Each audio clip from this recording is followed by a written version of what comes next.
and it's so much closer than it seems. A whole wide world of possibilities, but our one true passion is all we need. We're rising up, we're here to stay, we're having fun, we found happiness in the game. This is our game, so let's go. Na na na na na na na. We found our purpose in the goal. Na na na na na na. Focus on what we need. Teamwork will set us free. Nothing is out of reach. This moment is all we see.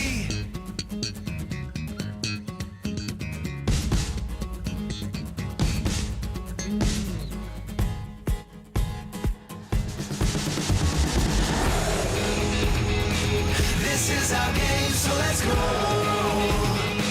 Na na na na na na na. We found our purpose in the goal.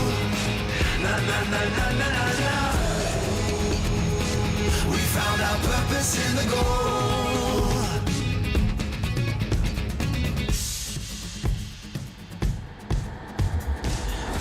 Disfrutar el juego. This is our game, so let's go.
สวัสดีครับผมเฟสโทนี่เคนะครับผมจากทีมเฟสแคนครับผู้เล่นคนโปรดของผมก็คือโนวาออเดอร์ครับเพราะว่าเขาเป็นคนที่เล่นเก่งแล้วก็ฉลาดครับดีใจมากเลยครับที่จะได้เจอเพื่อนเก่าของผมคือ GD ครับผมเรามีข้อความจะฝากถึง GD ด้วยนะถึง GD เพื่อนรักปีที่แล้วพวกนายเล่นได้ดีมากในเวทีลีกซึ่งมันทำให้ทีมของเราเริ่มมีปัญหาแล้วเพราะมันทำให้เราเล่นยากขึ้นมากกว่าเดิมในการแข่งขัน 4 ปีนี้แต่ครั้งนี้พวกนายจะไม่มีทางได้ไปในรอบแกรนด์ไฟนอลได้อย่างง่ายดายแน่นอน Kepada Face Clan, memang kalian sangat handal.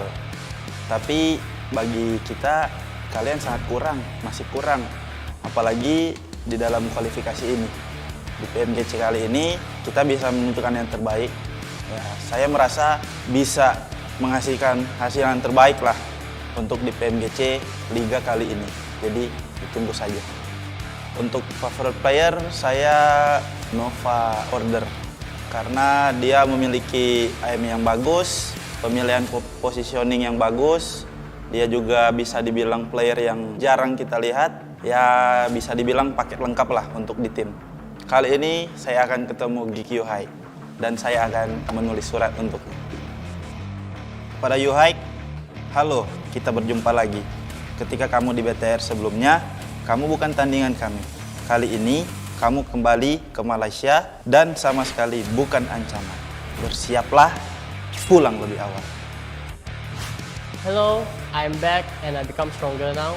If you guys don't believe, you guys can come and find out. This time I will fight for Malaysia and I will bring the glory back to Malaysia. I feel very excited because the previous PMGC, me and my previous team, we did not qualify to the final. And I'm looking forward to make my new team now to final for Malaysia. Throughout PMGC, I think my favorite player is from Starwood Esport. I think is top because when they play in group green, the player top performed very well, and I'm looking forward to fight him in the grand final. This week, I would like to meet Tony K from Face Clan, and I want to give him some message. Dear Tony K, many people call you talented boy in Thai PUBG Mobile, and I have seen your outstanding performance in C as a veteran of the battleground. I predict that two of us butt heads in the 2022 PMGC League, and that it will be an explosive meeting. เราอย่าตั้งหน้าตั้งตารออยู่นะ คนที่ล่ำลือว่าเป็นเด็กที่มีพรสวรรค์ในมาเลเซีย แต่คนที่ชนะเป็นเราเอง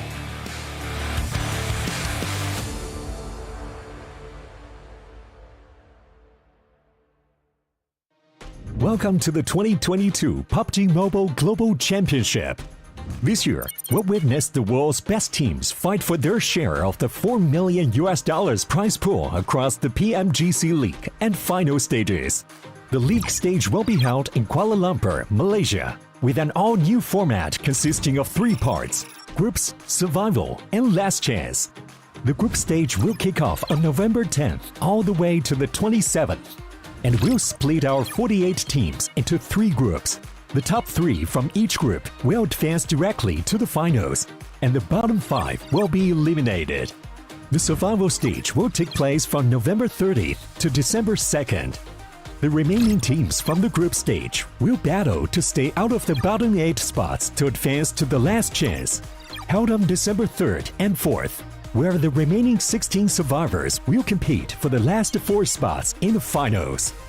The PMGC Grand Finals will be held from January 6th to 8th in Jakarta, Indonesia, where the 13 league finalists will compete with 3 special invite teams for the 2022 PMGC Championship Trophy and be crowned as the best PUBG Mobile team in the world.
Hello everyone and welcome to the 2022 PUBG Mobile Global Championship League stage Group Yellow. So kicking off the day today, we have a team that showed us consistent and unshakable consistency, trained to kill from Nepal. And with me, I have, what's your name? Zin. Zin, T2K Zin. And this is very exciting for me because they are a team that despite not having any chicken dinners, they still made it to the top 3. So my first question for you today, how do you feel about participating in PMGC for the first time? Are you very nervous? And what's your mood before the start of day number 2? हामी त एकदम खुसी छौँ PMG select भएकोमा अब हिजो अब हल्का गेम बिग्रेको थियो र अब आज चाहिँ त्यो सुधार्ने मुडमा छौँ हामी Yeah. We are very excited to play the PMGC 2022. Yesterday we did a small mistake, and today we will improve ourselves. Wow, he sounds very, very, I would say, humble and really eager to prove himself. So my question number 2 for you is, how is T2K able to consistently collect points through every single match despite not getting any chicken dinners? हाम्रो चाहिँ एकदम सिली मिस्टेक्सहरू भइरहेछ त्यो सानसानो मिस्टेकले गर्दा चाहिँ अलिक problem आइरहेको थियो बट आजको दिन छ आजको दिनमा हामी मिस्टेक्सहरू गर्नेवाला छैनौँ Yes, from the first day we learned so many things, but we did a simple mistake and some silly mistakes, but today we will improve ourselves. Yeah, as I said before, this is very exciting for us because as we go into day number 2, the consistency and play of the team will change. So now, what do you guys prioritize more? Do you guys prioritize placement points or eliminations? We prioritize placement points. अब अरू भन्नुपर्दा चाहिँ placement point चाहिँ अब किलसँगै हो भनौँ अब लास्टसम्म सुरुमा टिक्ने त्यसबाट चाहिँ किलको लागि जाने हो Yeah, our final destination will be the final match. Then even though we are trying for the elimination, and then our main priority is elimination and the final match to win. Right, this is very exciting as well because when you think about it, we do need to find that sweet spot between survivability as well as placement points. Now, for my final question for you, Zin, what do you think your team needs to improve to finish the day leading up to groups? दिन सकिन अगाडि चाहिँ अब के चाहिन्छ भने हाम्रो मिस्टेक्सहरू र हामीले अब कन्फिडेन्स चाहिँ लुज गर्नु हुँदैन त्यति भएपछि हामीलाई पुग्छ Before the end of the match, we will improve our team. Then we will not repeat the same mistake. Then we will confidently we will play and we will win this match. All right, thank you so much. So before we go, how do you say goodbye in Nepalese? Thank you guys. Gokhali's here. Thank you.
Yo, what's up, everybody? Welcome back to the PUBG Mobile Global Championships Group Yellow. I'm your host, Hot Jukes, and here help us will go on with the show. We got none other than the 7 Worlds Gaming, and Glitter Explosion is back. How are you feeling, Glitter? I am so excited to be back. I heard day 1 was a little spicy, so I'm ready to get back into the action because I think this is going to be a really good group now that I'm here. And I wore yellow, okay? I'm prepared.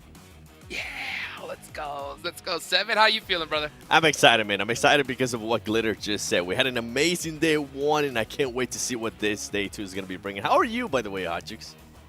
Oh, man, I'm so stoked, man. I'm full of that Thanksgiving food, man. Yeah. So I am locked, loaded, and ready to go today. And so why don't we go ahead and start out by reminding every single one of you guys out there to just hop in the game and vote for which team you think is going to go and win this whole thing. Get your PMGC token, get in game, and hopefully you can win some nice in-game prizes.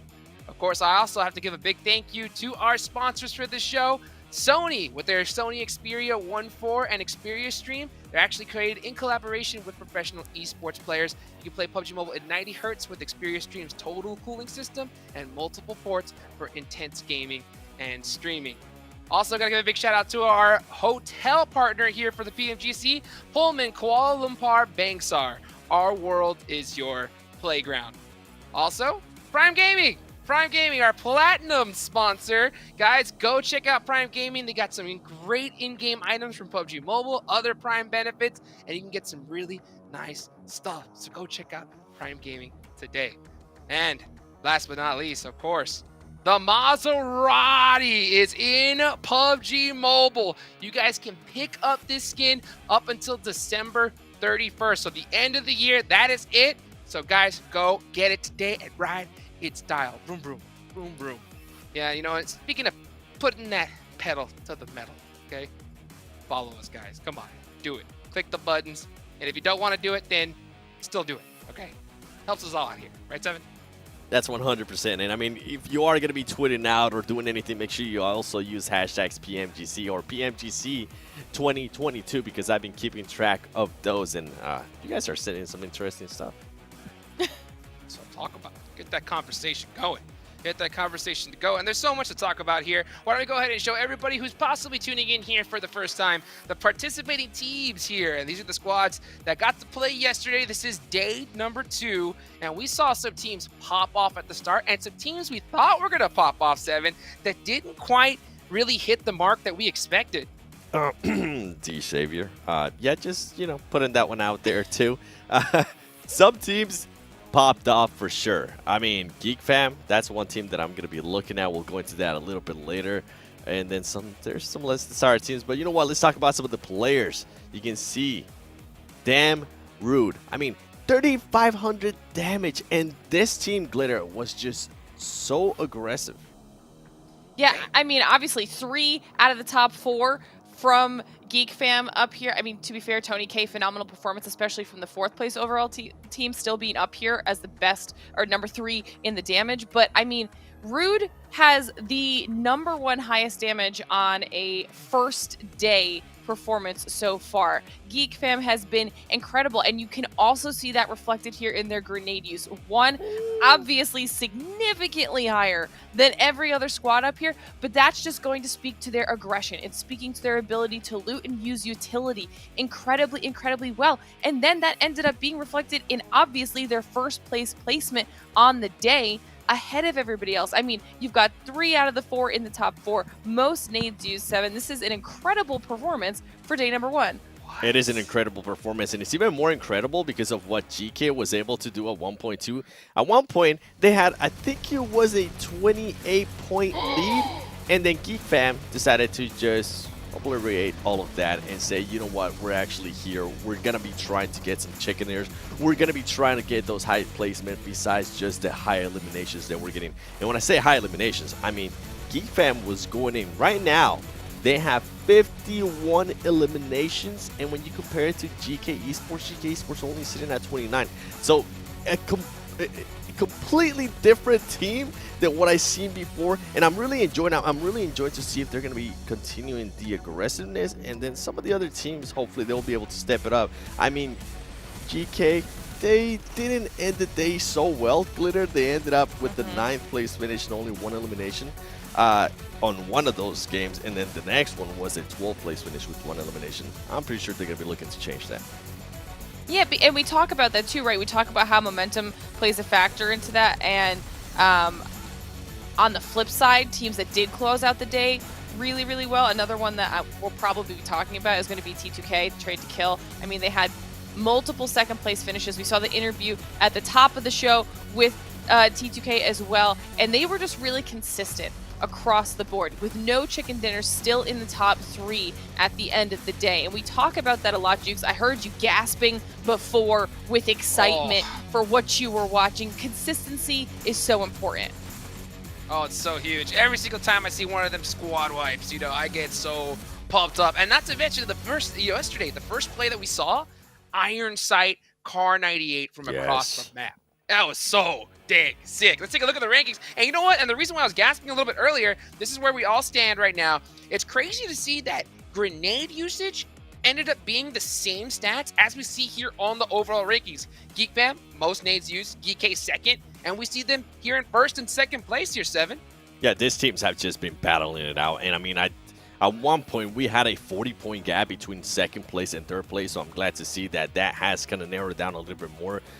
Glitter mentioned it perfectly. T2K, they have been super consistent. FaZe Clan, though, this was a team that didn't really perform that well at the start of the day. They finished on a great note by getting that chicken dinner. We also saw 4 Angry Men. And then the teams that I was calling out earlier, I mean, D-Savior, a lot of people expected this team to be at least top 3 at the end of day 1. Right now, they're currently in 15th place with 19 points. And Glitter, they better wake up because those teams at the top are looking to get all the points.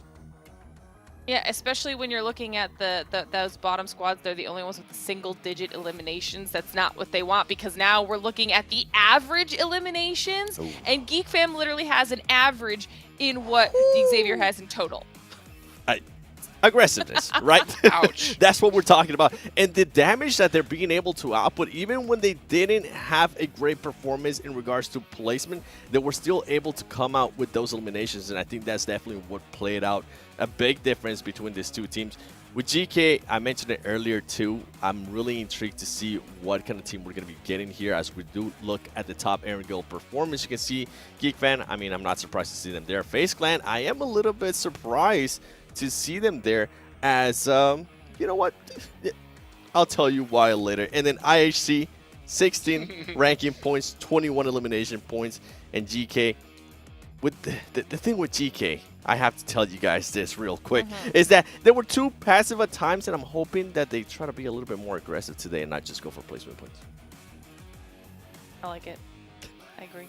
Can't go for placement points. You got to be able to go for both. You got to go for broke here. These is today's matches. This is the same good old cycle that we've seen multiple times in a row. But I think that's the championship formula here. You know, is that no matter what situation you in, what zone you get, you got to put up some points. You know, get those 8 points. Say, hey, you know what? There's no chance we're gonna get first place here, but let's just try to put something on the board. And then when you do get that zone, you can't just get a chicken dinner. You got to get that chicken dinner with like 15, 20 eliminations. That's what really sets that first place mark. And man, we saw Geek Fan, they did exactly that strategy yesterday, Seth. They did, and it wasn't even just the chicken dinners. It was like the 3rd place finish. When they ended up in 3rd place, they ended up with 12 eliminations. We saw them being able to get more points than the teams that were actually winning the games, and I think that's currently why they're at the top. Well, you know what? Speaking of teams at the top, I got 2 of the top best analysts in the game right next to me, and these are their teams to watch here going into match number 1. So I see you got some interesting picks there, Glitter. So why don't you break down your picks for us? Okay, I mean, 7, we obviously agree on 4 Angry Men. I don't know your reasoning here, but for me, I mean, they started off the day fantastically. I think everybody had higher expectations of them, and it was just like what started to be a steady downfall that just kind of plummeted into not finishing above a double-digit placement after that. And I want to see them bounce back here today. I already talked about Time to Kill a little bit, how insanely consistent they were. 3 second-place finishes out of the 6 matches, and I want to see if they can finally close out a chicken. And then Geek Fam.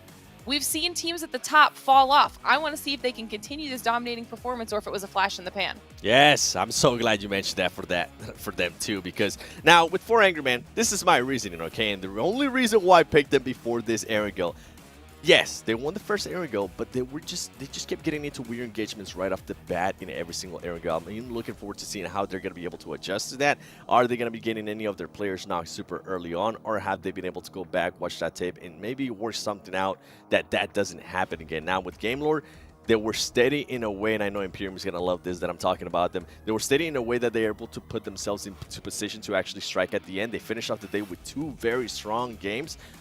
I'm trying to see if they're going to continue with that momentum, because if they can, I will like to see them at least top 5. And then last and not least, D-Savior. You heard me talking about it earlier. Please, wake up. You can't do this.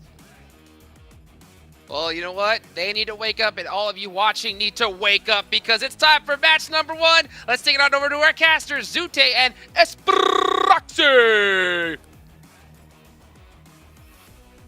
Thank you, Hot Jukes. We are back with day number 2 of week number 3. And if it goes to show, you know, day number 1 was great. Day number 2 is just going to get better. And 3 and 4, well, it just goes up from there, S-Proxy. I mean, yesterday was a statement and a half that we saw from some of these teams. We saw a very explosive start from the likes of 4AM, as we mentioned, but as we continued, I mean, it was Geek Fam, it was GK Esports bringing in that consistency, and that's going to be the key today. I mean, we mentioned D Xavier, we mentioned Besiktas, I mean, with one of the craziest clutches that we've seen, not only as an individual with that 1v4 against Train to Kill, but then also in that 2v3 right at the end of Miramar. I mean, come on, they just brought that synergy, and if they can do that again today, then we might have a whole different storyline to follow. So many different storylines already developing through the first day. The one I'm looking out for in particular, though, is the Geek Fam team, right? Geek Fam, we saw them pretty much play the same style all 6 matches, and they absolutely crushed it.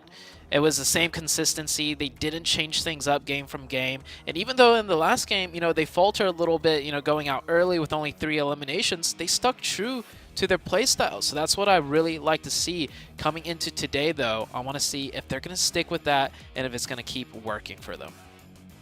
I mean, we mentioned a little bit off camera, we were talking about those damage numbers briefly, and I mean, as a team, Geek Fam brought in 11.2 thousand damage, whereas second best, we're talking about a 6.7 thousand damage. That is insane, but it makes sense when you think about the eliminations they were bringing in, when you think about how aggressive they were playing. Yeah, their placements don't really match that, but I mean, ultimately, we mentioned it before, even if Geek Fam goes down, at the very least, they take out a couple names with them back into the lobby, and that just thins out the competition. Doesn't really give anyone a shot when Geek Fam just rolls on up and says, well, your territory is ours now. Yeah, it was just so many eliminations, right? At one point in the tournament, we saw another team had 2 chicken dinners and Geek Fam with only 1, but they were actually in the lead, and that was only with like a few games, right? If this was over the span of like multiple games, one team having more chicken dinners and less points, that's understandable, but only in a couple of games a team with an extra chicken dinner had less overall points. That just means the elimination points were really starting to stack up for the Geek Fam team. I'm loving it, but there's also just so many opportunities for some of the other teams to bring on in. I mean, Vivo Keyed, we started off with that Erangel match. They drove straight into the Valley of Doom against Furious Gaming, but then they started picking up some of the pacing. I mean, I just go back to that match on Erangel with that horrible zone, that horrible terrain, and yet they were still trying to stick it out. They were still trying to stay alive, moving on in. Furious Gaming literally falling off the ridgeline with Game Lords. I mean, these teams have had to go against some tough terrain, and we had some very interesting zones yesterday.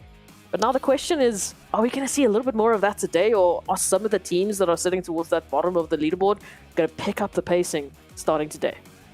You mentioned sticking alive or becoming alive, right?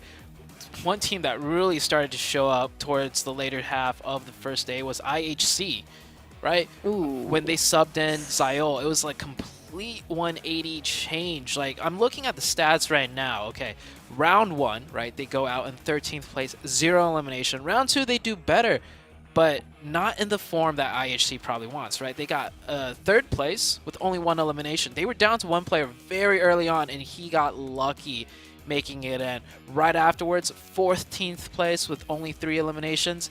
And then I think it was game 4. Game 4, they made the change. Game 4, they brought in Ziol instantly. 2nd place finish, 9 eliminations. 10th place finish, not that good, but 5 eliminations. We saw them go down fighting. And then the very last match of the day, 6th place finish, not too bad, not too shabby. 12 eliminations. That is a stark difference. Now, I'm pretty sure they're going to start off today with Ziol. So currently IHC in 5th place overall. That's another team that could really stir up the pot and change things up. And I mean, IHC was a team that we were all rooting for. We were all waiting for that starting movement from them, especially with that beginning little bit of a phase between 4 Angry Men and themselves on Erangel with those Car 98 shots. I mean, IHC all the way, and then we just didn't see that. But today, it's a whole new day. They've shaked everything off from yesterday, and now they need to bring the action. Yeah, so many teams actually need to start bringing the action right now. D Xavier in particular, that's one team that the analyst desk mentioned that they're keeping an eye on. And for me, it's honestly between Geek Fam, right? I want to see if they're going to be able to pull off what they did on day 1 in similar fashion and style. And if IHC is going to continue that run back that they started to make towards the later half of yesterday. going to be the question here. But that zone, once again, it just seems like Erangel is the southern map of the day. We keep going towards this direction one way or another, at least this time, starting off from that eastern side. So some pretty good opportunities for the likes of, I'm thinking of Besiktas, if they wanted to go to that mansion or Jasnaya Poliana situation again. FaZe, if they wanted to head through to Milta Power, well, easy pick'ems for them. Then the question comes through, what are we been seeing on the military base island? We know IHC love that Novo position. 4 AM generally seem to have been joining them on the military base island, but now it looks like a straight drop for 4 Angry Men over towards military base. Yeah. Yesterday, 4 AM also got bridge camped, right? Leaving military base when the zone was very far up north. And they got bridge camped by Geek Fam, no less. Geek Fam, a team that likes playing, from the edge. Makes sense why Geek Fam didn't rotate in. We do have the first circle. It's going to be on the southeastern side. A bit of military base in the mix. And this is a little bit different of a drop. Now, these two teams, Falcons and Tem Entertainment, they've been sharing Jasnaya, but it's usually, we take the west side, you take the east side. However, this time around, looks like Tem Entertainment has stretched a little bit into the Falcons' territory. Not a full-blown engagement by any means, but seems like Tem Entertainment is starting to back up, maybe assert some quick dominance, apply some pressure, but they don't really want to engage into a fight either. It's interesting to see that, like, we're on day number 2. We've already had all of these teams going up ahead against each other, at least in 3 iterations of Erangel, yet we're still seeing, like, mini versions of hot drops. We're still seeing teams dropping on a very similar locations, getting those loots up and jumping into those earlier engagements, which it's unlikely that we would see that still, but yet here they are still proving a point. So Falcons and Tem Entertainment will be interesting to see if they do go head-to-head, if we will see that earlier engagement. We saw a few delayed engagements, if I could call it that, yesterday. Some of the teams taking a little bit longer to make their plays and either get out of the situation or get those final engagements. So hopefully today we see a little bit more of a quicker pace from these teams. Also, stop crashing into things when you're driving. Yesterday it was the military zone where we saw a car make it past the bridge, which is great, and then he crashed into the only tree in his way, and both players got eliminated. Right? So, yeah. Oh, more crashing. Luckily for these guys, it's you, Zute. You're doing it to them on purpose. For them, they're not gonna, be shot at by an entire team of. It was IHC actually, bridge camping. So crashing into things right now, not too punishing, but later on, gotta watch out for where you're driving, especially if you're the driver. But it's tough sometimes, right? Because when you're driving in the vehicle, you're able to third-person peek, meaning you could rotate your camera around while driving in a certain direction without affecting which way you drive.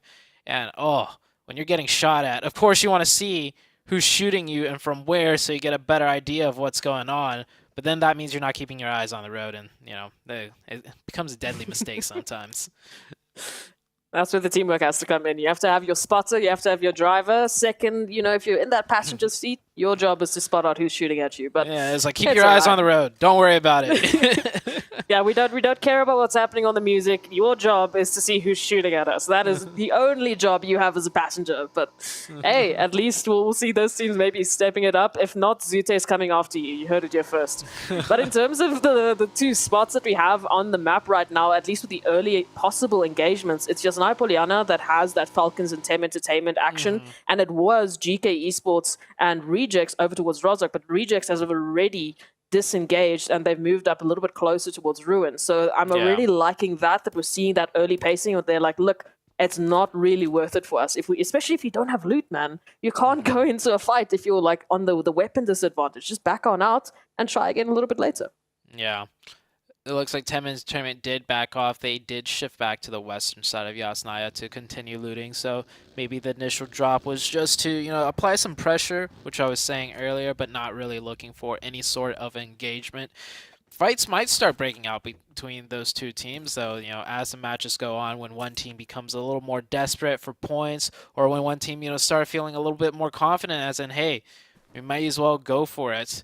Looking at the map, we're about 5 minutes in. Couple of teams have already started rotating in near the center of the circle. Now, this first zone is actually, I would say, smaller than usual, right? Because a good portion of it, I'd say like 20 to 30%, is the military base area. And with the circle like this, I think everybody's pretty much counting out military base. So that eliminates the military base plus the water that is in play. So immediately, first circle, a lot less, viable playing territory.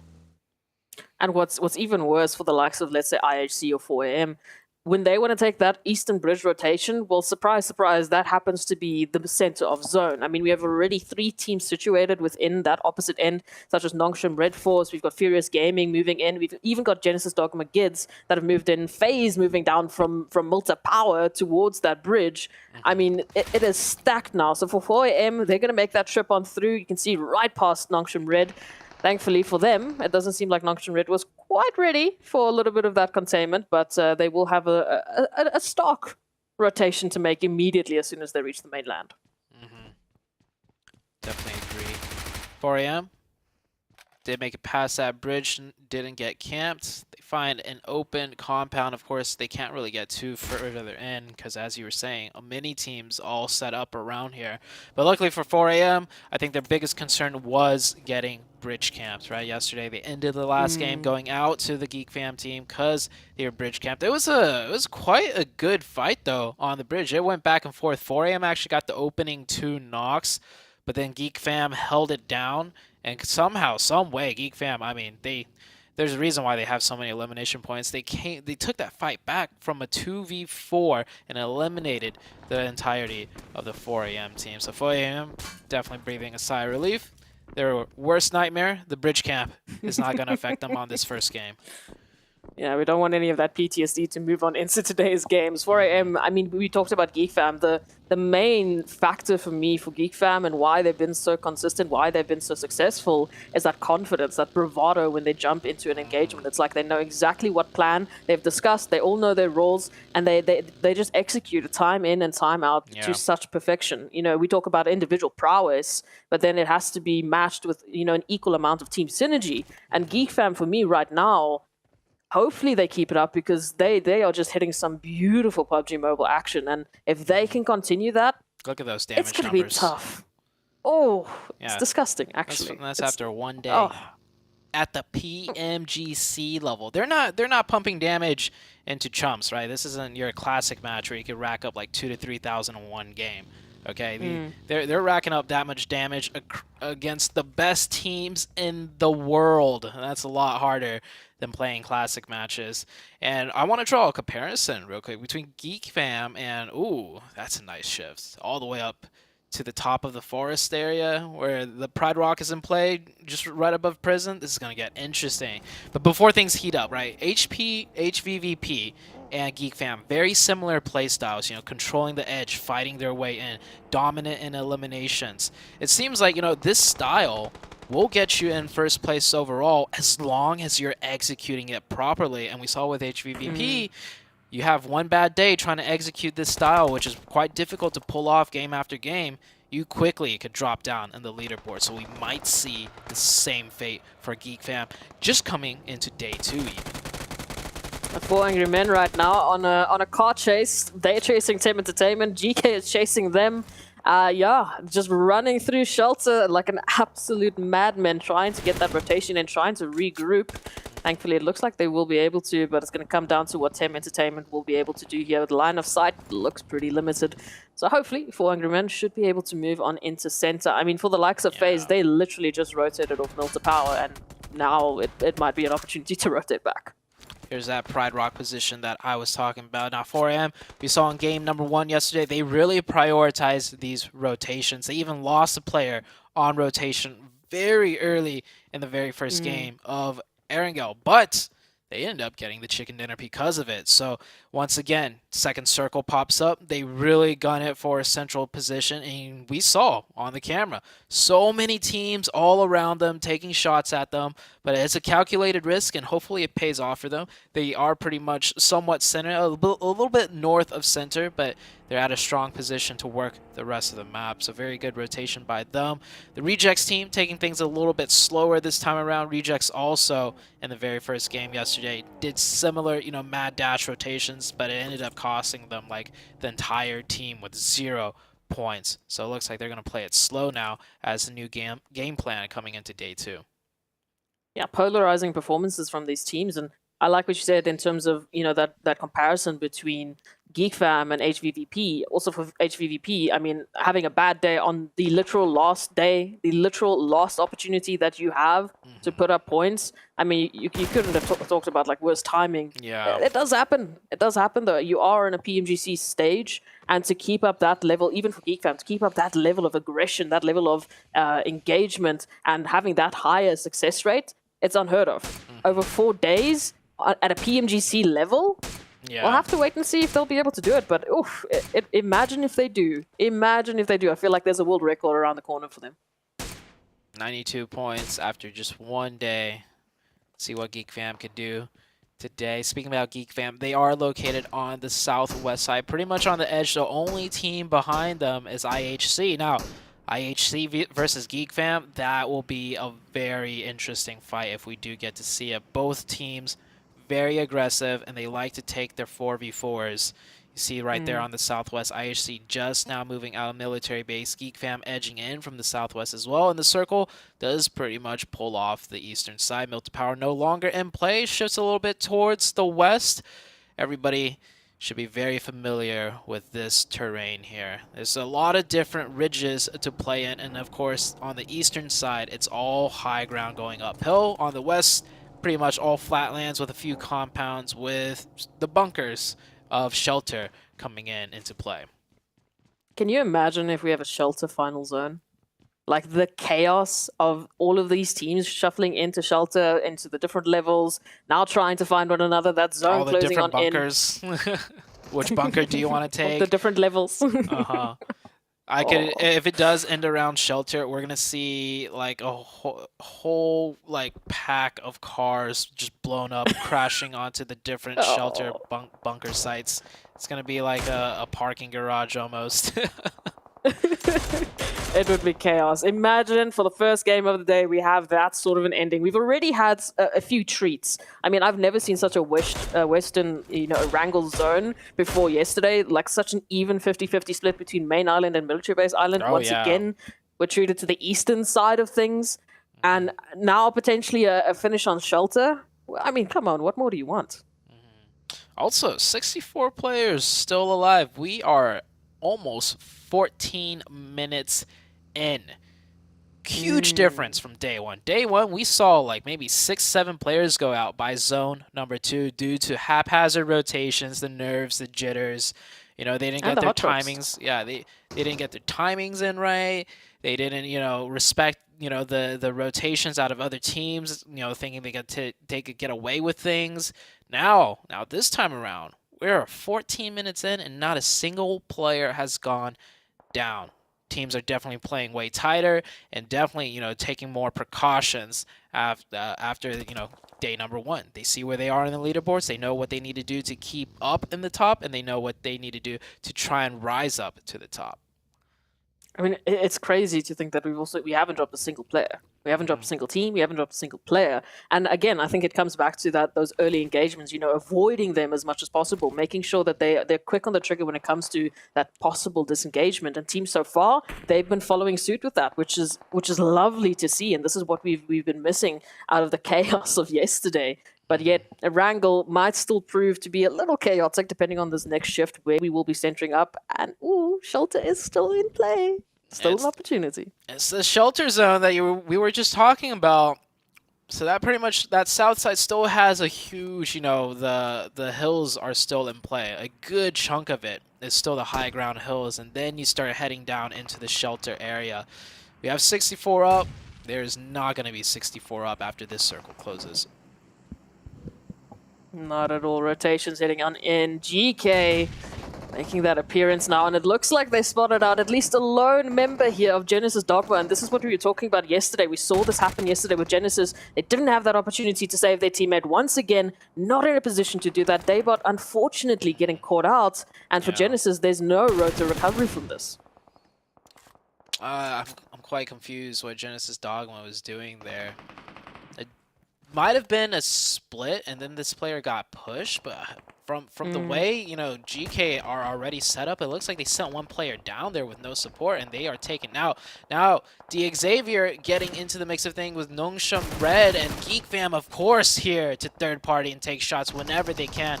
They have one elimination already. All of Xavier in one tower right here, and Nongshim Red just finally gets taken out, and it's actually due to the side of Geek Fam. Geek Fam, oh, you know it's coming. This team's so aggressive. They saw it in the elimination feed. Multiple players of Xavier has gone down, and yeah, they're going in for the finish now. Only Frankie up and alive, and we saw Frankie do some aggression. fantastic snipes, but here it comes, Geek Fam. They know what they've done. They've taken out 2. They want that final team wipe, and it is almost instantaneous. They don't even get to finish a sentence, and then we immediately move on to FaZe, fighting for control of these hilltops up against Genesis, and oh, what a tough fight. Yeah, it's like a powder keg just went off. It's fighting all around. Literally, it was quiet only a moments before, and now it's just all-out mayhem. Everybody, a lot of teams deciding to fight for the high ground. Not many teams full sending it down to the shelter area, so prioritizing the high ground and working down. Of course, I don't think they expected this many teams, this much chaos up here.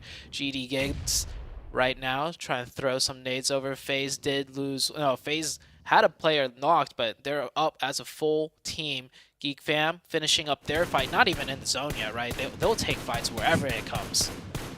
We talked about that winning condition for Geek Fam, and it's that they don't need zone. They want the outside of the zone. They want to constantly be fighting their way into zone, fighting their way through the blue. And now, well, now it's going to be up to the likes of Genesis Dogma Gids to see if they can replicate that, because they also find themselves right alongside Geek Fam trying to push on into zone and hopefully trying to do so without losing any further members. But again, up against GK Esports, we can already see GK taking a little bit of actions. Genesis makes that stand, and so far they do well. They pick up 2, but oh, come on, Geek is here as well? Yeah, this is a familiar scene. We literally just saw this like moments before. Geek Fam, third party 2 teams. Once again, Geek Fam, third party 2 teams. But they might have a taste of their own medicine as another team moving in for their third party. It's VK. Or not VK, sorry, Vivo Keed. Vivo Keed coming in, but a second too late. They actually get pushed back. And now Geek Fam sitting in the edge of zone in a decent position. And I think they still managed to keep 4 up to 5 eliminations. This is ridiculous. Vivo Keed now trying to capitalize off of that chaos, but Geek Fam might be just a little bit too quick. That vehicle rotation is going to come on in. We can see the push. We can see the attempt at applying that pressure from Diego, but HP are looking low. Snipes is down. They have lost a member in the meantime, so this is technically a 2-on-4 situation. Maybe a 2-on-3 if they can get the reses coming through.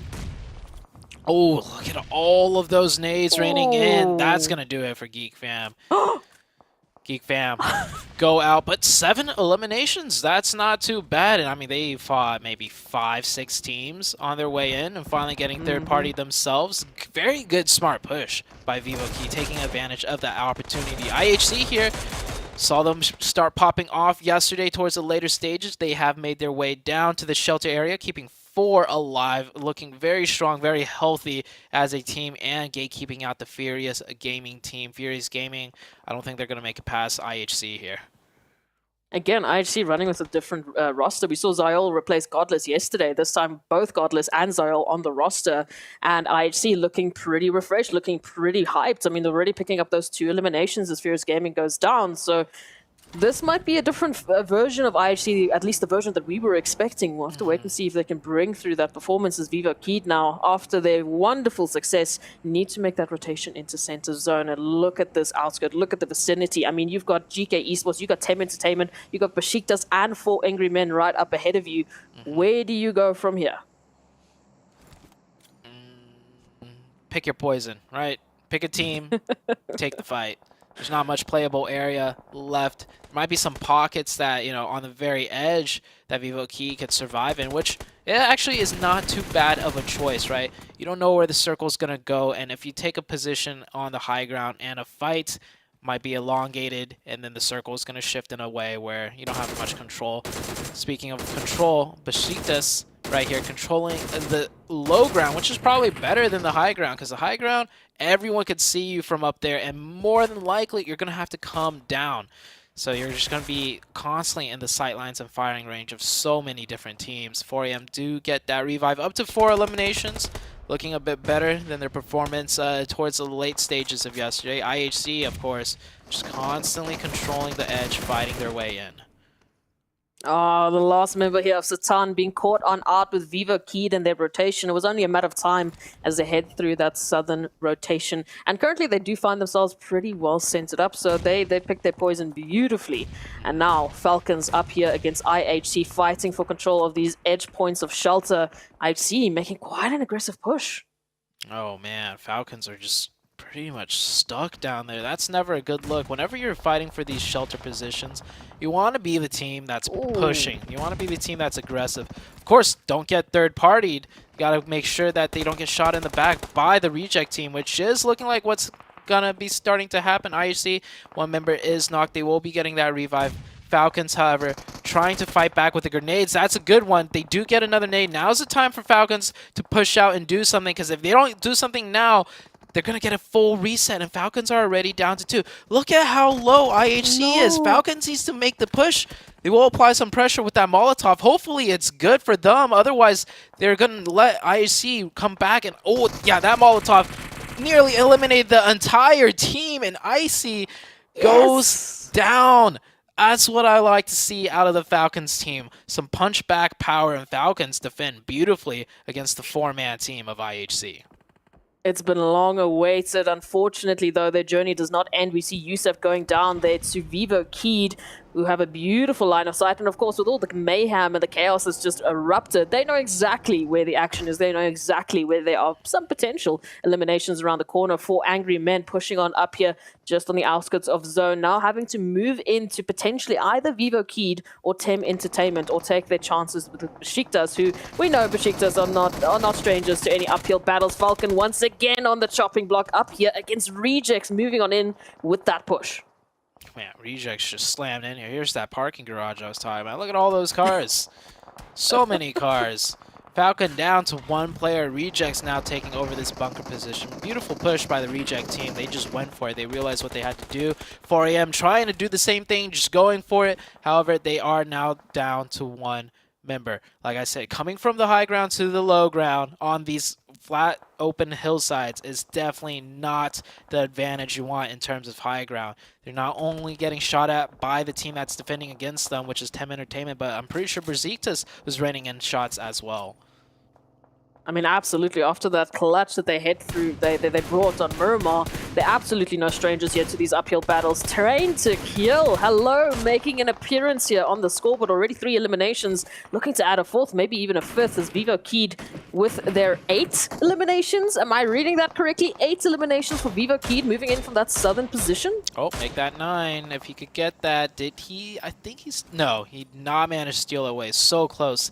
8 eliminations still for Vivo Keyed in a beautiful position. They managed to slice right down the middle of that high ground, using those rocks and smokes to a very effective degree. They're going to manage to beat out the 4AM team that was coming down from a similar position. Rejects down to 3. Not fully in the circle. They should be okay. Just scooch on in just a little bit. Make sure you get those smokes down first, though.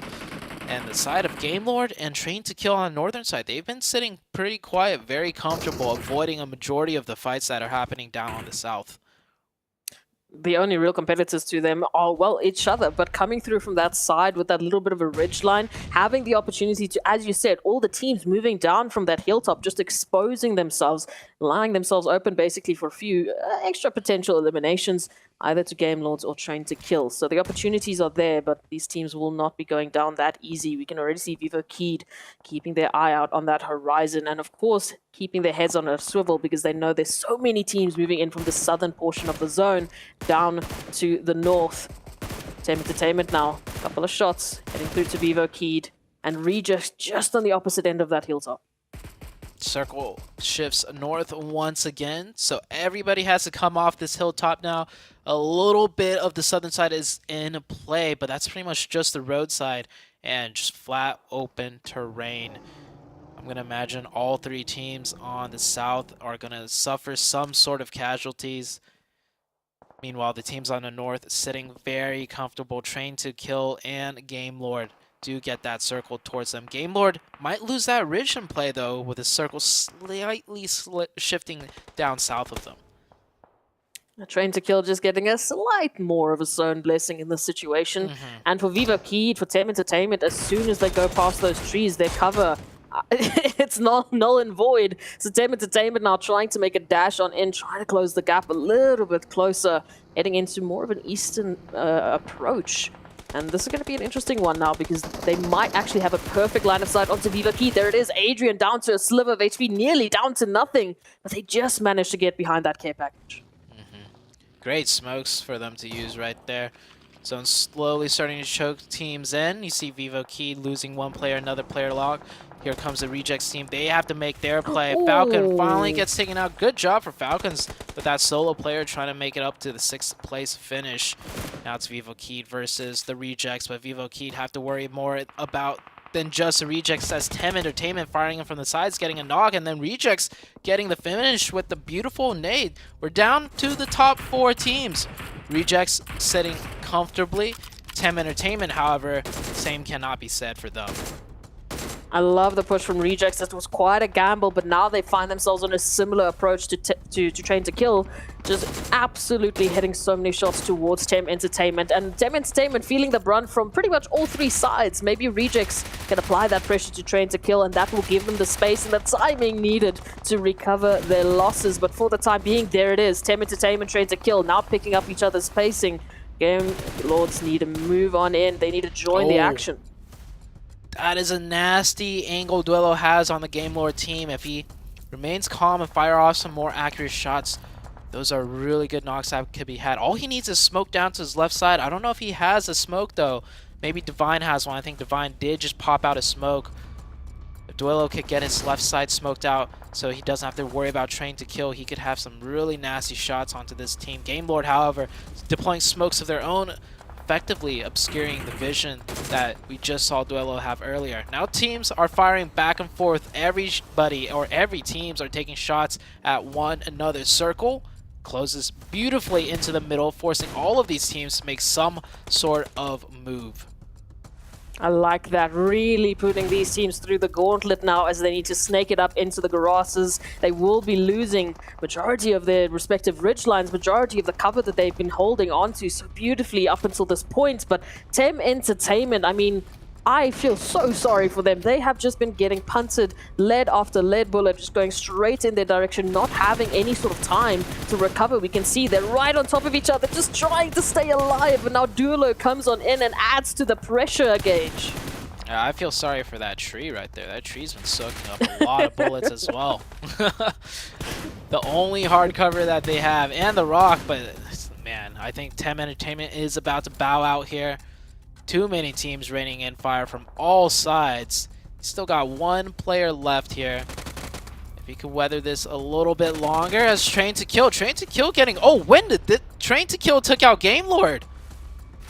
I was so focused on Tem Entertainment. Game Lord has just been eviscerated out of the match, evaporated. And now, hold on. Take a look at this. RC goes out.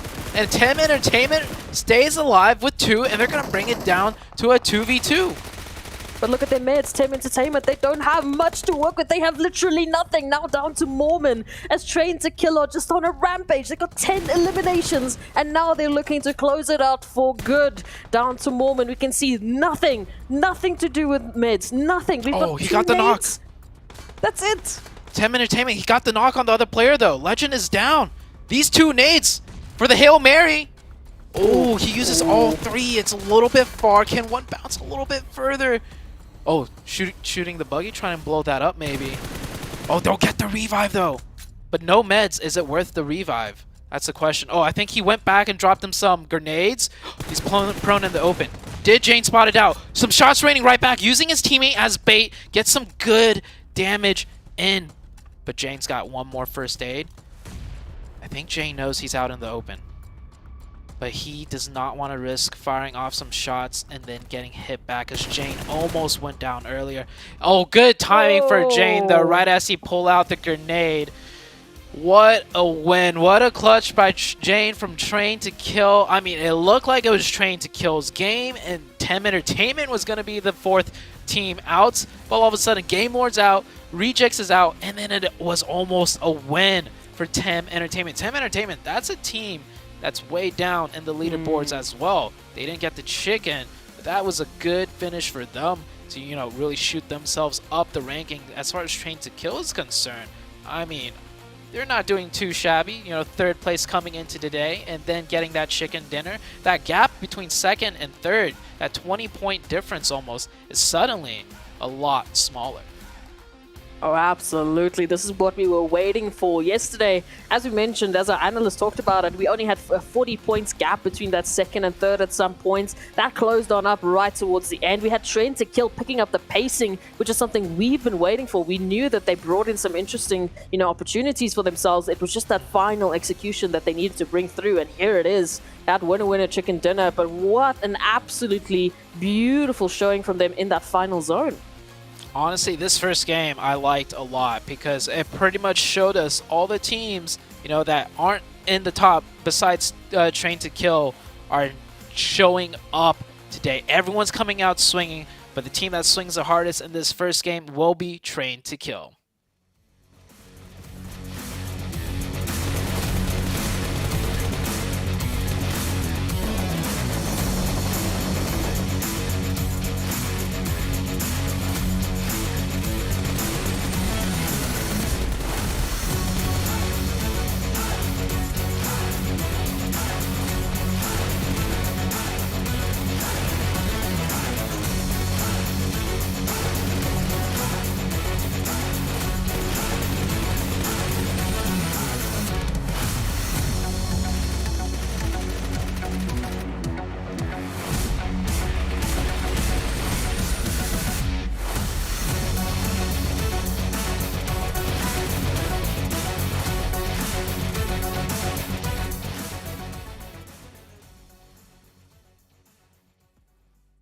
Train to Kill Esports bust out the first chicken dinner here of the day with 27 points on the board. TEM Entertainment, man, trying to snake their way and take that one away from them, but just couldn't get it done at the end of the day. They ended up with 18 points on the board. I'll tell you one thing, Seven.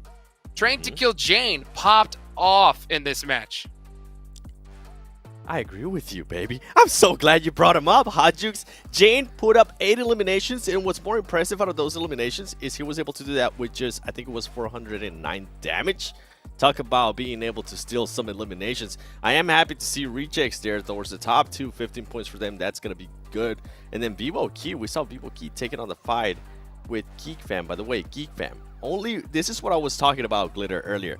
Only 1 placement point, but 7 eliminations. Wow. The aggression. It's the aggression all over again, and they were doing well in the eliminations. They just got caught out a little bit earlier than they would have liked, but you guys were just highlighting Jane. Phenomenal performance. 8 elims on 400 damage. That is efficiency, okay? 8 elims and 34% of the team contribution. Plus, we also get Legend up here for T2K. Geek still making an appearance because of all of those elims. And then, like you were also saying, Seven, we had some Vivo Keyed popping off. Adrian with 6 of those elims. But listen, I put him in my teams to watch for a reason. T2K. All those second places, they paid off. We start off the day with a chicken dinner. You called it. Glitter Damas is back. Could be. Could be, in fact, back in. The fingers are on the head. She is charging up and ready to go here. And you can see right now, this is the actual fan vote leaderboard. So all you guys that went in game, got your PMGC tokens and voted. So far, S2G is still up on top. You see Bigatron in second place and Power all the way at 5th. I wonder if we're going to see this change soon, Seven, with how some of the teams are performing in this group. Do you think that's something likely? Who would you vote for? I would vote for Geek Fam, and I'm surprised we're not already seeing Geek Fam out there with the way they're currently performing and the aggressiveness that they're being able to showcase. They're just a fun team to watch, like the way they're currently playing. Glitter, who would you? I would agree with that. Honestly, I'm a big fan of the aggression. You know that we love when teams are elim heavy, okay? Yeah. It just makes the games that much more excited, and when they're not afraid to have those aggressive early and mid-game stages, it makes the game more entertaining. Now we're looking at the overall ranking, though. Geek Fam holding on to first place, hitting the triple digits off of those elims, but the jump up from T2K into second place, and they actually had a pretty sizable gap that they had to make up, Seven. And the down roll spiral continues for GK Esports. They got 0 points, and now they're going to lose on that second place to T2K. I am going to be looking at some of the other teams, though. You can look at Vivo Key right now being able to push up there. We saw a tie between some of those teams in 4th and 5th. And Reject, this is why I was happy to see some of those higher points out of them on that first match, moving up to 9th place. And it's crazy how most of these teams are going to be packed. Like, if this continues on, I'm going to be so excited because we might get a flashback to last week when it came down to the last game on the last day. And I called them out earlier. I'm going to have to do it again. The Savior. I mean, I don't know what's going on with this team. They decided to take onto a fight outside of the circle instead of focusing actually going into the circle. And that's what ended up hurting them. They saw one player knocked and they fully sent it to... Not sure if it was just a spur of the moment, but Miramar is coming up, Hajux. Yeah, Myanmar's coming up here next. You know what I really like to see was TEM Entertainment. They got a nice little bump from where they were sitting on the leaderboards after a rough day number 1. So to see them start off strong, put some good points. Yeah, 2nd place. I'm looking forward to see how they perform here for the rest of the day. Here are the top Miramar performers. I mean, Geek Fam, I think, is going to be on the leaderboards of pretty much almost any one of these stats just to do how they're performing. But hey, we also see a team that you were calling out earlier, 7 up on here. Which one? Which one out of all of them? Are you talking about Rejects? Are you talking about Geek Fam? I think it's going to be Rejects right there. Yeah. I'm hoping they can continue on with what they were able to do on that first match in Erangel, but I'm actually going to be looking at Besiktas. This is a team that's currently in 12th place. And if Miramar is your strongest map, and if you're maybe able to start off the day here on a good Miramar note, why not? Besiktas is probably going to be my pick to watch as well. I'm glad you said that, though, because they were in the top 11, fell out of it after this first match, and now they're heading into a map that they supposedly can do well on. So this is a perfect opportunity to bounce back.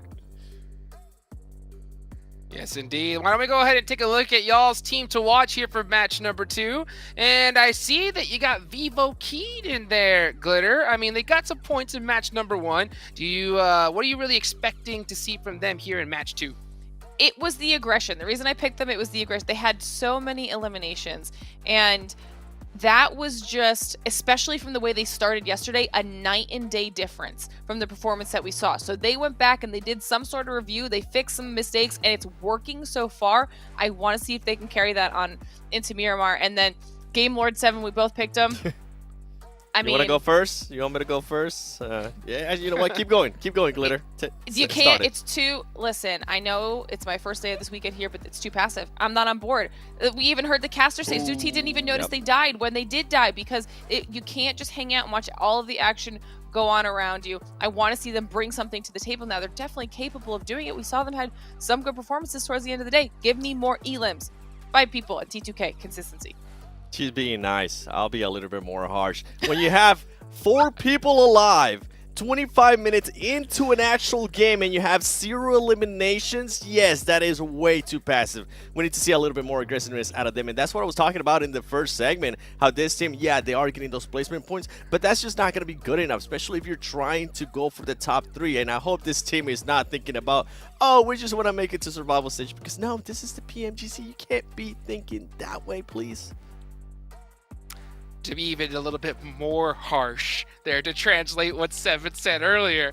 I think at one point you even said, is this team allergic to elimination points?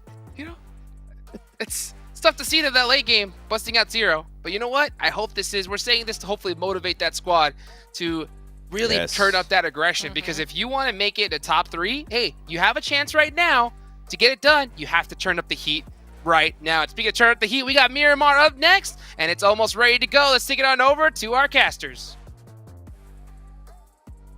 Thank you, Hot Jukes. Game number 1 is down for the books, and the biggest takeaway is a lot of the teams that struggled yesterday, well, I mean, they are here to play, and they are swinging hard. It's no longer, you know, a 2-team show that out of GK and Geek Fam. There's some other teams now putting their name into the mix for us to really keep an eye out on. And man, it's just getting better and better as Proxy. I'm loving it. We were talking about it off camera. The fact is, we're seeing a whole different side of these teams. We're seeing the teams that we've been waiting for step it up. Yes, it's not everyone. D. Xavier, we are waiting for you as well. There's a few more teams that have to join the party. There's a few more teams that have to join the fray and bring forth that performance that we know that they are capable of. If they were not capable of it, they would not be here on our second map of the day in Miramar for the PMGC. Come on, we're waiting for it. Yeah. Oh, Miramar, here we go. Plane is out on your guys' screen, and it looks like it's going to be a very western plane path. Yeah, from west down to south. Pretty good one, honestly, for a lot of these teams. Yesterday's Miramar games, I'm trying to recall how they actually went. Yesterday was, we got that one circle all the way down southeast in Porto. Yes. Oh, yeah. I feel like yesterday's Miramar was very unique. Not a real taste of your typical Miramar games, which, it isn't a bad thing. But I'm more of a vanilla guy myself, right? Like, that southeastern ending, I don't think any teams really had a good idea of how it was going to play out. Hopefully we get a match that's, for the lack of a better word, more cookie cutter, because then it's like, yeah, sure, it's like we've seen it before, but it's like we know, more importantly, these teams know what they have to do instead of, just kind of scuffling about and trying to fight their way in and then not really, committing because there's like so many ridges and it's like, maybe we'll just not push, maybe we'll just stay here, maybe if the nade connect. Yeah, there was a lot of hesitancy yesterday due to, simply the terrain, so to say. So now let's see where this first circle is going to go, and well... Oh, okay. Goodbye. Whatever you were looking for, goodbye. No, So no. we are getting down to the southwest. Okay, this is also a very unorthodox part of Miramar, but not as many ridges for use as cover. For sure there's a lot of high ground, but it's more like do or die high ground, right? It's not a high ground with a lot of different, ridge levels where it's like, okay, maybe we can play in this pocket, and this team will play in that pocket, and so on. This is more of a, if you control the top, you control the top. If you try to get the top and you don't get at the top, you are out. Pretty sad, like pretty simple. Pretty stock standard, really. I mean, we see this all the time. I mean, looking at the drop sites, if we were talking specifically about that area with Chumacera, Val del Mar, I'll talk about that in a bit. Bashitas, shots. good morning. Good morning to you. Or good evening, rather. Thank you for that. That was a lovely little bit of a start. So already we've had one elimination. This is compared to a wrangle about 12 minutes sooner. Than what we saw. Yeah. So teams definitely stepping it up, and again, it's that whole thing of where yesterday we were just talking about Miramar being the get in your vehicle game, vehicle simulator. There wasn't a real opportunity for teams to jump into any sort of potential early positions to get themselves set up to play with that containment early on because it was just it was such a hard shift. But now. Still a hard shift. I'm not gonna lie. I mean, all the teams that run that northern side, like Game Lords, like Falcons there towards Hacienda del Patron. I mean, congratulations. You need to join the territory of Nongshim Red Force, who love that Chumacera. We need to join Four Angry Men over towards Val del Mar. It's gonna be a fun time for rotations in these teams. Speaking about rotations, Geek Fam here, the furthest team away from the circle. I mean, it's what they want, right? It's maybe not this one. Maybe when I don't know, Miramar, when the circle's that far away, and if it goes any more south, all they got is uphill battles. This one's maybe not the circle Geek Fam is looking forward to as far as fighting into zone goes. Yeah, no, it's not the expectation here, but what is nice to see is that we are still sticking to some of those expected drop sites. I mean, Train to Kill over towards Graveyard, at least there's some sort of normality there. Of course, GK Esports making an early rotation into Chumacera, which I like. Again, this terrain for me it's a little crazy, but I agree with what you said. The first team to get it to the top and contain that and hold that, they've got that advantage. It's not a case of they suddenly are surrounded by like 50 other teams in pockets. So now we want to wait and see who's going to be that first team to take the gamble to set themselves up. Yeah, they could create a buffer zone, essentially. We saw one of the GK members, they don't even have a vest, like not even a level 1 vest. So a very fast early rotation, not even taking the time to look around for a vest to secure a position in a really crucial point on the map. Now, it is the first zone, right? It's a good spot, but anywhere on the Miramar match or Miramar map that's a good spot in the first circle may not be a good spot by the time the second circle rolls around. So we'll just have to see how the circle shifts, how the cookie crumbles. IHC taking their time looting. Of course, they don't mind. They could have had a really good straight shot into zone and just in a high ground position as well. No teams in front of them essentially besides 4AM, but 4AM is way down in the south. But IHC, they don't want to rush their rotation. They want to grab all the ammo they can and all the meds they can because their plan is to use all that ammo and all those meds fighting their way in. Yeah, taking a page out of Geek Fam's strategy book, but they've been able to do that before, and we know on Miramar, IC, if needs be, will take a swim. They'll make sure they get those placements. But what I want to see is, IHC right now, they're very comfortable there over towards Monte Nuevo, so they'll be taking a more southern approach. They're just on the cusp of getting themselves into the zone, and Furious Gaming, moving on in from that El Pozo region, might be able to miss them completely. So if that is the case, IHC completely left to their own devices. And we've seen what happens when you give any team that much space, that much time to formulate their plan and to basically choose their own engagement, choose when they get engaged. That becomes a very dangerous game to play. Speaking about being left to their own devices, I just realized they're no longer hot dropped in Monte Nuevo. Genesis Dogma, it was Genesis, right? Yeah. So they gave it up completely, and they definitely gave it up because the plane flew right over Monte Nuevo, making it a very easy drop for both teams. But instead, Genesis were forced to scrap loot on the southeast, and that actually costed them a player very early on to the side of Besiktas. So already effects of day number 1 spilling over into day number 2 in terms of drop spots. I love it. Again, I think that's why we're seeing that different, zone, that different presence from these teams. The fact that on Erangel, we only saw some action over towards the 14-minute mark. Yes, here, 2 minutes in, we at least lost a player, but all teams still alive, and now we're finally seeing a little bit of an engagement here on the seventh minute marker. It is FaZe Clan up against Nongshim Red Force. Busy just clearing out the angles, getting a nice flanking position. And Nongshim Red Force right now very split up. I mean, there may be 1 or 2 members pretty close on out, but they're already backing off. They're already saying, listen, this is not worth it for us. We still want to get ourselves set up. Yeah. They're just creating a pretty much a buffer zone for the northern region. Usually, this is a really good spot to do so, but honestly, with the circle being so far south, controlling that entire Chuma High Hills, chances are it might not even come into play by the time the second circle rolls around. A lot of teams actually making it pretty deep into the center of the circle. They're just skipping past all the high ground, right, in the middle, because, like I said, it's do or die. Like, if there's a team up there already, it's going to be tough trying to get up there. So a lot of teams aren't even going to peek their heads up there. They're just going to assume it's taken, and they're going to take the roads and play the low grounds further down south, which is technically even more center, so it's a better position in theory.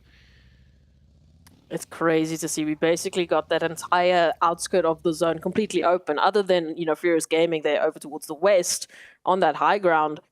Everywhere else, it's open for the taking. It's only really crazy stacked teams over towards the center. So, I mean, for the likes of, Falcons, Game Lords, and even Geek Fam making their rotation, as we can see on the map now, they will be very happy with the fact that these teams have chosen that rotation. What are these zones, Zute? Come on, I've never seen this in my career. I've never seen this. I love it. I'm speechless. It's beautiful. This is better than the ice cream I had yesterday that I was telling you about. Oh, stop. Oh, here comes a mad dash of rotations. Everybody, time to visit the beautiful island of Los Higos. Good luck making it there. Now, there's 2 bridge access ways. We see one here on the western side. Already a fight breaking out, but Besiktas managing to just get slightly ahead of Tem Entertainment. That's going to work for them. And on the eastern side, actually, this is the eastern side. Sorry. Wow, yeah, I mean, goes to show how often I see fights. It goes to show how often I see fights down here. I thought this looked like the western bridge to me. But my mistake. Eastern bridge breaking out a fight. Same with the western bridge. IHC versus Furious Gaming on the western side. And then I see a lot of teams going for a swim, just straight down the middle potentially. Some teams electing to just play on the northern island well, when I say island, I mean Myanmar. They're playing the northern part of Myanmar, the southern island, being camped out right there smack dab in the middle. A lot of teams looking like they're going to try and camp some swimmers. This is ridiculous. I mean, I feel like we're on military base island, but it's so much better. We were talking about Impala and Puerto Pareso as a final zone, as a very uncommon part that we see of Miramar. You know, some of the teams might not be very comfortable, might not be very aware of the terrain and, you know, some of the pockets they can utilize. Well, we've just one-upped it. We are going full throttle. We are taking a full road trip around Miramar, the spots that you never see in competitive PUBG Mobile esports. Welcome to the side of Los Higos, as all of the teams now are making a swim, making a dash. Xavier at least reaching land, but for how much longer? Frankie still yet to cross. Is it a road trip, though? Or is it more of a boat trip? Yeah. A lot of teams. I guess if you take the bridges. A lot of teams having to, you know, swim or maybe boat over. I don't think there's many boats to be had that even spawns in down here. So, taking a look at the map, let's see who's made it across so far. Furious Gaming, they've made it across. They lose only one member. IHC is going to get in comfortably after, you know, winning that fight on the Western Bridge. But Sheikta's camping the Eastern Bridge, completely denying access way. And then you get this mess, this chaos, just straight down the middle. A lot of teams swimming over, a lot of teams not swimming over, wanting to camp this area instead to pick up eliminations. But if it goes south, which it might go south, they're going to end up getting camped themselves on the other end. And we still got teams rotating in from the blue zone because poor old Geek Fam. Look at that. Geek Fam are like, oh, God, we were not ready for this. And that circle goes further down south right onto Los Higos. What a crazy zone. I thought last week we had really insane cool zones. Man, this one takes the cake.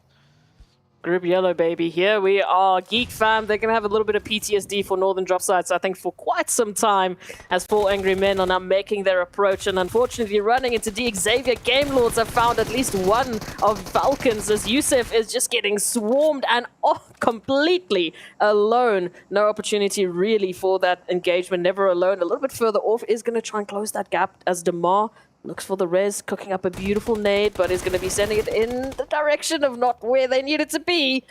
And that means that Falcons lose 2. Falcons do get 2 down right here. Continuing on with the fight, though, I think they realize, hey, we're probably not going to make it into that circle. May as well take this fight and pick up some points. Geek Fam finally making it out of the blue zone. There we go, finally.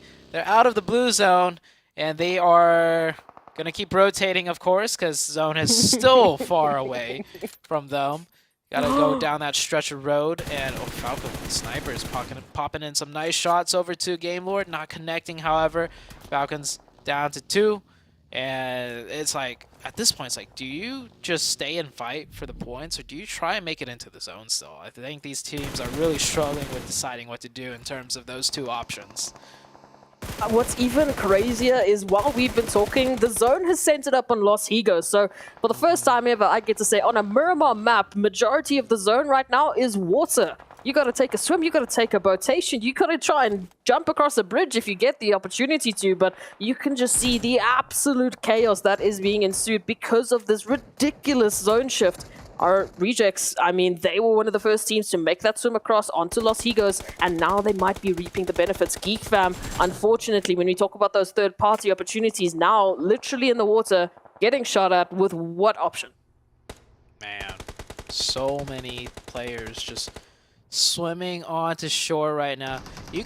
I love how you could see some of the cars, some of the vehicles still just poking out of the water. There's so many cars just in the water as well, serving as some sort of hardcover, to be honest.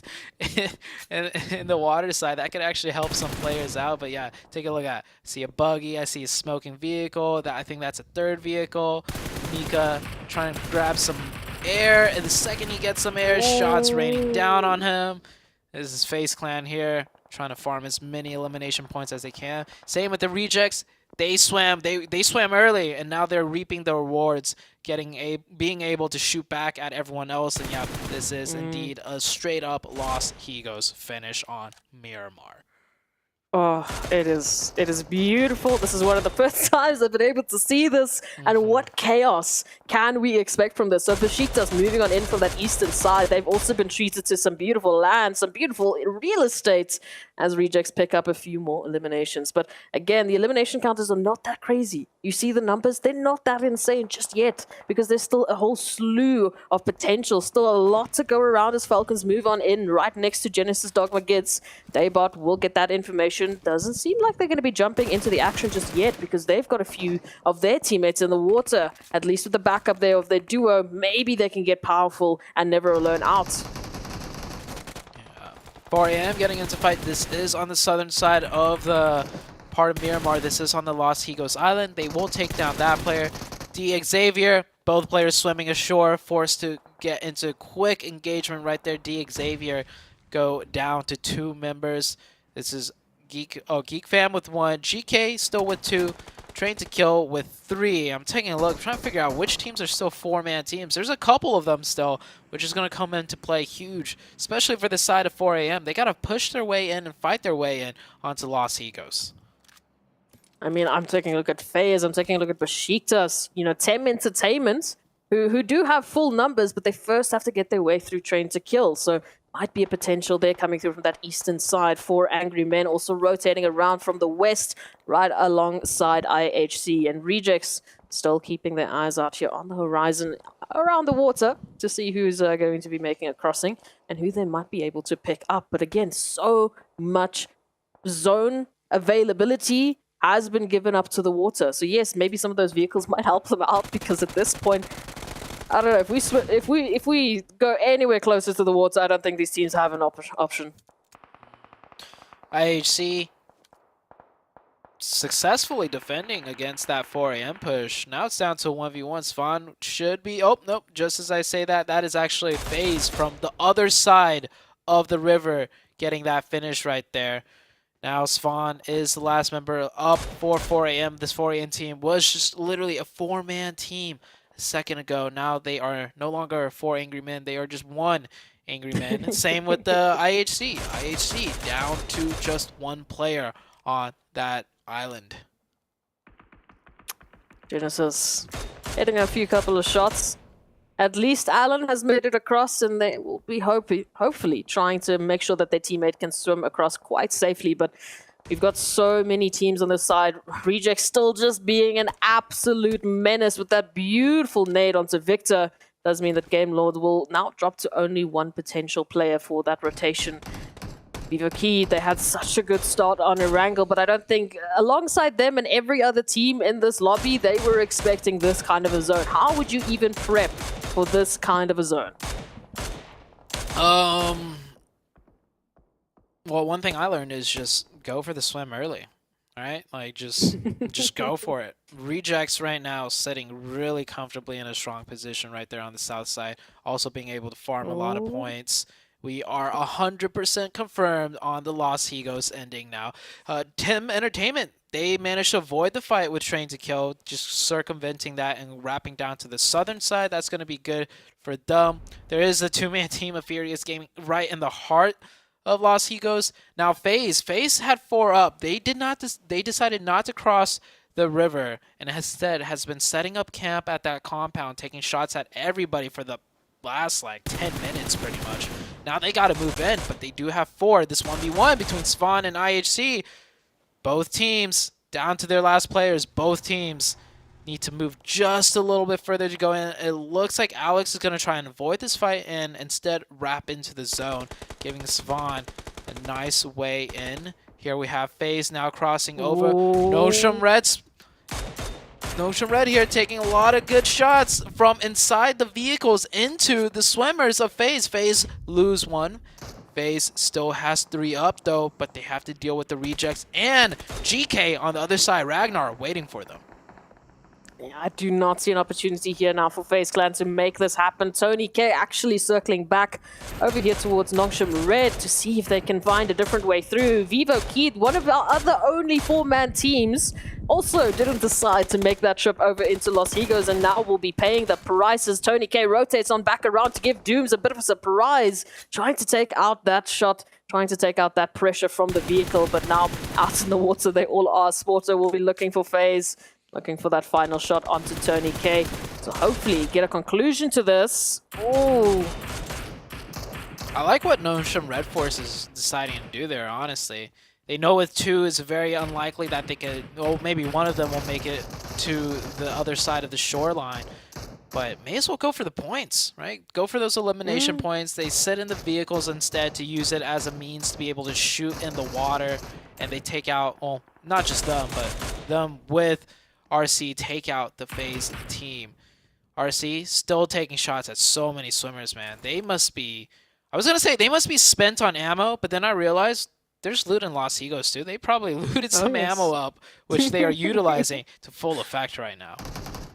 and they were one of the only teams to take a hold of these compounds early on. So if there was loot available, likely Rejects has taken all of it, which is why we can see them being the first team to reach those double-digit eliminations as Train to Kill with that rotation on end. We were talking about those 4-man teams. It was Tem Entertainment alongside Besiktas that made that trip down to Los Higos. It is no longer Tem Entertainment, who are now reduced down to only 2 as Nongshim Red Force unfortunately feel the brunt of Rejects and their just big brain plays, man, making that rotation onto Los Higos. I mean, oh, loving it. This fight's about to heat up even more, though, because if the circle goes right into the buildings, the city, the heart of Los Higos, we might get to see an urban finish, and there is still 18 players left alive. And if you take a look at this beautiful scenic shots, yeah, fighting here won't be easy either. It's almost like a city ending. It's just a mini city for all of these teams that are left. A lot of fighting out on the outskirts, though, as teams finally manage to swim in, slowly rotate in. Train to Kill now coming into the mix of things, taking a look at Genesis Dogma Gids. Genesis Dogma, this team has been struggling a lot throughout the 2 days, and this is definitely a struggle bus in of itself, but they've made it pretty far, all things considered. So many teams already not being able to make it to this end game late zone. I mean, here's the question, do you play that outskirts zone? Was it up to the early eliminations for Genesis? They might have had a slower rotation, but just choosing that timing right and managing to get in and capitalizing off of some of the chaos that might have been happening inland might be why they were rewarded with some opportunity onto Los Higos.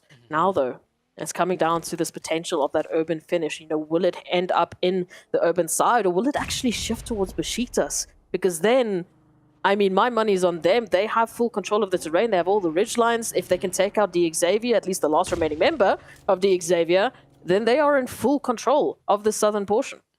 They are aware of that last member of D Xavier as well, which is really good. That's the worst thing that could happen to a 4-man team, getting caught by a solo player and then losing one player. But they'll control this territory for now. They're playing very cautious. They could play more aggressive, honestly, take more territory. But like I said, that one player of D Xavier, if they were a little bit overextended, they could have easily lost one or maybe even 2 players going from a 4-man down to a 2-man. So playing it rather more cautious and not. I mean, the chicken dinner is in their sights pretty much. The only 4-man team, Rejects and Train to Kill with 3. Those are the only 2 other teams with 3 players. Everyone besides that have either 2 or just down to the last solo. The beautiful benefits of that chaos. This is what we are reaping. We are being able to see what these teams are able to do in an absolute gauntlet of a Miramar, as only their second map of the day, mind you. So after the insane pace change that we saw on Erangel, immediately back into the chaos because there just was no other option. These teams really did not have another option to play a different style, to bring in a different form of energy.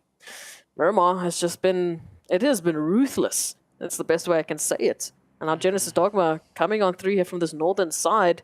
The moment they stand up, it looks like Train to Kill are, well, trained on their position, waiting for those pixels to move. Circle slowly crunching in. Every team pretty much stalemated now. Neither team looking to make a move until the next circle shift.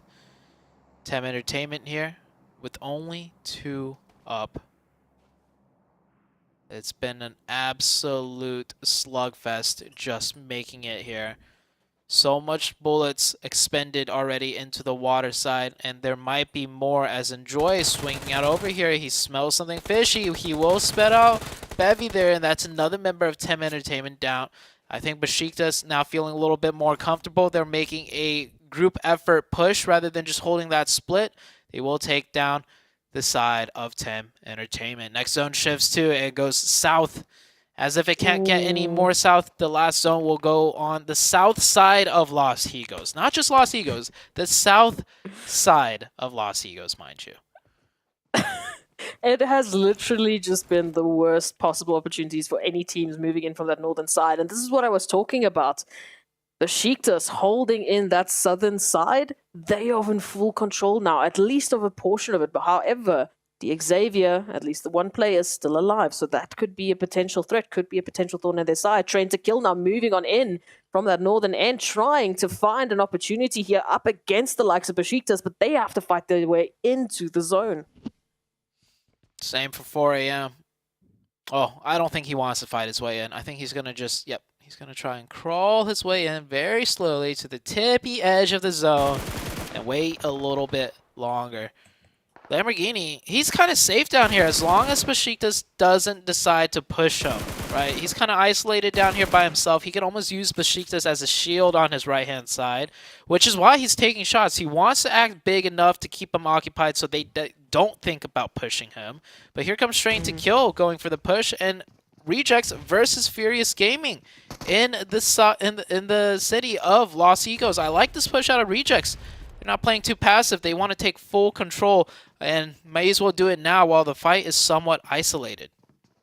What a potential, absolutely booming game it could be here for Rejects, running already with 13 eliminations, just trying to close that gap onto Furious Gaming, who are having all of their nades prepped and ready, which is the only real helping factor here as a 2-on-3 scenario is about to ensue. The action comes on through. Duello actually finding Genesis Dogma in the meantime as well, as if you had time to focus on another team. Here it comes through.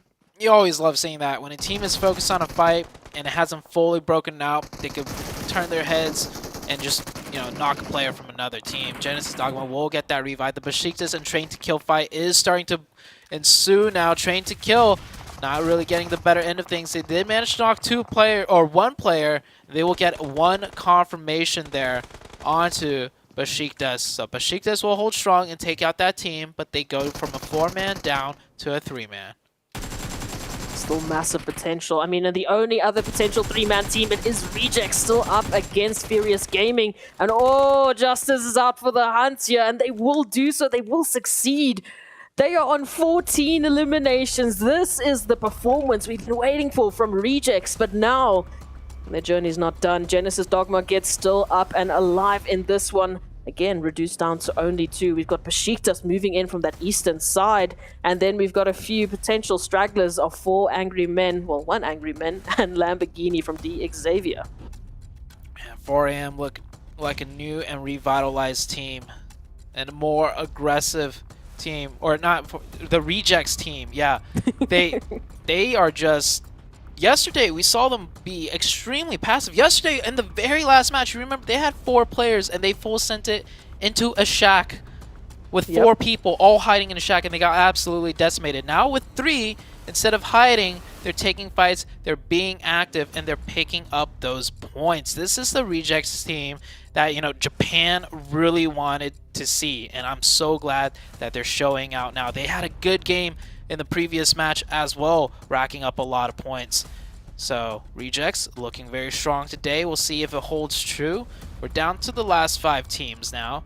Got 2 solos. The 2 solos actually really close to one another. The 2-man of Genesis Dogma. Man, shout out to Genesis Dogma. I don't know how they made it this far. They were one of the later teams, right, to swim over from the northern side. They capitalized off of the chaos here in this zone, off of the chaos of this entire map. The way that we have been rotating, the way that we have been going through this terrain.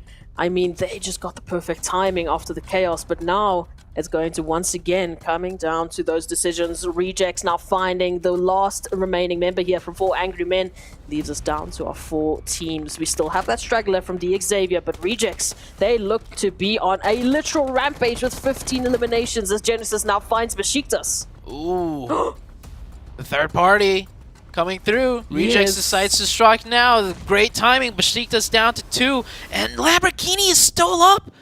If Lamborghini times as well and this fight kind of stalemates out or goes back and forth, Lamborghini could potentially steal the chicken dinner away from both of these teams. Besiktas will get the revive, quickly knocked back down to the nade by Justice. Good peeks back and forth. They don't want to commit too hard and lose one of their players. Besiktas now down to 1. It's all up to Peace. Can he get 1? Maybe 2 knocks. Doesn't even get the single one. Now Lamborghini has his work cut out for him. This Rejects team about to take the chicken dinner. They're feeling confident. They didn't lose a single player, which was actually crucial. If one of them got knocked, Lamborghini could see that from his position, and he would have stood up and third-partied. But Rejects playing so disciplined, now clearing this last area together, spots out It's Lamborghini. over. It is all said and done. Look at the joy out of the Rejects team. An unlikely match to get a chicken dinner from, honestly, for everybody. Everybody involved. Probably, that's not a typical standard fashion, zone ending. Oh, yeah, we've practiced this before. This is how we're going to take the chicken. Rejects so happy bouncing back after a terrible day number 1 performance, I'd have to say. 9 eliminations, 1,372 damage. If we had a statistic for bullets shot into the water, it would be off the charts for this game. And all of that just from one player. We have to remind ourselves that at one stage we were talking about Rejects having 15 eliminations before they took out the last 2 remaining teams. Xavier, though, coming through in 2nd place. I'm happy to see that. I'm happy to see those placement points. But as we've been saying, you can't just solely rely on those placements. You need to hit it strong with those eliminations. I mean, look at this. Rejects topping up with all 4 of their players in this fantastic showing of Miramar, picking up such a ridiculous amount of damage, a ridiculous amount of eliminations. And it was just a beautiful showing from them to pick up, like you said, that winner chicken dinner on such an unlikely map. Man. You notice next to Rage, he's got those binoculars on top right. That's how he got all those eliminations. He was spotting out the fishes with those binoculars. Very good game out of the Rejects. A Los Higos finish, a South Los Higos finish. Never seen before. I can't wait to see what happens next. Rejects looking strong.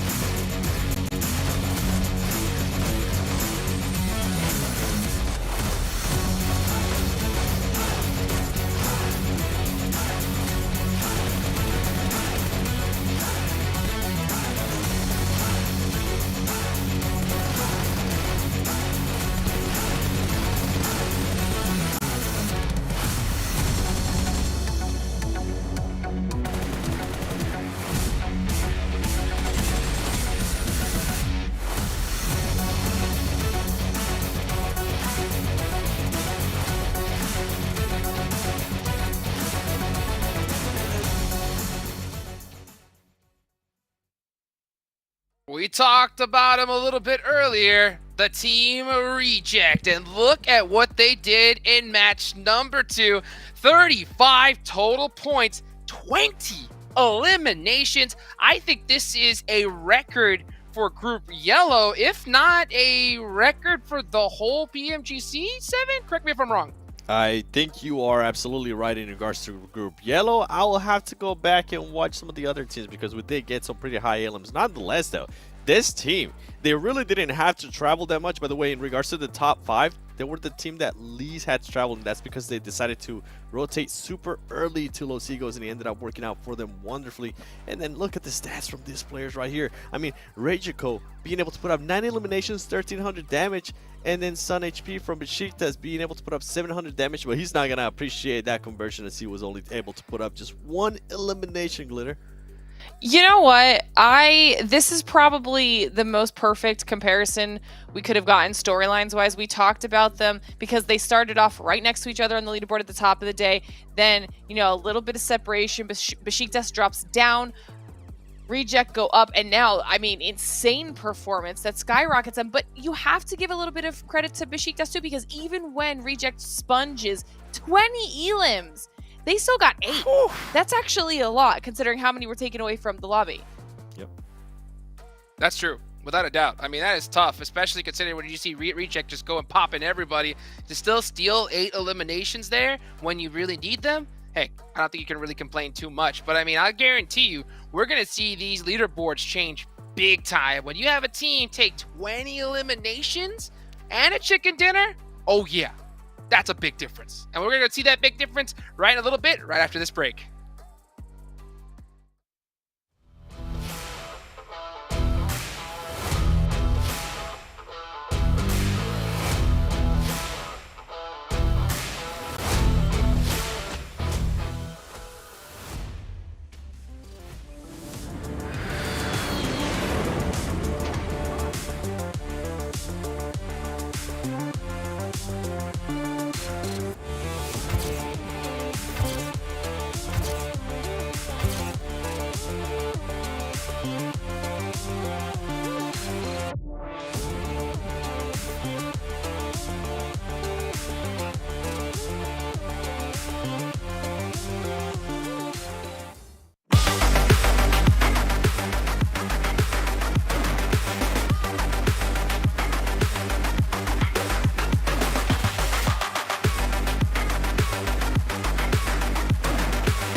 Welcome back, everybody. I'm your host, Hot Jukes, here with 7WG and Glitter Explosion. 2 games already in the books here in day number 2, and we still got 4 more left to go. I hope you guys are really excited. And speaking of exciting, of course, we have to give a big thank you to our sponsors, Sony. The Sony Xperia 1.4 and Xperia Stream were created in collaboration with professional esports players. Play PUBG Mobile in 90 Hz with Xperia Stream's total cooling system and multiple ports for intensive gaming and streaming. Also give a big shout out to our platinum sponsor, Prime Gaming. That's right, you guys can get some free in-game content with Prime Gaming. You guys can claim PUBG Mobile items as well as other Prime benefits. So go check out Prime Gaming today. All right, now that we got the sponsors, I think it's time to take a look at those overall rankings. We mentioned them a little bit earlier. We're gonna see a huge jump from Reject. Just how far did they go? 4th place, baby. Woo! Being able to jump 5 spots there for Rejects, I mean, that's what one amazing game can definitely do to you. And I'm also going to be looking at the top. I mean, Geek Fam really hasn't had... to be fair, though, that Miramar didn't held them out because they had such a north landing that they weren't going to be able to do anything. Nonetheless, though, T2K being able to catch up to them, they're only 2 points away from being able to overtake or at least tie 1st place, Glitter. Ooh, and see, and then this is what we were also kind of alluding to. Bashitas back up in the top 11 now. Okay, jumping up to 9th place. Game Lord, Furious Gaming, Tem, all dropping down just a tad here. We see a little bit of movement down there at the bottom. Nothing crazy. But what I'm loving is that I think we're seeing a lot more aggression out of some of the teams that were just a tad bit quiet. I mean, to be fair, this last Miramar was what Rejects did well on, and then when they went into the Sandhawk match, they fell off just a little bit.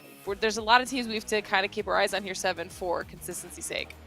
Yeah, with the Xavier, I'm actually going to be seeing if they're going to go for that strat they went with yesterday, which was just placement points, something that we saw out of them just now in Miramar that worked wonders. Got them 15 points. And when we're looking at the drops, we got to talk about Bootcamp because you can see there was 2 teams there. It was FaZe Clan and it was Besiktas. FaZe Clan ended up winning that fight, but they did end up losing 2 players. I wonder if those teams are going to be readjusting. And you can also see a bit of a hot drop too towards the top northwest hot team. You can see Falcons, and I think that might be the Xavier. So we'll see if they actually decide to take a fight there, Glitter. Ooh. I mean, there's lots of possibilities. Painan, IHC, and Reject down there. I mean, there could be, especially if you're coming off a crazy amount of elims like that, Jukes, I'd be a little bit worried. Oh, big time. I mean, that Xavier Falcons, position is going to be tough if they hot drop each other in hot tid because, number one, they are really depending on that zone going to that island. And not to mention, they're both on the bottom of the leaderboard, so they have to fight it out early. It's just not a win-win situation either way. But moving on, let's take a look at Yell's team to watch here for this next match, the Jungle. My most favorite match of the day. Favorite one to watch, least favorite to play competitively. Seven, I see you got some GK on there. Besiktas and Geek Fam, why'd you pick them? GK, I mean, this is that last map was the 4th map that they just haven't really been able to perform well. Like a team that was so consistent at the beginning of yesterday has now completely disappeared. And we know what usually happens to those teams if they're unable to stop this spiral, and that's why I'm picking them here, because yesterday they were able to win that Sandhawk. If somehow they can at least end up with the top 3 and spark up their day, being able to be a wake-up call for them, this will be a great way to just break that bad scratch that they're truly on. Besiktas, you heard me talk about the hot drop earlier. And then with Geek Fam, I'm pretty sure they're going to be feeling the pressure a little bit, Glitter, of some of those teams currently trying to hunt them down in first place. Yeah, and we kind of alluded to that a little bit too. Like, to be fair, they didn't have the most favorable drop when it comes to where the zone was on the last map. But we did want to keep our eyes on them to see if they were going to be consistently dominant like they were yesterday. And they have slowed down just a tad. I think Sandhawks are a really good opportunity to kind of ramp that back up. It's always going to be extra chaotic. And FaZe in the last game, I mean, they were just aggressive, okay? They had kind of picked up a little bit. It might not have been the chicken dinner, but they had kind of turned on that aggression. I want to see that carry through, especially in Sandhawk. Get a really strong performance out of them. And then, of course, reject after that. Just insanity. I want to see if they can keep doing it. Take a look at some of the players here in the battle lobby. They are getting locked, loaded, ready to go. Here coming up soon. Sandhawk is always just so pressure intense to how fast that zone goes. Now with the update as well, where the healing strategy is no longer a thing. That zone damage is even more powerful than ever before. And speaking of powerful, it's time to move on over to 2 of the most powerful casters in the game. Let's move it on over to Zute and S-Proxy. Thank you, Jukes. Well, if S-Proxy and I had a power, it is the power to create crazy zone endings, because, yeah. Lost Egos, I'm selling you. Yeah, we were saying, I don't think we've seen that happen in a competitive match of PUBG Mobile yet. I don't think I have, so, hey, you put S-Proxy and Zute together, that's what you get. You get a Lost Egos finish. Let's see if that power comes into play here. I mean, what could be the craziest ending on Sandhawk that we have not seen before? I feel like I've seen every circle on Sandhawk just because it's so small, right? Yeah, I do believe maybe docks ending like at the actual docks, like the to the right of the S, like that pier. That's one place I haven't seen it in before. I've seen it in like above the D in docks, which is pretty far down there, but I don't know. We'll see, man. We'll see. But the first thing that we got to settle out first is this bootcamp hot drop that's about to play out. Oh, yes, indeed. Moving on into the action already. As we talked about it, in terms of the hot drops, we didn't see that on a Wrangle. Miramar, look, let's not count Miramar because Miramar was ridiculous. But are we going to bring in that action here on bootcamp? Are these teams once again going to jump in? Maybe not. Besiktas actually, yeah, giving this location up over to the side of FaZe. If I could recall correctly, Besiktas yesterday opened 2 knocks onto FaZe, making it a 4v2, and then they lost, and we were talking about the killer mentality, right? That's just something that it was pretty evident that the Besiktas team did not have. And I was saying they should not hot drop, and they gave it up. Same with Genesis Dogma, another team yesterday on the hot drops that we were watching, and we were just really puzzled, like, this is not how you contest for a drop shot. They played so passive to a point where it was a mistake, like clear cut, like they're not playing it correctly by any means. It's not even playstyle question. It was just like, you are not playing this correctly. So both teams at least recognizing the fact, like, hey, we are not a hot drop team. This is not what we do. This is not what we're comfortable with. We're going to just give it up and figure something else out rather than trying to tough it out and dropping a couple of games to learn in the process. So good on them to just straight up adapt. Rejects coming off the back of a very strong game will go down to 3 members early on to the side of Furious Gaming. A little bit of a split contested drop here, which is a little bit interesting. It's quite interesting, especially when with the fact is that we're talking about Rejects now losing 1 member right off the bat, pretty much right off the bat, with 2.5 minutes into the Sandhawk. And we know Sandhawk, it is third-party central, so you want to have as many numbers possible just to be able to contest all of the chaos that is surely going to ensue. We can see 4 angry men, but Chow being a little bit angry themselves and ensuring that elimination will happen. So 1 pickup here for 4 angry men and another pickup at least for the likes of Furious Gaming over towards Rejects. So a few eliminations, a few trades back and forth, but generally we're still seeing the teams kind of just getting into their relative positions. I mean, Besiktas, yes, they gave up that bootcamp, era, but as we can see, Sun HP now split up, keeping an eye out on the Xavier. Oh, and Peace, as I mentioned it, they were very close to bootcamp. They had to take a rotation out to try and join the rest of their team. They're over towards Camp Alpha, and now they're gone. A lot of split drop fighting right now. Fierce Gaming ended up taking down another player of the Rejects, so Rejects now down to 2. Besiktas improvising a new drop, a new split, do get themselves caught against the Xavier and potentially even the likes of Falcon. They're doing like 2 on the northeast of the bridge on the north side and then 2 west of the bridge. So it's a good split if they could get away with it, but it extends a little bit too much into the Xavier's territory, and they're not going to be happy about that. And then with Rejects, they're doing a split, south of boot camp. They drop in the trifecta area, that bridge compound crossing. Then they drop south of boot camp, and then a little bit southeast of boot camp. Problem is, Furious Gaming, they do a wide quarry split. They do 2 players, like, quarry-ish area, and then 2 further west of quarry. And those 2 players, ended up conflicting with the 2 of Rejects. So that's how we're getting all of these little eliminations coming across the board. And Rejects, another player knocked. Rejects down to 1. Yesterday, they had polarizing performances too. I think yesterday they had 1 really great game. I think a chicken dinner even, And then nowhere to be seen for the rest of the matches. Today, they get a huge chicken. Now they're about to be the first team eliminated. I'm getting some deja vu. We're getting crazy zones. We're getting Regis with some polarizing performances. It's all coming down to the same pattern here. And now, I mean, Justice, well, rotate, leave the situation, go hide in the grasses. I mean, there's really no option.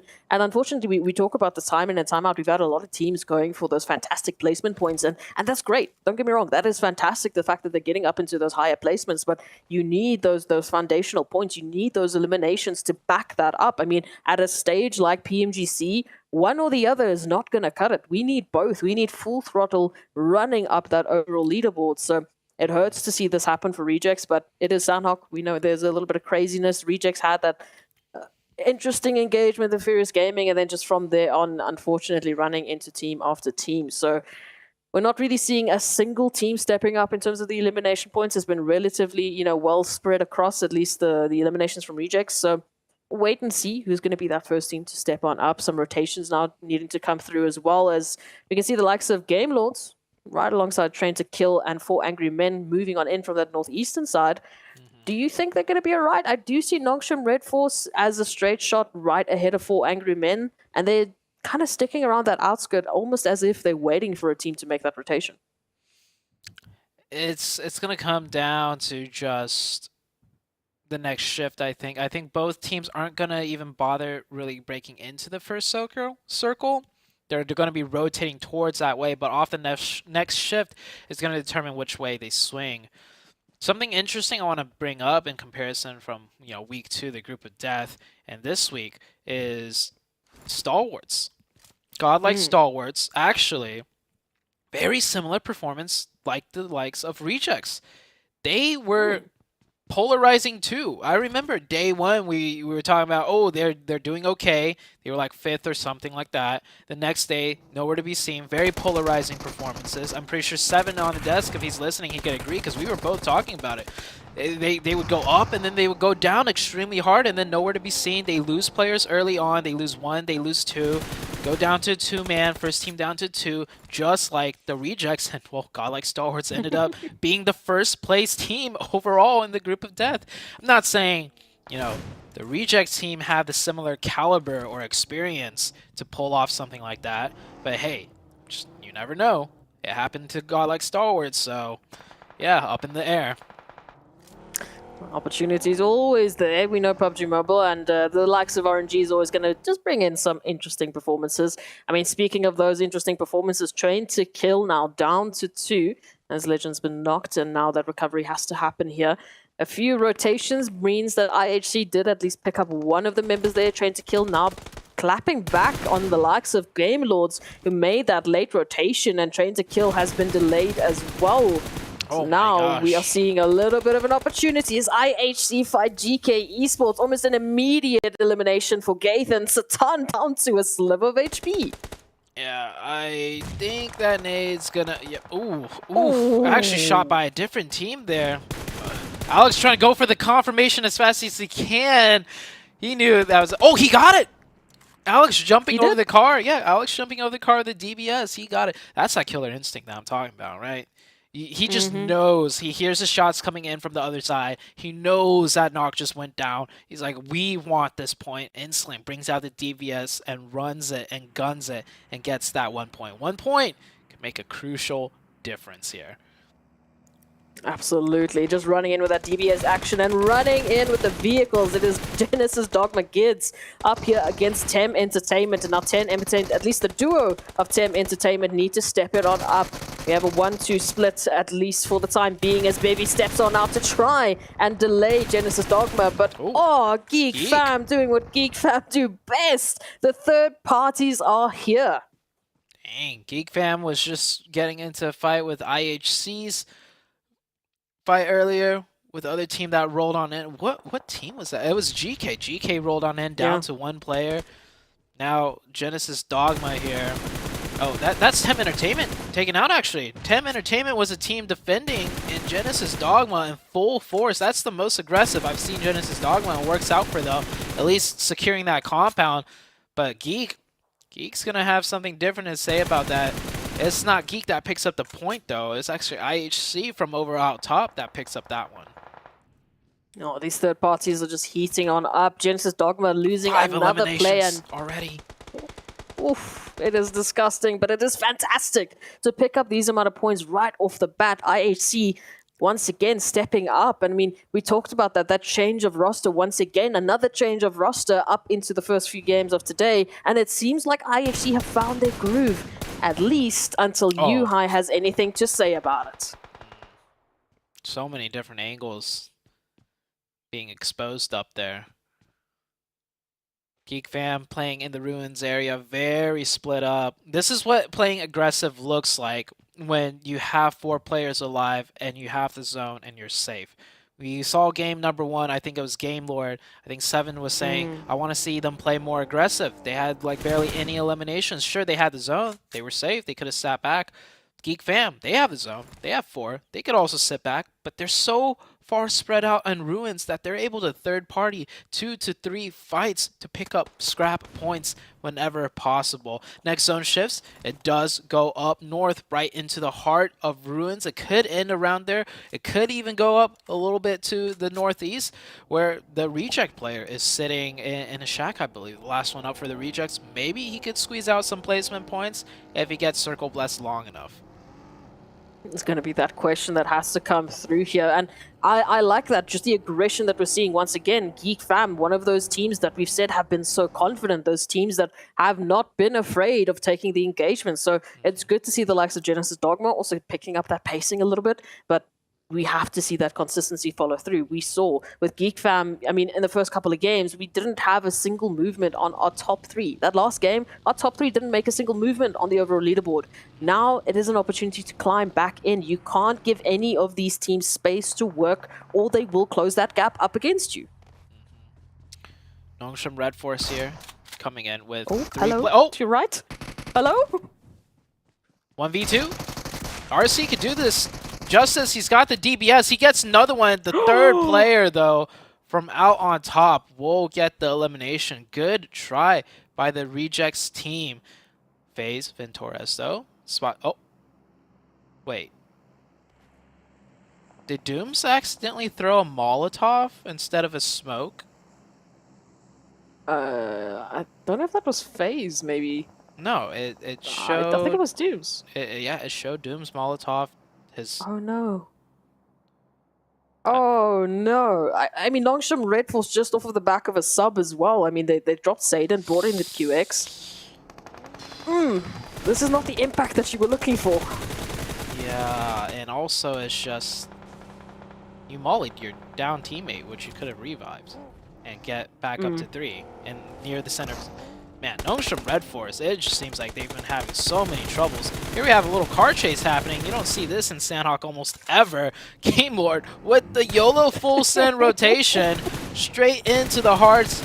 Well, not the heart of Ruins, but on the outskirts of Ruins. One player will go down. Last player in desperately trying to set off that smoke. Can he get it down in time? Give him some cover. Give him some reprieve. Too many shots from too many different angles. And, man, with IHC's sight train on you, they will not let up. IHC up to 6 eliminations now. But as if that was enough for Game Lord, Geek Fam also reached in from Ruins. They put themselves in a perfect crossfire between IHC and Geek. So regardless of what IHC would have done, Geek Fam would have jumped on in. Those are two teams you do not want to be sandwiched between. No. Lamborghini, we saw what they did on Miramar. Will they be able to clutch it up against Falcons who just drive on by? Nice little swing by right there. I like it. I respect it. Falcons. Looking strong. Falcons, man. This team's also been struggling a lot. Looks like they're playing a bit more loose, a bit more confident, and it's working out for now as they pick up those 2 elimination points so far. Next zone shifts. It does come off of the North Island. I think everyone on the North were ready for this shift, so let's see what their plan is. 4 a.m. meanwhile swinging in from the western side. 4 a.m. started all the way on the northeast, so they did a full, complete wraparound. Working out so far, but can they get further? Ooh. What a nice shots with the silencer as well. That QBU with the silencer, oh, sounds so nice. It's deadly. Just tap, tap away, and it's done. But DX Xavier now, I mean, we had the drive-by from Falcons. That took out Lamborghini. Now, T-Duck out here, the nade. Oh, sliver of HP. You're out of the blue, and they can't even get around. They're just going to go down. No other option. I mean, at this point in time, Falcons have their number, and DX Xavier will go down with not a lot to show for it, unfortunately, but we'll see what they bring on back. At least 2 eliminations to the tally as Geek Fam move on in, still hunkering down here towards Ruins.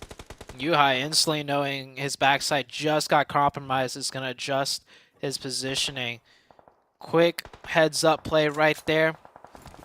Genesis Dogma will find this shack to play in for now. Geek Fam do want to close in on this, but they're also dealing with Furious Gaming the whole time, and that's a player knocked out of the Geek Fam team. That's just going to slow things down for Geek Fam. They're going to go back and reset as GK Hope comes in, and I think he saw that burning car. I was like, that's taken. Ends up getting taken out by the 4 a.m. team instead. GK, once again, slipping on the leaderboards. Eliminated very early. No placement points. No elimination points. At the very least for our top 3, you know, GK going out, but we still have Train to Kill, we still have Geek Fam, and we have Furious Gaming, who decided that, you know, pole position is looking real nice right now. Let's just see if we can take out Geek Fam as Genesis Dogma chime in as well. Geek now stuck in between a rock and a literal hard place, as all of the teams in the vicinity are moving in for those potential third parties, just spreading out the damage. Rude down and knocks. Geek Fam snipes, trying to rotate out for that res. Look at this, right behind that tree. And we've seen what these trees have been able to do today, Zute. It's not some good cover to work with. Yeah. I feel like if Aiden had, it was a Genesis Dogma player, if he had a little bit more trigger discipline, he could have waited for the next stretch of crossing, which was less trees in between the second and third one, and probably got the knock. But him firing off the shots right there, getting a little trigger happy, will incite that player to drop down smokes, to get the crossover, to get the revive. So Geek Fam will go back up to 3, losing their 4-player strength, which would have been crucial in a match like this coming out of Ruins. They would have had they want full force control. Circle did shift north off of Ruins though, so we'll see the likes of IHC have to make a play. Geek Fam, Furious Gaming, GD Gids, and everyone else coming in from the eastern side of things. Nongshim Red Force still in this at least for another second before FaZe Clan move on in. Picking up at least an elimination or 2 or 3 as they move on forward. And now they're going to be coming through from that eastern side rotation. The only other player really in contention for them would have been Train to Kill, but bam, there they are. They are out for the count. So in terms of our top 3, it's only Geek Fam left, up with 5 eliminations, still moving on in from Ruins, right up ahead of Furious Gaming. 4 AM looking strong right now. All of 4 AM still up, coming in from the west. Geek Fam trying to do what they can with 3, and it's working so far. IHC did make that drive over. They find some sort of cover. One player knocked, should be able to get revived. Constantly have to deal with the GD Gids. Yeah, that shack being taken completely ruins Geek Fam's plans, and now they are getting pieced apart by everyone from every which angle. Geek Fam went from third-partying every team to having every team look at them, taking shots at them. Yeah, from his backside, from his left side, from his right side. Nowhere for Snipes to go. Snipes about to get sniped as all the teams are moving on in. Furious Gaming still need to get themselves in the zone. Falcons going out at least with 5 eliminations. Here it pops off now as Furious Gaming, they turn it all around up to a IHC at least before Alex steps on in and confirms the entirety of Furious Gaming. But it's not going to stop there. Snipe still somehow as a solo fighting back against the entire mountain that they need to climb here. IHC holding them down, keeping him locked in. Rotations are going to be tough. Genesis Dogma still alive. 4 AM, controlling the western side very beautifully. They do know Genesis Dogma is down there, and they know it's more than one player based on the amount of shots they've heard ringing out. That nade does not connect. They really want to take care of everything around their backside and corners so they don't get spoiled.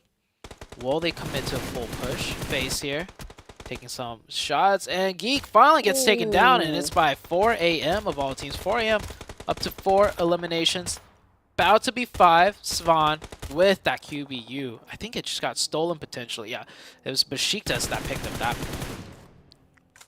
I am loving what IHC are bringing into this action. 9 eliminations, but they still have to find a very good entryway into the zone. Alex now being caught on out by Genesis Dogma. This is a good amount of energy that we're seeing from them, but they're taking this fight right along the ridgeline away from 4 angry men who seem to have smelt blood. It looks like they're pushing on up. They want that third-party opportunity. Peeking up and over, they get the finish. They take care of their flanks. Very well done by the 4 AM team. Zayol, last one up for the side of IHC. He can potentially make the run over since Genesis Dogma is taken care of. 4 AM now focused on their front side, no longer concerned about the southern region. 4 AM starting to push into, Vivo Key coming into the mix. One of their players gets knocked. I think he went up above the water and went for the knock on Svan, but instantly the support was there. The trade was good. IHC, they were holding strong. In comes 4 beautiful shots from FaZe Clan as they close that one out. IHC will go down though with those 9 eliminations. 4 angry men holding onto the coastal line here from that western edge of the zone. Just confirming Vivo Key. So I mean, in terms of what we're looking at in the zone, it's Besiktas in center that have been extremely quiet. They haven't been picking up these eliminations or capitalizing off of those third-party opportunities. And now FaZe and Falcons will join our 4 remaining teams in the zone. And it is looking good in terms of the positioning for Besiktas, but will they be able to capitalize and pick up the eliminations? Oh man, Svan with his QBU still. So deadly. Just 1 headshot, 2 headshots, and that player is down and out. It's going to be shaping up to be a beautiful ending. Usually Sandhawk is a lot more chaotic, but with the way the layout is, it's going to be a more methodical approach. Of course, Besiktas in the dead center in a strong position. But no matter how strong your position is, if you're getting pushed in from multiple sides by multiple teams, it becomes very tricky. FaZe lose 1 member trying to cross over, making a play. 4 AM just playing it conservative, playing really well here. FaZe do breach into the compound. It's not fully yet encircled, and they lost 1. Now the Falcons trying to do something. Falcons get a nice knock there onto some bomb, but they're traded back, and the blue is pressing in closer on them. 4AM knows where they should focus now. All 3 players left. Now make that 4AM. Looking towards the sightlines of Falcons. That's another player down. Falcons down to 1, and 4AM should go for the isolated push here. Besiktas is a little bit worried about FaZe Clan. With good reason, FaZe Clan pushing up now. Besiktas, can they get the knock? They get one, but one of them go down. FaZe Clan finish out by 4AM of all teams. 4AM isn't just only focusing on Falcon. They're focusing on everybody. They're taking names, and it's not just one team's name. It's one team down, 2 team, 3 team. 4AM looking so strong. Besiktas now down to the last 2 players, and 4AM have a good idea. They get the reknock. They push him for the final swipe, and 4AM get the chicken dinner. The distance traveled also by this team. The fact that they won this match, starting from the hard northeast, wrapping all the way down to the south, wrapping back down to the southwest, then back up north, all the way into ruins. Those are some gorgeous finish. Yeah, those are some rotations if I've ever seen them. We often say Sandhawk is not a game of rotations. Well, if anyone could prove that wrong, 4AM just pretty much won that game off of beautiful rotations, isolating their backside every time, striking in at the most optimal positions that set them up for good engagements as well. I don't think they were at any point at the chances of being third party. They always had some sort of ridge to work with, and it's just map knowledge and rotations coming in for this Sandhawk match for 4AM to get a big chicken dinner. 4AM making that showing, making that statement once again, bringing in a beautiful amount of eliminations. You can see it's so well spread up. It's only really WWX moving on in with the better eliminations alongside Qingsheng. So it was a very good team effort, I would say, bringing in such a beautiful showing, bringing in that winner chicken dinner for AM. I mean, in terms of the distance traveled, they did have to work. As you mentioned, look at that, 11,000 meters worth of distance traveled, right alongside Falcons, actually, who similar had that approach into that final moment, but just couldn't quite find the angle to work with. 11,000 on a map of Sandhawk, by the way. Sandhawk. It's a small map. If you could travel 11,000 on Sandhawk, that really does say something.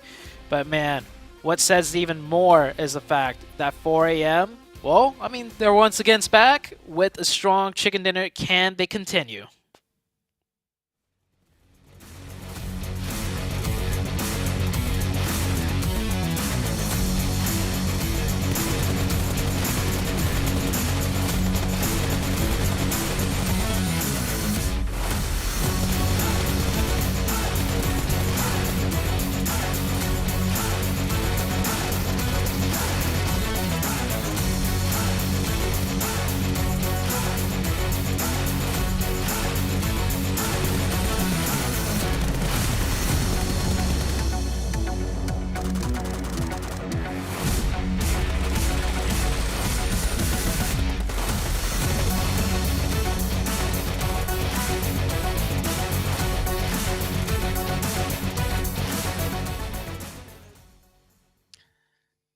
And the 4 angry men just got angrier. 30 total points after being a little bit quiet here for a little bit here in Group Yellow. Finally getting another chicken dinner once again. And then Team Falcons finally showing up and getting 16 points on the board here, 7.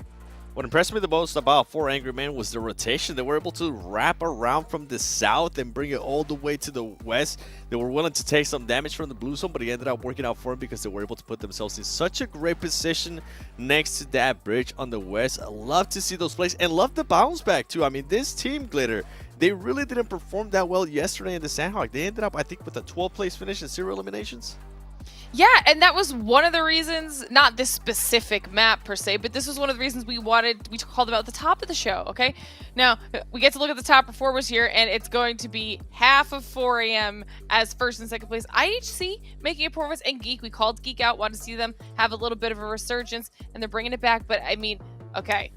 Across the board, we've got 5 elims and 5 elims on Ching Chen and WWX combined. Over 1k damage, though, but almost equal team contribution. And we wanted this. We were waiting for this. We knew they were capable of it. And like you said, Sandhawk was a map where they struggled. This is good. Figuring out Sandhawk now with the new zone and everything, this could be a huge, huge gain for them. I just love that rotation. Absolutely. I can't get over it. Dude, me neither. I mean, when you're able to make a play like that, you know it's got to hype the squad up, especially after your team hasn't been performing the way that they've been expected, you know? So to be able to pull something like that out right when it's needed, that's that clutch factor. And you know what? One team that we talked about a little bit earlier, Seven, was Rejects, right? They had a good pop-off performance here. So I think it's time we talk to one of the players, and let's go ahead and move on over to an interview with the excellent Tash Bunny. Hello everyone and welcome back to the 2022 PUBG Mobile Global Championship League stage Yellow Group. And we're halfway through the night already, but before we continue, let's have a chat with the team who opened the day with a chicken dinner, Reject from Japan. And with me, I have Reiji Oko. Okay, you got a little bit embarrassed there. Hi Reiji, how are you? Hi, hello. I'm fine. Oh, genki desu ka? That's how you say how are you, right? Yes. Okay. Okay, so I have a question for you. My first question for you is, how do you think your team's form today? Are you confident on getting the top 3 in the total ranking? はい、今日の出来具合を見た感じで、トップ3に入れるかのちょっと感想いただきたいです。入れます。I think I can get into top 3. Okay, he thinks he can get into top 3. So what do you think is the hardest thing that you have to do in order to get into top 3? Okay. 第3位トップ3位に入るようにするには何が一番大変だと思いますか？生き残ってポイントを取ることです。For he said that to survive and to earn the point will be the very difficult part for him. All right, surviving and getting points. Of course, we have to talk about that sweet spot. But for now, my last question for you is, you won the winner chicken dinner on the second match for today, but you were quickly eliminated on the third match. So does this unstable result affect your mood, and how will you guys adjust next? はい、2回目の試合では、結構いいスコアを取ったと思うんですけども、3回目の試合ですぐに負けてしまったと思うんですけど、その中でSorry, what was the question? Sorry, so it's you got this winner chicken dinner on the second match for today, but you were quickly eliminated on the third match. So does this unstable result affect your mood, and how are you guys will be adjusting? そうですね。2回目の試合では結構トップの方に入ったと思うんですけど、3回目ではすぐに負けてしまったと思うんですけど、それはどのように今の結果を影響するかっていうのと、どのようにしてそれを回復するかをお聞きしたいです。まあ運が悪かっただけなのであんまり気にしてないです。Okay, so he said it was a bad luck. It was just a bad luck, so he don't actually care. Yeah. Oh, bad luck and he doesn't care. At least he's gonna go GG, go next. I'm very excited about that. Now we're gonna be going into the 4th match of the night. How do you say goodbye in Japanese? Goodbye を日本語でなんて言いますか？ Sayonara, everyone, and we'll see you guys back on the desk.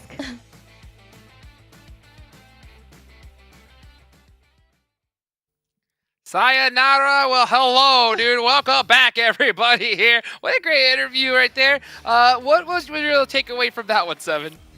I love that he said he didn't care and he just tossed it out to bad luck. I appreciate that, and you know what? It is bad luck because earlier they had some amazing luck in Miramar when they were able to put up all those eliminations in the chicken dinner. True.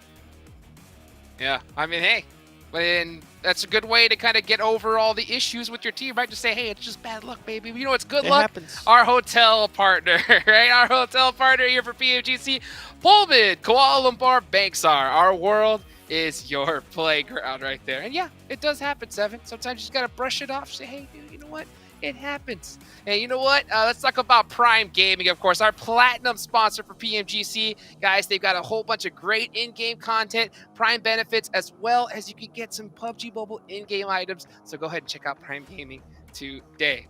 Alrighty then. So, Glitter, I think it's time we take a look at the overall rankings, baby. Let's see who is on top of this thing. It's Geek Fam still. But look, we are definitely seeing some changes for Angry Ben. Now in 3rd place. That's a big jump up for them. I'm glad that we were able to take a look at this because that's a huge jump up for 4 Angry Men getting themselves in assaults. I mean, still very close now, but now that they're at 90, GK is down at 89, Reject at 85. That top 8 is slowly really shrinking down as far as any sort of like cushion goes with those points. So I think it's going to be become a really close race. But now Vivo Keed is going to be dropping down. And on the second page, 7, Tem not looking so great. Tam is not looking so great. Furious Gaming is actually not looking so great. Furious Gaming is starting to give me vibes of Evos from last week when they were just not taking advantage of them actually being within the top 11, and then everybody was able to catch up, and that's exactly what everything is currently happening. I mean, the gap right now between those teams is really not that much. One game, and we're going to be seeing a lot of switches there. Yeah, and now's the time to do it, especially before we go into day 3. And I'm just hoping we don't see, GK act like HVVP from last week as well. Starting off strong and falling off towards the end. But hey, you know what? Still a lot of PUBG Mobile left to be played here. We got another match coming right up, and it's time to take a look at y'all's teams to watch. So 7, of course, you got Geek Fam on there. They're doing great, but could be doing better. Am I right or wrong? 100%. They could be doing better. I'm actually going to be looking at 4 Angry Men because they didn't perform that well in the second half of the day, especially when it came to Erangel. We saw how they were able to turn it around just now in Sandhawk. They didn't do so well yesterday. Today, they won. What is 4 Angry Men going to be bringing for us here in the next Erangels? And then for Tem, I mean, we talked about it. This team currently sitting in 13th place. I'm pretty sure not where they want to be. They want to be able to close that gap a little bit more. And why not take advantage of it? And I know you have Tem as well on your teams to watch, Glitter. Yeah, I want to see a bounce back from them. We saw clearly like these moments where they're very capable of having some solid performances. They're just not on the consistent side today so far, but also I really like what we're seeing out of FaZe. I feel like they started off the day a little bit quiet, a little bit slow, but they've really picked up their aggression. They've picked up their position and their rotations. I want to see what they can do now in the second half. Back on Erangel and see if they can improve from the first time around. FaZe up! FaZe up! Let's see who's going to be up here in this next match, everybody. It's about that time. Let's take it on over to our casters. 4 a.m. back in the leading for the top 3. They just barely make it in though. GK has been slipping quite a bit. 3 performances so far, not up to par with their day 1. Day 1 to day 2, things can change up a lot, and we're seeing that now. We talked about it. Don't give these teams an inch. They will take you for a mile. 4 a.m. now finally catching up, closing that gap, getting closer and closer to the top spots. And they don't seem to be stopping anytime soon. But like our analyst mentioned, that second half of yesterday didn't quite look like the performance we were expecting. And there's a little bit of a danger for that to happen once again. But I am loving the fact that we are seeing a few more names jumping up to the fray. We're talking about more teams in contention for those top spots. Players definitely warmed up by now. 3 matches in. I love the shots of the player cams because we could see a similar mood setting across all of them, regardless of where they are in the leaderboards. Everyone's really focused right now. Everyone's really serious. I remember like day 1 before the matches started, the player cams, players were like laughing, having a good time, enjoying themselves, relaxing. But now it's like, it's serious mode. Like, they've been practicing and training all year for this moment. And this is not your standard grind either. All the players here, most likely, play the game for fun too. So even after practice and after training, after scrims, they're probably playing the game just for fun too. So they've been playing this game 24/7 almost, leading up to this moment. And this is where they get to display it for the entire world to watch. As we come into game number 4, back onto Erangel. This playing path a little bit skewed to the north. We might see something interesting happen as far as teams, dropping to the southwest goes. Might have some rotation skirmishes, when they fight for those vehicles. But besides that, we should be heading into a regular game. I mean, I feel like Erangel typically doesn't really promote hot drops, even with playing paths being a little bit skewed. Yeah, there's a few potentials out there, but again, just based off the first wrangle that we had, that pacing that these teams brought in, they weren't looking for those hot drops. You know, if there was by chance a potential for the hot drop, which what we saw there over towards the Snipoliana, the teams would pull back. They didn't want to immediately jump into that engagement. They wanted to give themselves so much time to work with and bring their strategies to their best potential. I mean, what did we have? Like 14 minutes before we finally saw that first elimination, before we finally saw some action.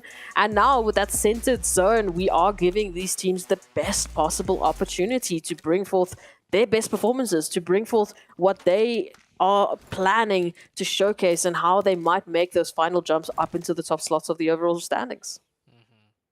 No crazy circles this time around, at least in terms of the first circle. Might see some crazy shifts, but besides that, it's going to be a pretty standard game of Erangel. Nothing like the Miramar one we had. Boy. No. By the way, if you guys are just tuning in or you missed the Miramar match, it was game number 2, right? You guys might want to just rewind back real quick, game number 2. Just take a look at where that circle ended. I'll give you a hint if you're too lazy. Los Higos, south of Los Higos. As we do get a knock between Vivo Keed and IHC. IHC actually picking up in the first blood. So this isn't a full out hot drop, but both teams try to stretch as far as they can from the plane path to South George Pole. And one player of Vivo Keed did not make it to the other side of the road. And Zayol actually taking quite a bit of damage. Look at his helmet and vest. Came down to a very close isolated 1v1. So Zayol just getting the better of that, which I don't know. I see that as two different ways. He had teammates around him, could have isolated and did a 2v1. Instead, he did a 1v1 and almost lost just based on the armor damage. So a little bit risky, but hey, it's IHC. If they're feeling confident, if they're feeling it, I mean, go for it. As Divine, getting caught out. There's those rotation skirmishes I was talking about. Game Lord setting up a nice little trap onto Divine there. I mean, similar to what we saw on Sandhawk, however, like these players are getting isolated. These players are alone. I mean, taking Divine, that late rotation on up, obviously trying to, you know, recoup with the rest of their squad, but as a result, getting caught out and alone and really no opportunity for Rejects to do anything about it. So hopefully they'll regroup, keep that tight, you know, keep that tight-knit, you know, pattern that we saw on Erangel, the first Erangel of the day, so that we can bring forth the longevity of these teams. I mean, you know, Glitter mentioned it. We were talking about Team Entertainment. They've shown those brilliant moments today. They've shown those glimmers of hope, but we need more, and arguably we want more from all of these teams. We want to see them climbing to the top of heights that they've never managed to reach before. Definitely agree. We're 3 games in, and one of my questions was Geek Fam's consistency, right? Playing from the edge and fighting their way in. That Miramar game, I'll toss out the window. Like, that one... It doesn't count. It's not a map. Yeah, we'll give them a hard pass. That Sandhawk, they did pretty well. They stuck true to fighting their way in. Just ended up getting crossfired by too many teams. It happens sometimes. They picked up quite a few eliminations in Game 1. Yeah. They third-partied 2 teams, like 2 to 3 times, and finally got third-party themselves. Sometimes it happens. I think Geek Fam, as far as playstyle consistency goes, they're sticking true to that style. And hey, they've managed to hold first place. You know, less could be said of GK, which not as consistent as Geek Fam. So I think Geek Fam, they just need one of those zone shifts where, I mean, it goes off of them, but it's in a nicer way for them to manage isolated 4v4s or just third parties where they don't get third party themselves. And I think we'll see Geek Fam spring back up in a bigger lead, maybe with this game, maybe with the next game, but they're looking good so far. They just need that one decent game to really, you know, give them a little bit of a bolster.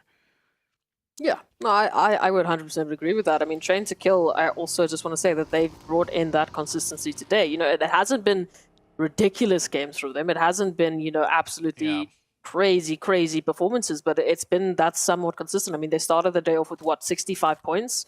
Now heading on that one away from the triple-digit marker, getting very close to that pole position, and if they keep up that performance, we could be actually seeing them taking pole position, potentially. That is before we consider the looming threat of 4 angry men and the pacing that they've been bringing in.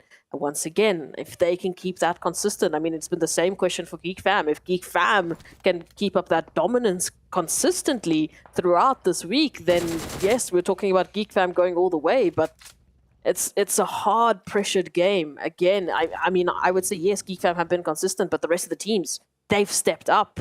They have stepped up to catch up to that pole position. We're about 6 minutes in now. Only one casualty in South George. That on to the backs of Viva Kid against IHC. Few teams rotating in. We don't see as many teams rotating in early because this zone is so ambiguous, almost being the center of Erangel. No real clear distinctions in terms of territory. The first Erangel game, we had a very eastern zone, right? So we immediately saw a lot of teams take the high ground of South Prison. Here, just smack in the middle. I mean, there's a high ground smack in the middle, but could easily go down to the low ground on the south or the north or dip over to the east or even the west. So it's like teams are going to take this one a little bit slower, even in terms of rotations, in my opinion. I would agree with that. I mean, especially with the fact that we've got so many teams already clustered into the center zone, they need to be careful of those rotations, especially the pathings that they're going to be taking. A lot of teams, as we can see, Rejects sitting up in the buildings, having those, those scopes out, waiting for some of those rotations just to give a few welcoming packages along the way. This is how they get those foundational points, and this is a prime opportunity to do exactly that. Some of the first teams who have dropped center, they've looted, and now they're set up, and they're waiting for those opportunities that are looming in around the corners. I love the way 4AM scouted that compound, by the way. That compound usually a very popular one. Hard to tell if there's anybody there. You can hide your vehicles. The 4AM pulled up on the very north side of Rozhok. Using that vantage point, they had one person covered, scout out for vehicles, scout out for movement, didn't see anything, and those slide right in quite easily and comfortably. Not super center of circle, so probably why it's not taken, but that's how you make progress into these matches. Good scouting, good rotation pathing, and you won't lose any players, and you'll keep all 4 up. 62 players up. Going into the next circle shift, will this one give a more distinction on what kind of game we might be seeing? Does go hard down to the south, so now it's pretty much divided on the high ground and the low ground. Now teams will definitely prefer one or the other. There's some very strong compounds on the low ground that's more central, that if you take it now, you might be heavily rewarded for it. So we might see some clashes there in this new circle. Potential here for Pachinki and Farm. We had a request for a Pachinki zone on Erangel yesterday. It's a little late. Maybe it might happen today. Maybe we might finally get those answers. But these rotations with that center clash that we saw with the teams, 4 angry men right alongside D Xavier, who just seemed to be losing out on the luck, as we were talking about in that interview, just not having the opportunities. But will they have the same, just momentum, the mentality against this opportunity like Rejects have, saying, well, it's RNG, it's luck. Sometimes those rotations come through. Will they be looking deeper and finding out what they can do differently to prevent that moving on into a map like this? 4AM with a very far rotation will play on the southwest side of the center. That compound's a strong compound as a launching off point, though, because they will have kind of control of the ridge to scout further in. As Geek Fam getting into fight with Vio Keed. He's solo and isolated, actually deciding to challenge really quickly. He could have gone down early there before the rest of his team could get there, but he applies damn rude, does apply the pressure onto Vio Keed, essentially slowing it down, giving him time for his teammates to get there, and just in the nick of time, his teammates will get the trade. Diego swings out wide, will get one, potentially almost getting the second one. It's getting a little bit dicey for Geek Fam here. They might want to commit another player down here to help, but that will essentially give up the high ground for them, and they are getting third party. They do have all 4 players down here, actually. Will there be a third party? Diego, last one up for the team. He gets another one. The 2-piece. One more to make it the 3-piece, and that will be a full squad wipe onto the side of Geek Fam. Yuhai, the last player up. Previous team, BTR. We've heard in his interview he's looking forward to challenge BTR, his old team, and Yuhai showing why. he got picked up by Geek Fam, showing his prowess. This Yuhai player, by the way, since his debut, has been making a lot of splashes and waves. And that was like about 2 years ago. So good to see him progressing with that nice drop shot, that nice clutch, getting the full entire reset onto 4 players of Geek Fam. That is huge. Rejects moving on in with that. We saw at least one extra knock coming through from the side of Rejects onto Geek Fam. And now IHC keeping their eyes peeled on exactly that position. Hopefully closing the gap. We can see Falcons and Train to Kill in the meantime finding one another. This is happening over towards that northern side of the zone. Train to Kill wanting to move on into the zone, wanting to get good position, but will invest just a tiny bit into this engagement. However, with that shift now, this adds that timer into this engagement. This adds that extra pressure point because they want to get a shift up into that northern side. And then whichever team makes it will be the controlling team of that northern edge. No teams playing the Potato Hill area. That's crazy. I think teams were having PTSD of the southern ships on Miramar. So when they saw that southern circle, everyone was like, okay, we're playing on the south side of this central circle. We're not messing around anymore. Yeah, but that's a hard shift back up north, so a lot of open territory. Which team's going to be able to scout it out effectively to know the strongest position on that Potato Hill? Pretty much wide open. Might be Furious Gaming, as you can see Trigger making that rotation. In the meanwhile, D Xavier picking up a good amount of damage, now picking up those 2 eliminations, so a little bit more energy coming through from them, and this can be huge. We've been waiting to see something coming through from D Xavier. As a former team making it to the PMG Grand Finals, we expect that performance. We expect this from 4 Angry Men, finding Ventura's Tony K down to half, as 4AM will just not let up the pressure. It is the Valley of Doom and Death if anyone should find themselves here. FaZe forced to rotate into the trenches, being neighbors to also a banged up Rejects team. Rejects team down to 2. Last game, he called it bad luck. I could say it's a little bit of bad luck and more so ill preparation. This time around, down to 2 players again. Can't always call it bad luck.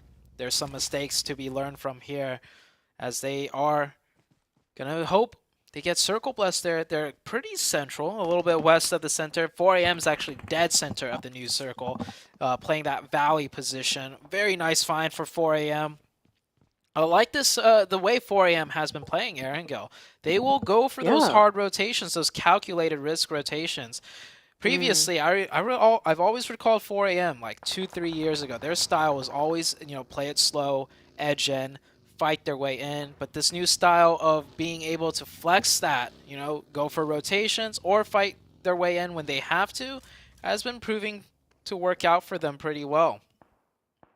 I like it. Again, those gambles that they're able to take, but then with that added information, they don't just rush into the opportunity. Like you said, it's calculated. They get that information, they get that scouting party, they know exactly where those teams will be rotating in, and then they make use of an area, of a vicinity and territory like this one. Any team that unfortunately might find themselves there, it is going to be a hard run.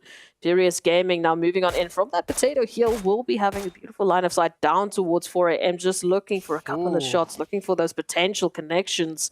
And that zone is going to provide them extra time to do so. 4AM Furious Gaming loving their positions into this one. Yeah, I really like the way this circle is in general. It's a very small circle, but there's so much dynamics going on here. You have the high ground of Potato Hill, this deep gully dip by 4AM that's dead center, the farm fields to the west, and the few scattered compounds that are left in zone here that all have a strong position to have teams work their way in to any subsequent circle shift. So a lot of teams with a good chance to pick up points and potentially even still close out a chicken dinner. It all comes down to execution at this point for each irrespective team in their positions. It's going to be an interesting one. That is absolutely for sure. Just that, as you said, the dynamic that we have in the territory available is going to mean these teams are going to have some tough choices up ahead of them. Geek Fam giving a bit of a welcoming gift here to Game Lords as they immediately take that rotation hard to the west.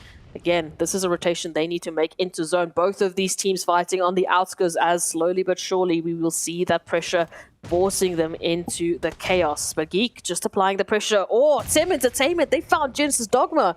And look at the numbers that they're working with. It's a 4v4, which could easily break into a third party, especially whenever Geek Fam is involved. But Geek Fam, they're going to go for a rotation instead to look for what to play in. And oh no, the bunker trenches. Or not the bunker trenches, just the... Oh! Reiji. A little bit of bad luck there, potentially. Not getting that underhand tossed over the top. And oh, Reiji with a nice shot with the UMP peeking out over the top. Gets one knock. Forced to fall back because there's a lot of teams everywhere with sight lines that could third party this. Yeah, he's going to use the util instead. Good job. It's actually FaZe using the util. Reiji will eat the nade instead. The rest of Geek Fam going to start funneling in here. Rejects down to 1. Throws down the smoke. Should be able to get that revive. But meanwhile, look at that battle ensue on the high ground. The hilltops between Tim Entertainment, Genesis Dogma, and Game Lord. That is 3 teams fighting. Tem Entertainment is out. Now it's down to the 2 teams. I'm surprised Geek Fam wasn't the one staying up there deciding third party everything. They made the choice to go downhill into the trenches, and they still have 3 up and still making progress. Another good nade onto Reiji. That was all thanks to Game Lord. We're seeing that Hunter instinct coming through now, that aggression that we've been lacking, and Geek Fam somehow turning the tide onto Rejects. That is them completely eliminated. Back into the storyline here with Game Lord. They did so well up against Tem Entertainment, but there was that looming threat of Genesis Dogma. Victor finding that nade onto Booms is going to allow them that extra space as they try. And they try to make that flanking opportunity, but Genesis are holding on to every vicinity, every angle, every line of sight they have on lockdown. Now it is Victor up against trying to straggle back, trying to give that buffer zone. They need that time to recoup. Yeah, Game Lord looking like they were the aggressors, all of a sudden now being aggressed on, down to 1 member. He's going to have to go somewhere, find some place to play from. As GK, this team has been awfully quiet today. Looking good on the initial defense against Besiktas. Besiktas pushing in with the 4-man team, instantly cut down to 2.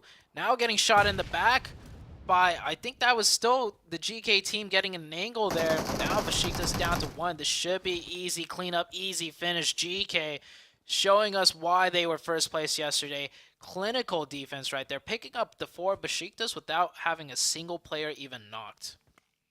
I love that you mentioned that. Exactly that. They didn't drop a single player. Even the HP bars in general, it looks like they just brushed off a couple of those bullets like it was nothing. And that's great because they have a heavy road ahead of them. That zone has shifted towards that western side, just slightly anchoring towards the north, which means that rotation will need to come through.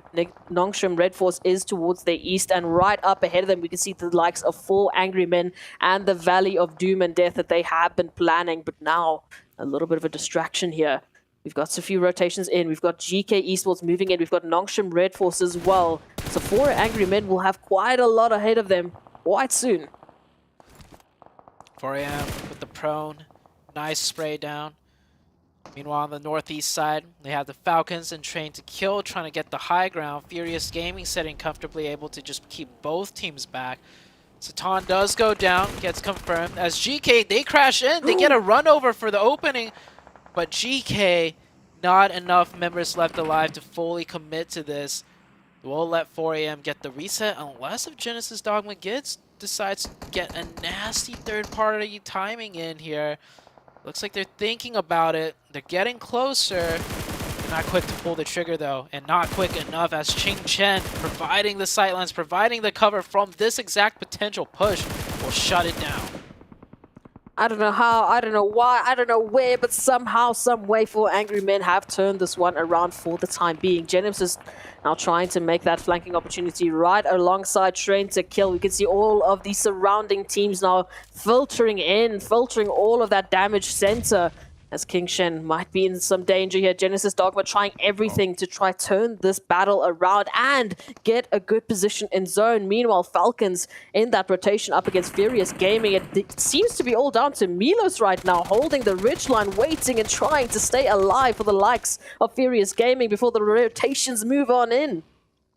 I love the aggression out of the Falcons. This is a team that has the experience. I don't think they've had the confidence so far yesterday and today, but you see it here. They're coming out in spades right now, taking this prime position away from Furious Gaming with a very, very coordinated push effort from the entire team. They do get backstabbed a little bit by Nongshim Red Force, so just as I was complimenting them, things are starting to fall apart. They can still bring it back, though, with 2 players up. Oh, now just down to 1 player. Ooh. Falcons. Powerful. Last one up. Nongshim Red Force. Well, good for them. Looks like they have the confidence to start fighting, and third-party teams as well. Down to 3, but they have a prime location on this high ground. Again, it's just like we're having the teams that have been so quiet suddenly step up all in tandem, all in a beautiful choir as they're moving on into this crescendo that is going to be this next zone. Now waiting, GK Esports just prepping a beautiful nade, trying to find that connection onto 4 Angry Men, give them that space. In the similar fashion, Nongshim Red Force, they move on in with those utilities that they've been saving. They've been quiet. They want to take out the Falcons, who are raining through with those 5 eliminations, and they are just 1 connection away. It's powerful mixed dash, but this dash is right in front of Furious Gaming. They have an opportunity to chime on in. Oh, Falcon. They never dealt with the last Falcon player there alone. Will go down. Nongshim Red Force should be able to get that revive as well. GK, another player goes down. Ragnar, last one up. They spot the vehicle, so they do have a good idea where the last player could be. And 4 AM, well, they're always going to clear out their flanks, clear out their sides. And the 4 people trained on that sight line, that is GK eliminated. 4 AM, potential maybe for back-to-back chicken dinners as Geek Fam here. Now, their time to strike, and oh man, they're just so good at fighting. How? They came in here as the 3rd team to show up, weathering the defense of both. It was what? It was Rejects and Rejects, FaZe. yeah. The Xavier even took a couple of pot shots at them as they made the rotation in. Everyone had an opportunity to take out the likes of Geek Fam, yet they're still in the conversation. Nongshim Red Force, just as we were talking about them as well, they find themselves on the wrong side of 4 Angry Men. Ooh, Ching Chen. That would have been huge for Nongshim Red Force if they managed to confirm that. Any knock and confirmation on 4 AM would be crucial because they're so resilient. IHC finally making their play. They were playing out of Pachinki the whole time, just biding their time, waiting to see where the zone would shift to. And now they strike, and when they strike hard. They strike hard onto the 2-2 split of D Xavier, and that's going to punish them. D Xavier, they're going to just give it up. They're not going to try and push right back off of the knocks that their teammates had, and they're going to allow for IHC to get a full reset. It has been the story of the game makers, not just the game players. You can stay passive all you want, but at some point or another, these teams are going to be finding you. We need that aggression. We need these teams picking their engagements. You can see 4 AM, they started that engagement with Nongshim Red Force. And why did they start it? Because they knew they had an opportunity to finish it. Now they pick up those engagements. Now they pick up those eliminations. And now they can pull it back. They can reset before they move on into anything else. Before they move on into Geek Fam, D Xavier, IHC, they have options, and it's because they have made their options. I love that you put it that way. They have made their options, not gifted to them. They fought for it, which allows for them to open up the playbook, so to say. Next zone, about to shift. Will it go to the high ground, or will it drop to the low ground where the compounds are? IHC, a deadly force to be reckoned with, having still 4. Geek Fam with only 3. Also, just as deadly. We've seen their fighting prowess. Mika is knocked. That can and should be a revive if they have the smoke utils to smoke and cross over to him. Furious Gaming still has 1. Zone shifts on out. It does go mostly to the low ground. Let's see if 4 AM makes a dedicated push here. Actually, no. They still have some of the circle to play with for now on the high ground. You'll see how much more they can milk out of this position. As bad story for a Geek Fam, though. Geek Fam have lost the zone, I think, in the trenches. And again, they're moving on in from those trenches. As soon as they exit those trenches, they give that line of sight over to 4 Angry Men, who, for the time being, have been trained on their position. We can see now some movement happening here. 4 Angry Men sending out some action over towards IHC, but Godless with the turnaround. This is the combination of Godless and Zyle we were missing yesterday. Now we get treated to it. Will they be able to leverage this into anything more? Will they be able to leverage themselves into the final zones? 4 Angry Men, they need to turn their attention off to some of these threats. Some legendary names right there, Godless and Zyle. I'm so glad to see the both of them playing together. Geek Fam suffers another knock. It's just going to be constant knocks and revives until the blue zone forces them out of the goalie.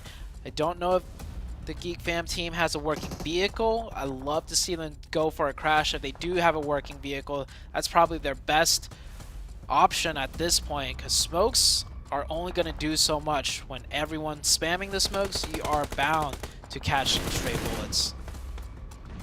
Oh, King Sheng trying to do exactly that. Damn Root just somehow narrowly escaping all of those extra sprays that are just going through.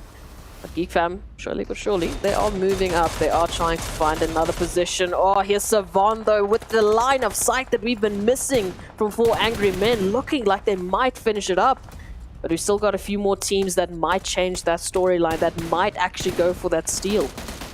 Another knock onto Geek Fam. They are just really weathering the storm. Can they survive right there on the edge? Is that circle just deep enough to get them into the zone on the trench?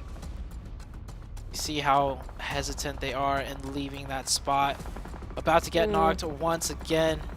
And just getting farm damage. New circle pops on out, so they will be safe for this one, but the next one they are surely done for, as the circle actually favors 4 AM. It keeps them on the high ground for another zone.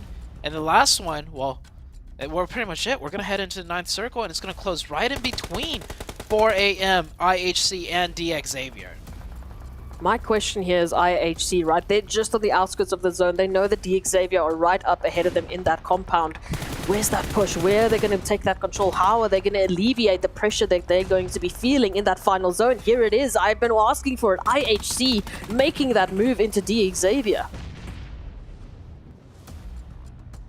Yeah, I think IHC was so slow to make that push because there could be very well be 2 teams there with those 2 different buildings.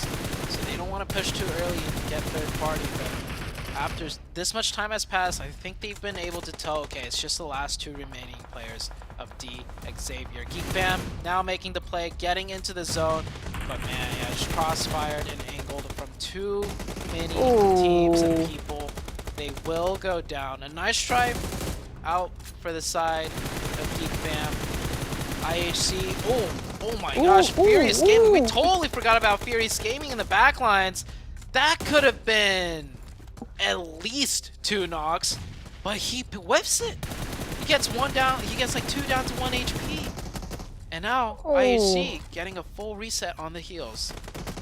And now it's a 4v1. I mean, it's all 4 players of IHC trained on Milo Van's position. They know exactly where their threats lie, but DX Xavier is still up and at him. And 4 Angry Men, we can't forget about them like we did with Furious Gaming. They're still involved in this contention. IHC will have their focus split just for this time being because they've got DX Xavier right up ahead of them in this compound that they need for cover into this next phase.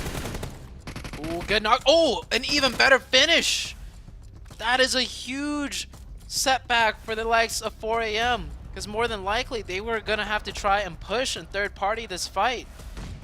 But 4 AM, yeah, now down to 3. They're going to go down. They're going to leave 1 behind for the Overwatch fire. But, Furious Gaming looking to spoil 4 AM here. That nade does not connect.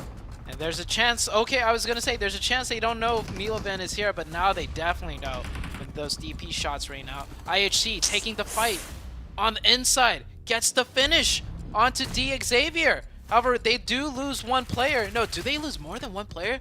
Fierce Gaming taken out. Ching Chen with a nice defense there. Yeah, IHC lost 1 player, so it's down to a 3v3. IHC with the blue zone pushing in on their backs. 4 AM with the prime positioning inside the center of the circle and the angles.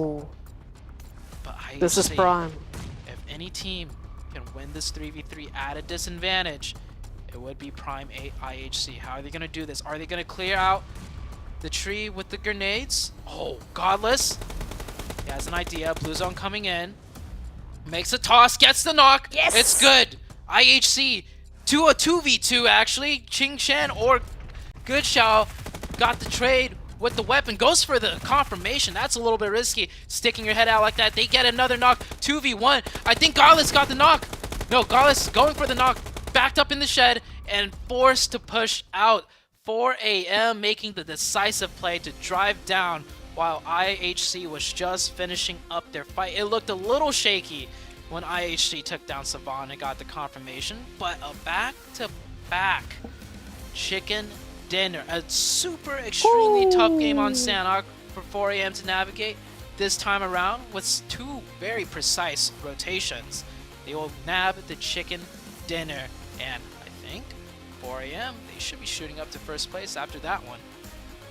The question is, have they broken that streak? 7 posed the question. They didn't look so good yesterday in the second half of the day, especially over towards a wrangle. Here we go, completely revitalized, a completely refreshed 4 angry men moving on up, potentially, like you said, to that pole position with the performances that they've been putting up with the winner-winner chicken dinner from Sanhok over to the winner-winner chicken dinner on a wrangle, and their beautiful performance with that setup in the valley.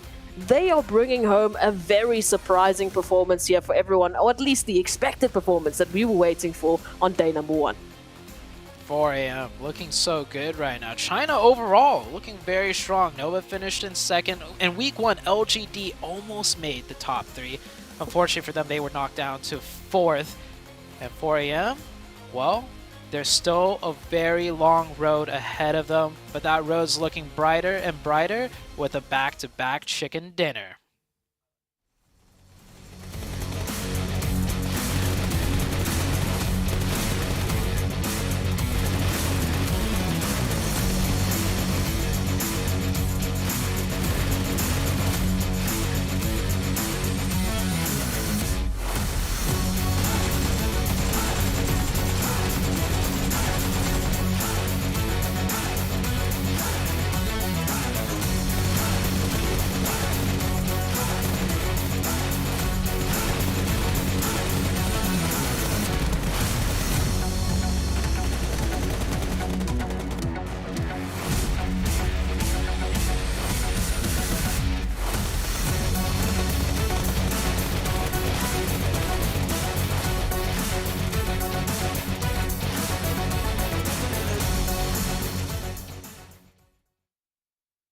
And just like that, 4 angry men bust out another chicken dinner here today in day number 2. You know, this squad has got to be feeling themselves, not to mention, you know, IHC Esports, 10 eliminations. They put up some good points on the board, and we're finally seeing Geek Fam have a little bit of a comeback here, 7.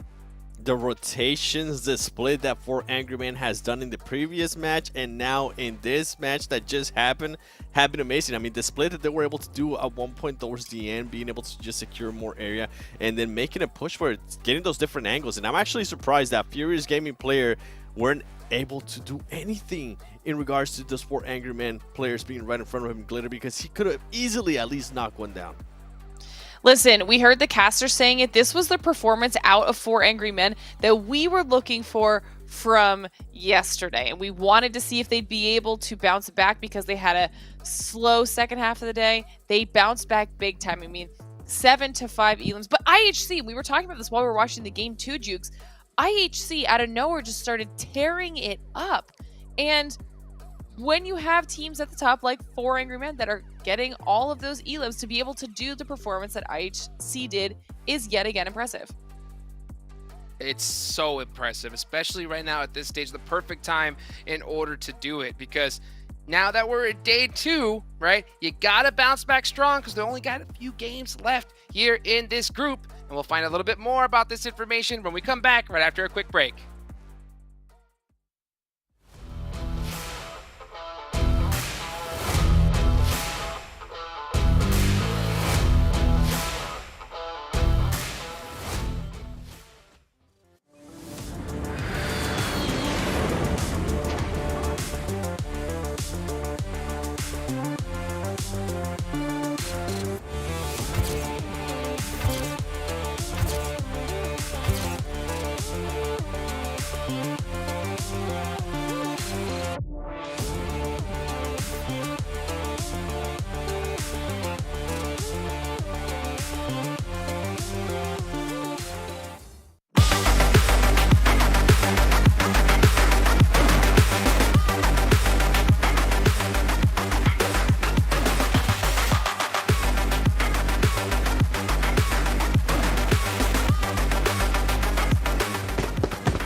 Hey, welcome back, everybody. I hope you're having a wonderful day today. And before we get started, I got to give a big, thank you to Sony, the official smartphone here for the PMGC. The Sony Xperia 1.4 and Xperia Stream were created in collaboration with professional esports players. You guys can play PUBG Mobile in 90 hertz with Xperia Streams, total cooling system, and multiple ports for intensive gaming and streaming.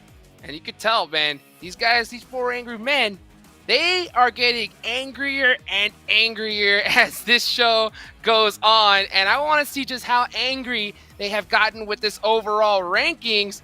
Ooh. And quite angry indeed. No way. 7. First place. Did you do this Wow. math in First your head? place. Did you see this coming? I did not. I actually thought it was going to be maybe second place, but I guess the chicken there is the tiebreaker in this situation. Wow. Yeah. Okay, well, here, One more let's good talk guys. about him a little bit more. 59 eliminations. I'll actually go a little bit more in depth into that because it's really impressive what they've been able to do in the past 2 matches. Geek Fam, though, I mean, it's not the Geek Fam that we're used to. They get a good performance in that last match, but I want to see what they're going to be able to do in this next Myanmar. You can see Furious Gaming being able to move up. That's good. Remember, that was a team that I was hoping they would be able to take advantage of them being in 11th place. It's good to see that. Game Lord, they're continuing with that passiveness. They have been getting more eliminations, but I feel like it's they can't find a happy medium, Glitter. It's either some eliminations and no placement points, or some placement points and no eliminations. Yeah, and then down there at the bottom, I know it's not big, but I heard you kind of mention it too, Jukes. Tem falls even farther. D. Xavier actually jumps above them, which, the points are still very close, and we say it all the time, one match could change it, but I think it's more kind of the momentum loss, that mental hit that we talk about a lot too. I mean, at the end of the day, top 3 is the goal. Okay, no matter what, like all these teams want to get into top 3, nothing short of that. For fourth place might as well be last place to a lot of these players here. At the end of the day, if you see Tem drop that low, if they want to bounce back and try to get that top 3, it is still possible with how many games we have left to be played. But I think we need to see something out of them right now in this Myanmar match, because 4 angry men are heating up. Right? Geek Fam is heating up as well. And I don't think they have any plans on letting go of the lead that they've created here, 7. It is possible, but I'm so glad you mentioned 4 angry men too, because I want to actually talk about them a little bit more, especially in regards to eliminations. In 8 matches, that team was able to get 28 eliminations. In this past 2 matches that they have won, they have already gotten 31 eliminations. So if those teams towards the bottom do want to make a push, I mean, it's going to have to be now, especially with the performances that 4 angry men is being able to put up. Now we're going to be going into Miramar. I tend to expect a great match out of Besiktas. You can see their south landing spot right there. And also, I'm going to be looking forward to the Xavier. We finally saw a little bit of a wake-up call out of them, and they were able to move up to 14th place, making that gap even closer, Glitter. And GK, same story continues. They're just nowhere to be found after yesterday. Yeah, it's super unfortunate. I mean, 4 angry men at this point, I want to see if they can continue. Go for the turkey of the chicken dinners. Yes. Can they get the back-to-back-to-back? Because right now, they look a little bit unstoppable. But to be fair, they just tied Geek Fam for first, and Geek Fam was one of our top Miramar performers. So Geek Fam is one of my teams to watch for this next match. And then IHC, they're starting to look a little bit more solid. They're kind of stepping up, getting a little bit more comfortably aggressive. And I don't want that to go away. I need that to stay here. Yeah, stay right here where you're at. And you know what? I love this part of the tournament because once you hit day 2, those first day jitters by now are gone, right? Like that whole initial just stress of, oh my gosh, we're here, we're live, the land, that they should have gotten used to that by now. So now we're going to start seeing the true potential from some of these teams. And I think IHC is one of those squads that, had that initial nervousness, are starting to finally start putting a performance, but you can't let go of that pedal. You got to put the gas heavy on. And speaking of cooking with gas, let's go ahead and get this next match started. Let's take it on over to Zute and Esproxy. Yeah, we're back to Miramar, cooking on gas. Well, if anything goes to show, Miramar, that last Miramar we had today, Los Eagles finish. I don't think we're going to see anything as crazy this time around, but last week, I mean, I saw a circle in way far up in the north, a circle that ended way far down in the south. Now today, who knows what this Miramar game is going to bring, but I'll tell you what these players are going to bring. They're going to bring their absolute best. They're going to be trying their absolute hardest as we're almost, getting to the halfway point of this week number 3. We just passed the halfway points of the day into potentially the halfway points, of course, at the end of the day of the whole week. So these teams, if you want to talk about that pivotal moment, that point that these teams know that it's do or die, it's you need to bring that performance now or it's going to be never. I feel like we've already passed it, but I'm going to say it's at the end of the day. If we don't get to that halfway point and you're not feeling comfortable for the last 2 days, we saw what happened with HVVP in last week when they were pole position holders for 3 days in a row. Yet still in that last day, we had miracles happen. We had teams stepping up. We are having teams step up today. And they are bringing through a force that if you don't calm it down, if you don't bring your A game on right now, you're going to fall behind.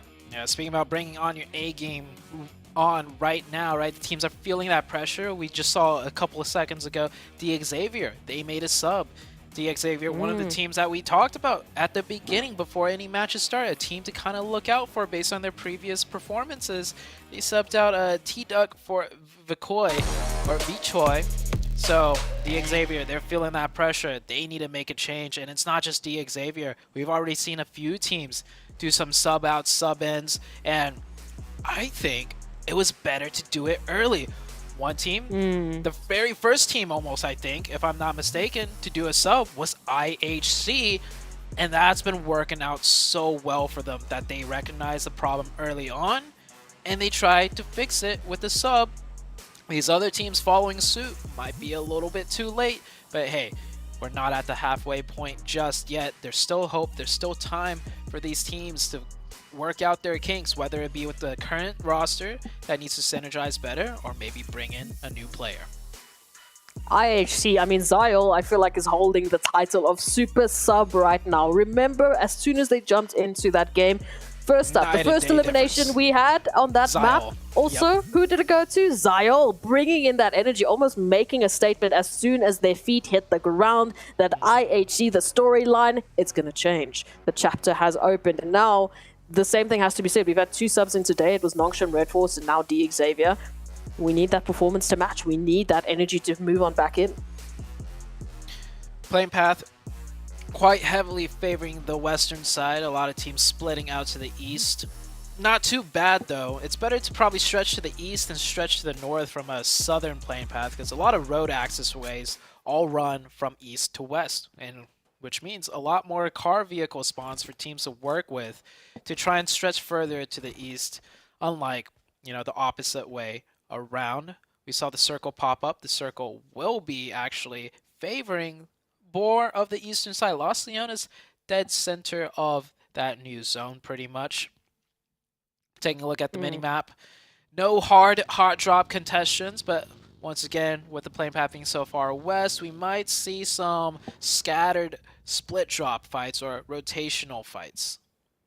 Yeah, moving on in from that western side, I wouldn't be surprised if that's going to happen. Again, we had that ridiculous murmur on the first point of the day. Actually, it follows through as to what happened yesterday. Yesterday's first murmur was ridiculous. It was ridiculous. The second murmur was a little bit, it was skewed. It was definitely still providing these teams with a lot of rotation options, but it was a little bit more normal. It provided the teams a little bit more spacing. And in those maps, what it came down to were the first teams to, again, same as Los Higos, making position, making that call, making that opportunity and that early rotation to put yourself into the best possible footing. Again, not a lot of information this early on into a zone, but I would like to see a few more teams taking a hold of that eastern side. We had the flight path. We know what the zone is going to be pulling. They have that information. Let's make use of that eastern side. We're riding with Snipes here, driving in FPP mode. I almost feel like it's better to drive in FPP mode because then you're forced to keep your eyes on the road, right? Whereas in third person, you can there's trees. Yeah, you can not keep your eyes on the road. You are coming up for these players and their driving skills, Zute. You are the guardian of the drive today. You're like, listen, if you're crashing, Get out. Next driver, like either go FPP or like stop. Just use your passenger to your advantage here. But again, just for a reminder, if any players watch this back, if you drive bad, Zute is coming for you. Oh, I've had my fair share of mishaps with driving, especially on the competitive stages. It's honestly the worst feeling there is. But it happens. It happens to the best of them. And I don't think I've seen a single tournament yet where there hasn't been any driving mistakes caught on camera. So it's a part of the game. Even if you're The the observers best. are watching. Yeah, the observers are watching. And even if you play this game 24/7, those trees, they literally do sometimes spawn out of nowhere, I gotta say. And the observers are, they're just waiting for those moments. They're waiting for that reel, for the funny moments. They're waiting to catch those points. The But hey, observers are like, we're gonna plot down a tree right here and Right now. now. It's like, I swear that tree was not there Yes. before. Yeah. Oh, it is beautiful. But I mean, hey, looking at the performances that we've seen so far today, beautiful from 4 Angry Men to climb to the top of that pole position. Tied, of course, with the Geek Fam, who has been bringing in a similar performance in terms of the aggression they're wanting to show, but those placement and that positional not the awareness, rather, just the rotations that they've been making. I mean, they had no business, and I will say this happily, they had no business surviving those trenches. They pulled up into 3 teams, they had a 4th and a 5th team shooting at them, and somehow, some way, they stay alive long enough to make an impact. Same with Ruins on Sandhog. I mean, Snipes was literally getting shot from every possible direction, and yet they still make that impact at the very least with the eliminations. Yeah, it's just, I feel like if Geek Fam, like I said, if the circles shift in a way where it's just slightly more favorable for them to entry in on, that's the game where they pick up a lot of placement points plus elimination points. When the circles shift in a way that's a little bit trickier to deal with, I mean, they'll still make it work. A very strong, resilient team, but I just don't feel, the only thing they're missing, if we want to do a direct comparison, right, with 4AM that just overtook them, is they don't have those clinical, surgical rotations, but that's just not their playstyle. We saw, 4AM make some really long stretch of rotations on both Erangel games and the Sandhawk game. That's more so in their playbook, and that either, rewards them really big, or sometimes they'll lose players on rotation. That's the risk that runs with it. Geek Fam, they don't lose players on rotation because they just take it slow from the edge. Nice knock, though, from the FaZe team. It's a long-range knock, but VK, Vivo Keyed here, caught in between 2 different teams that could get very dicey for them as Game Lord's committing to the push-up here. Vivo Keyed fighting on both fronts now. CeeLo and Diego now trying to hold the line here, going to find that initial knock, going to find that initial damage, but it is Victor from Game Lords to actually confirm that knock. And now Game Lords trying to scramble Diego, returning the favor. And again, this is a good hold, but it's a little bit too split up from Vivo Keyed. They, again, as you mentioned, they had a second team to worry about, so I don't blame them that their focus was split between either FaZe or Game Lord. Running that 2-2 split, they're losing out to the numbers advantage.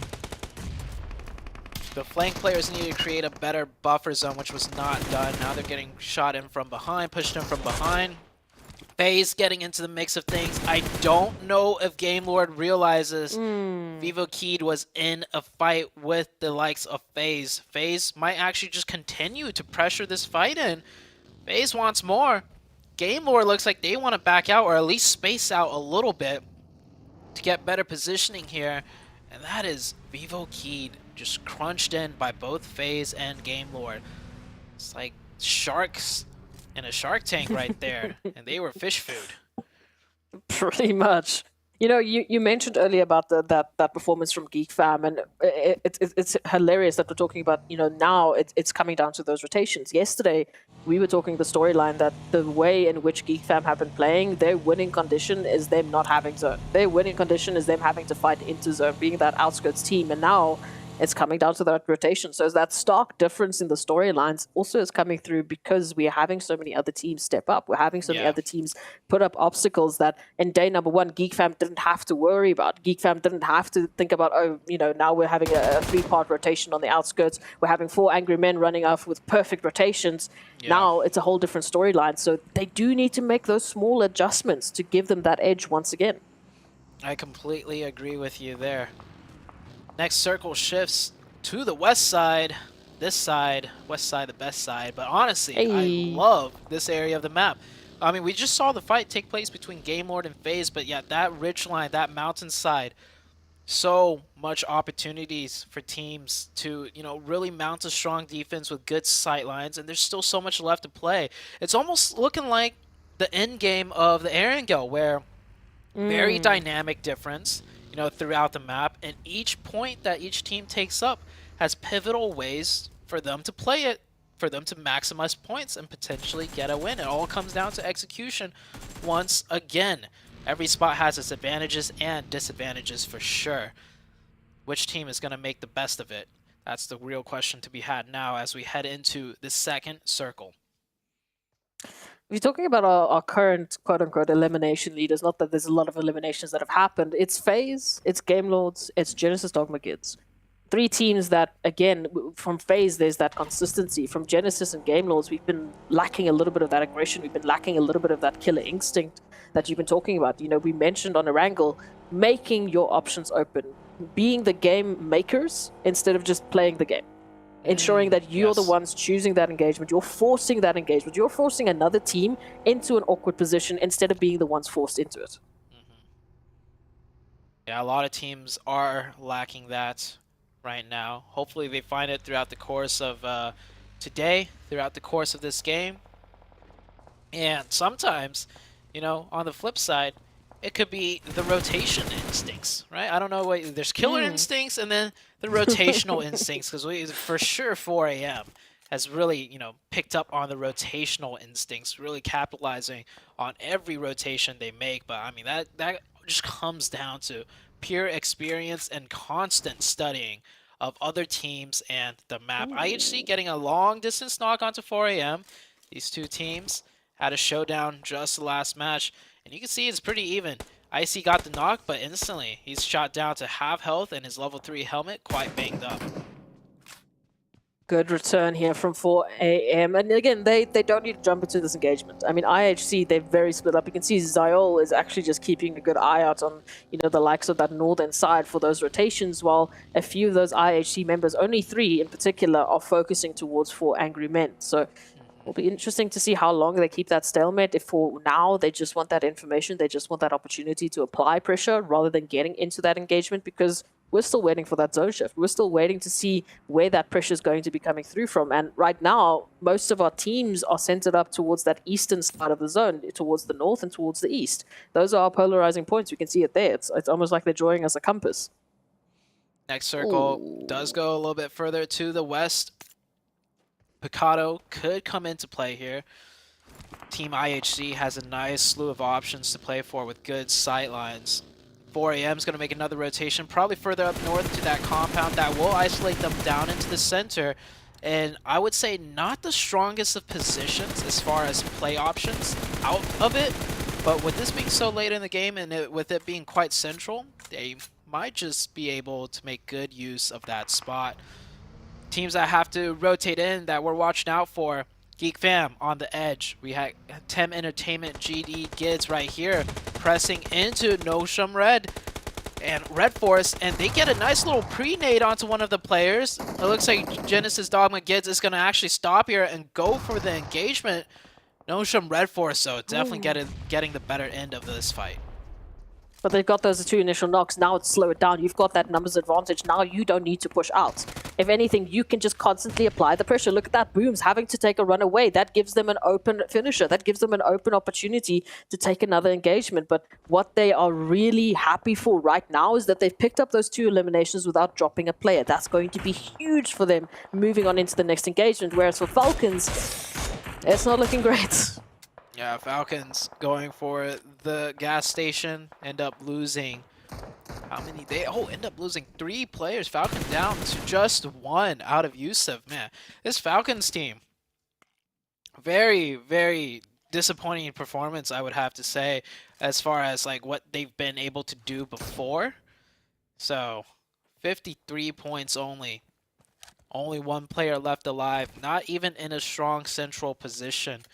He's probably not going to get the next zone, and if he does, he's not going to be able to get many elimination points being a solo player. IHC, meanwhile, just chilling on the western side. Anytime you see IHC on the edge of zone, it's always in a good spot that gives them play options for further zone shifts. And FaZe Clan, yeah, FaZe just continuously laying out pressure 360 around, all from this vantage point that they're holding.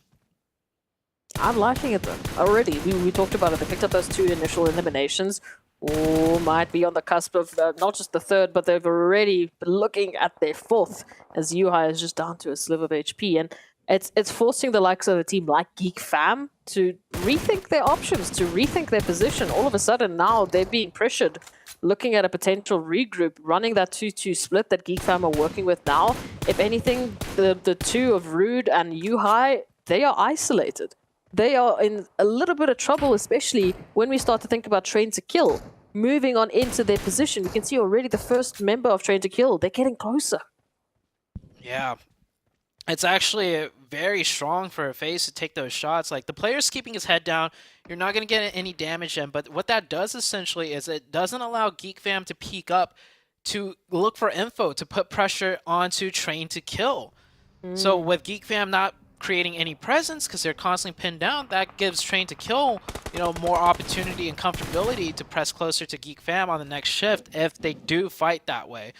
But for a Train to Kill, they got another team to worry about, and for them, this might be an easier fight as they've already picked up an open to one of the players of Tem Entertainment. That will be a confirmation as Tem Entertainment is going to completely disengage and leave that player. Yeah, and that opportunity, I mean, the way in which the terrain in which Tem Entertainment is working with, it's not worth it. And then before you even think about that, we have to consider the amount of teams in the vicinity with them as well. As we said, Nongshim Red Force, off of the back of that great elimination pickup, they're feeling good. They've got that momentum. Genesis Dogma Kids, on the other hand, they're feeling a little bit scared for this engagement running with that duo. They do not really want to jump into anything just yet, especially when you consider that they are isolated. The 2 players that are left, they're alone. And this FaZe team is just not letting up. Really trying to punish Geek Fam as hard as they can. Ooh, Train to Kill. Yeah, Train to Kill is going to be able to just slide right on by due to the pressure that FaZe is putting onto Geek Fam. Now, Geek Fam have to push into Train to Kill, and it's going to be a lot more difficult when they're constantly getting pressured by the likes of FaZe. Looking on the western side of things, few players have made rotations deep down to the center. Xavier, successful defense onto Game Lord. Where's the rest of the Game Lord team split up? There's only 1 player left up from Game Lords. The last player actually up north in Picado. So trying to do a 1-1 split here to just maximize their chances of getting the zone, but man, I don't think they were expecting a team to push them there.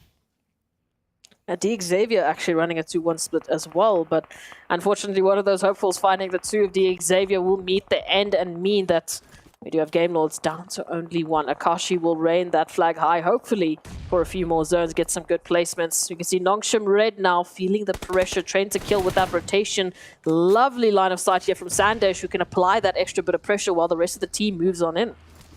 Nongshim Red looking like they're in a decent spot, to be honest. They're the ones essentially that's controlling the flanks of Train to Kill now. And they do push them away. Train to Kill do find a nicer position. But this allows for Nongshim Red to be, if they are able to execute it, it allows for them to play in a way that Geek Fam does. No one to their backside. They keep 4 up, and they just need to push into Besiktas now. So let's see if they are able to execute this properly. A team that's been struggling all week long so far. Now they're gonna face a tough challenge in the form of Besiktas. Nongshim Red feeling some pressure all of a sudden. There's a turnaround. There's a reach around here from Geek Fam. And it's a nice little bit of energy to see them. They have been pinned down for so long. It's just good to see that they're picking up these eliminations already too, but those confirmations are just out of reach. Nongshim Red Force now being forced on forwards. I don't know if they have time for that res. I'll have to wait and see. In the meanwhile, ooh, look at this Besiktas. The double tap there onto Nongshim Red Force. Nongshim Red Force between Geek Fam or Besiktas. Pick your poison. Yeah, pick one, don't pick both. That's what it looks like they're doing. When that first player got knocked, the second player just stood behind that bus, like, hoping, praying that he doesn't get knocked too. He should have been aware. If my teammate got knocked in the back, they have angles onto me, so Nongshim Red Forest, just push forward. Don't just sit still and take the both poisons, like you said. Anyhow, it looks like GK making it into the late game. Some better rotations out of them, but Besiktas, man, on a warpath, fighting their flanks and fighting the front side. They're going to be looking to take care of Nongshim Red Force and then taking care of the likes of GK. GK's already hurt. And wait a second, it looks like Train to Kill getting some knocks onto the Geek Fam team. I thought that was Besiktas getting more damage into multitudes of teams here.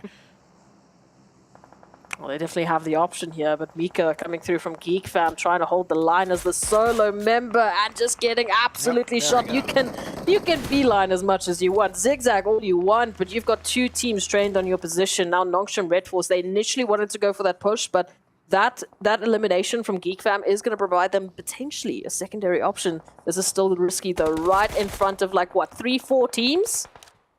Oh. I think Nongshim Red Force is going to go down there. Yep. Last player of Nongshim Red Force does indeed get eliminated.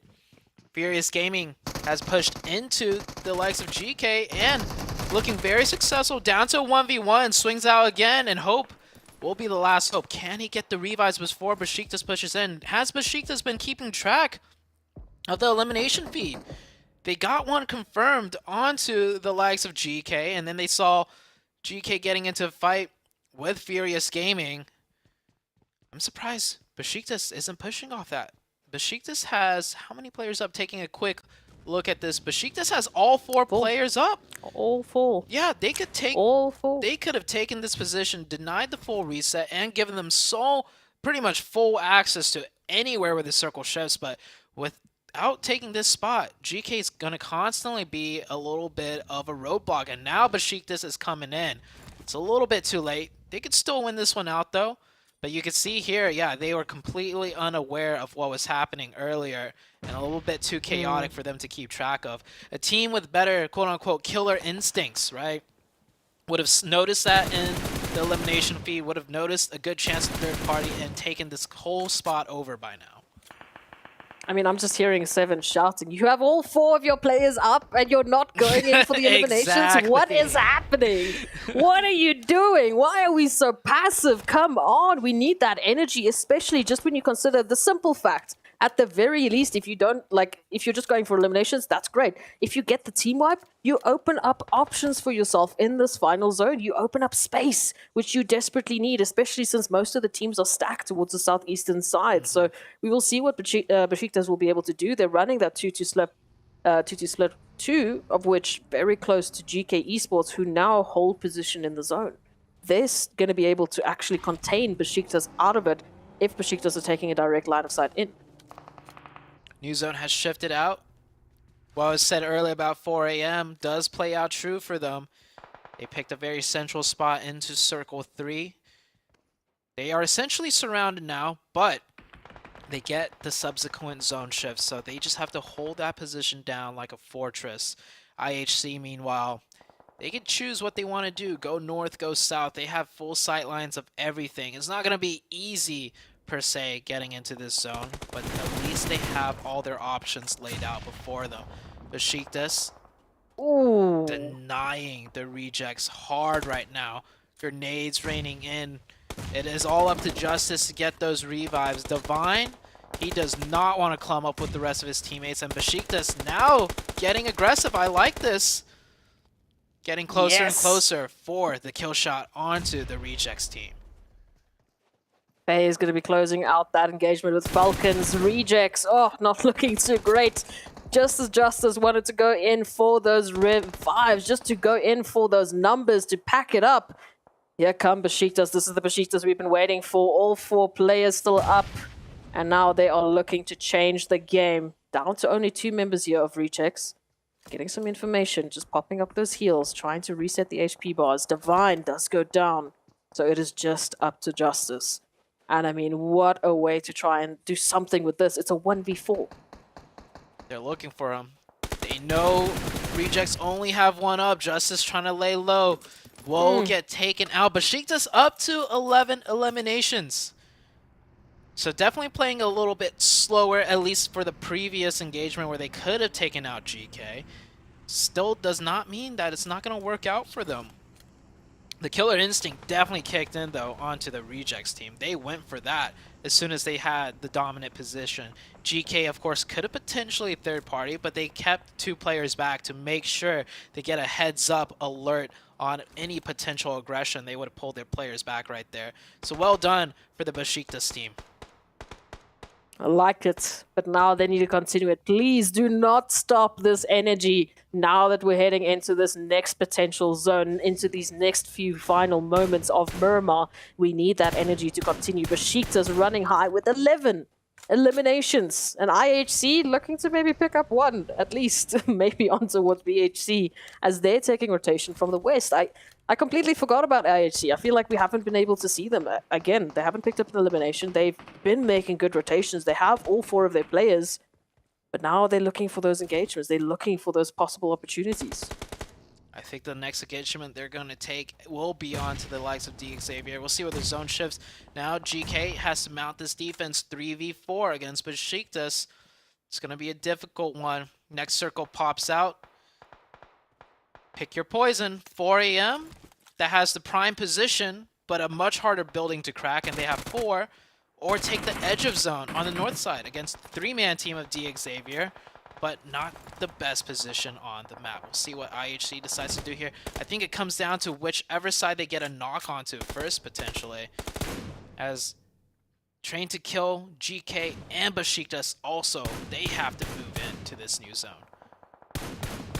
Besiktas still having a couple of bullets just flying past their faces. I see maybe making 1 or 2 connections. They're D Xavier with 5 eliminations. And I mean, looking at their current position over towards that northern side with a little bit of cover to work with, maybe they can make something happen here. It would be fantastic to see them rolling up high. But for Angry Men, now that Geek Fam are out, they can really solidify that pole position. They can really start to build that gap between themselves. And they're currently center zone.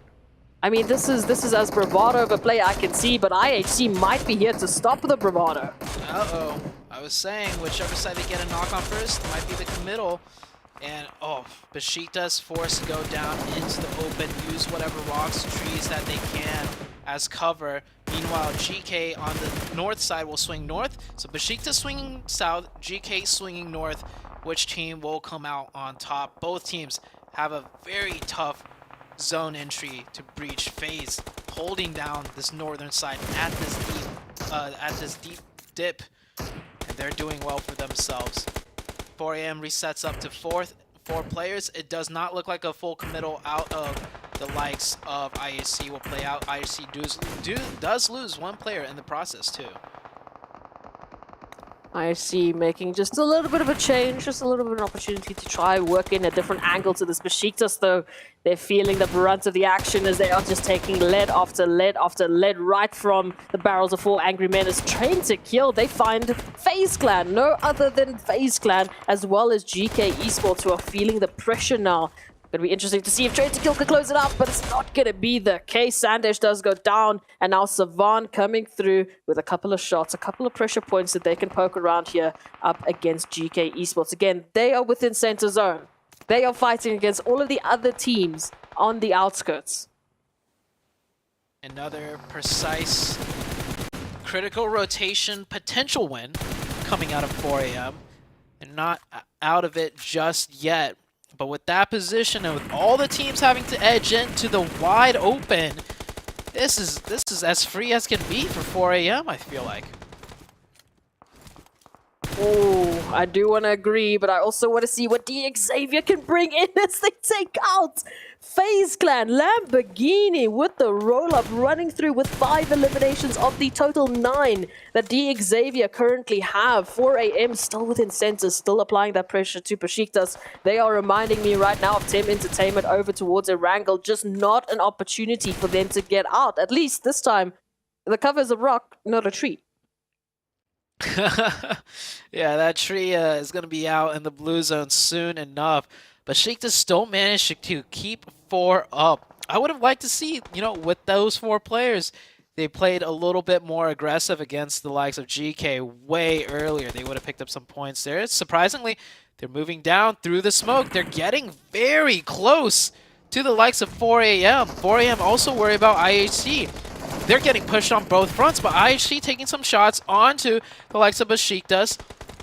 Still getting pressured though by the 4AM team. 4AM just weathering this multi-pronged attack, but it's very broken by both sides as they don't have the hard cover. Everybody taking shots at anybody crossing into the open. 4AM's gonna stay up with 4. Oh, this would have been a huge knock if Savan could have connected, because that's the isolated player out of D Xavier. Besiktas down to 2. 4AM need to take care of this without losing too many players. Ideally, not a single one. D Xavier looking to third party and strike. They're backed up in a corner. And hold up! Why is the fight not over yet? How many of 4AM just went down? That's 2, 3 of 4AM just went down? No, 2 players 4AM went down. Spawn at critical HP. The other player trying to get the revives. D Xavier will strike when it's hot. They're close. 3v3 situation. Savan finally popping off the first aid kit. They might be able to get another revive if they feel the pressure of D Xavier slow down a little too much here. No, they'll get one confirmation. We're back to a 3v3. D Xavier has the advantage. 4AM has pushed out of the compound. That fight took too long. 2 knocks onto 4AM might cost him this chicken dinner here. D Xavier just on the clutch, just on the cusp of getting a winner chicken dinner. It has been long awaited. We want to see that D Xavier performance. 4AM though, not looking to back on down, going for the turkey dinner as Quingshin does go down. Frankie moves on in with at least one confirmation and the trade can't be there. Instead it's Savan that will go down and D Xavier? They pick up the winner chicken dinner after we have been asking for a performance from them from the beginning of today, from the beginning of yesterday. Finally, they are here to make a showing. You know what it is, S-Proxy? Mm-hmm. Do you know what it is that led them to that chicken dinner? Mm-mm. It's that sub out. Hey! It is? Yeah! Oh my goodness, no way! Yes! Yes! Yeah! Let's go! That is exactly it. We were waiting for it, and they've been so quiet. And then we blink, and they've got 11 eliminations. They're suddenly taking on 4 angry men. What is it with our super subs? What is it? Yeah, I don't know. But man, look at the relief on that player. Not even smiling, because they realize with that win, all it means is that they got even more work to put in. That was pretty much them preventing a nail being, like the last nail being nailed into the coffin. They stopped that, but now they have to break all of those other nails out, rise up from the dead, and try and fight their way into the top 3. And that's going to be hard to do because 4AM, they didn't get the chicken, but they got another second place finish. But shout outs to D Xavier, another team potentially rising up from the dead. Let's see if they can keep it going.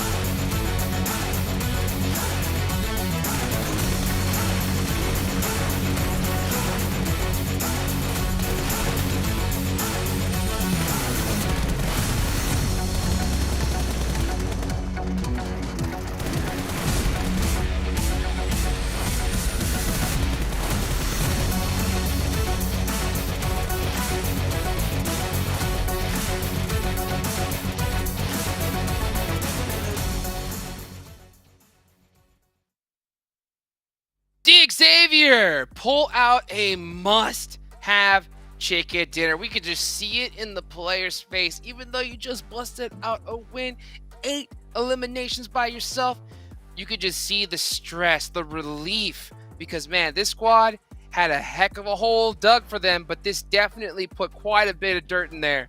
I think so. What about you? 2 great matches so far for them. I mean, to be able to top it off here with a 32-point chicken dinner, that is perfect for them. I do have to give some credit, though, for Besiktas. This team is becoming so good in Miramar Glitter. 12 eliminations, the 3rd place finish for them. That's what you want to see out of Besiktas in Miramar.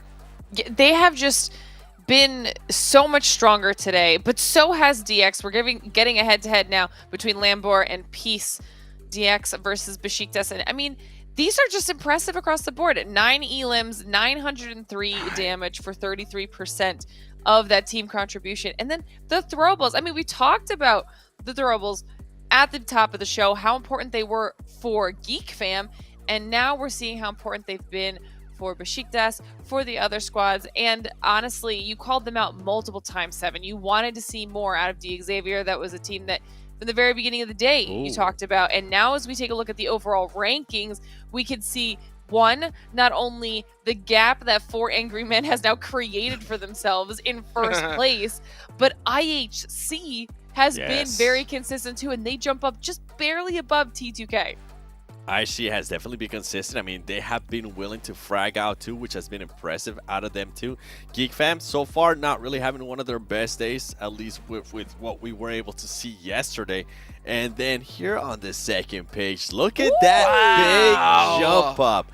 They were able to jump up into the top 11. This is what this team wanted to set themselves up, because after this game, we're going to be in the halfway point of this week, and they are at least putting themselves in contention here, I would say, to get within the top 5. This is huge.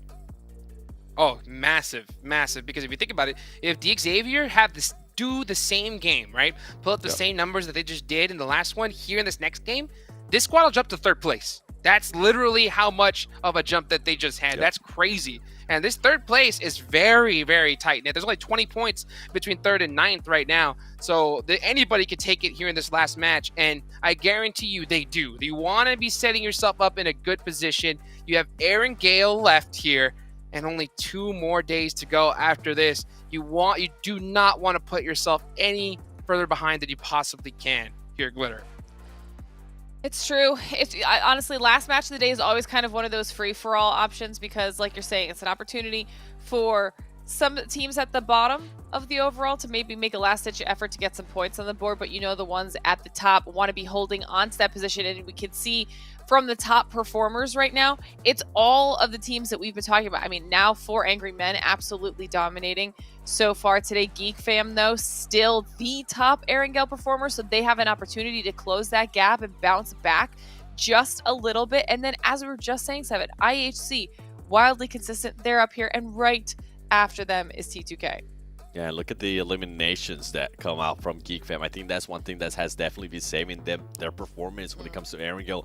I think so far today, they ended up in 12th place, but they were able to at least secure 7 eliminations. And in the most recent one, they ended up with 8 eliminations in 5th place. So you can see how that elimination and that aggressiveness that we have seen out of them is kind of keeping them up there. But at some point, just like D Xavier did, some of the other teams are going to start stepping it up too. So the aggressiveness, yeah, it's great. We love to see it. I know you love to see it too, Glitter. But I actually want to start seeing some chicken dinners out of them. They currently only have 1, and I feel like this team could definitely have more. True. Okay. All right, so I got a couple questions for you. It's the last match of the day. I haven't asked for too many predictions from you guys. I know you got your teams to watch here. But, you know, when it comes to D Xavier, all right, can we see another pop-off performance here? I want a percentage, okay? What do you think is their percentage chance of pulling out a game with more than 10 points, Glitter? Ooh, more than 10 points? Oh. I'm giving it an 88%. Okay, 7? 100%. 100%! Not guaranteed. The confidence! Wow. The confidence. All right, well, hey, I see you got a couple teams to watch on there. Tem being one of them. I mean, we saw at the start some good energy from them, and then just silence here. So I'm assuming that's why you have them as your pick, or that's exactly on it. I mean, you said exactly what I wanted to say about that team.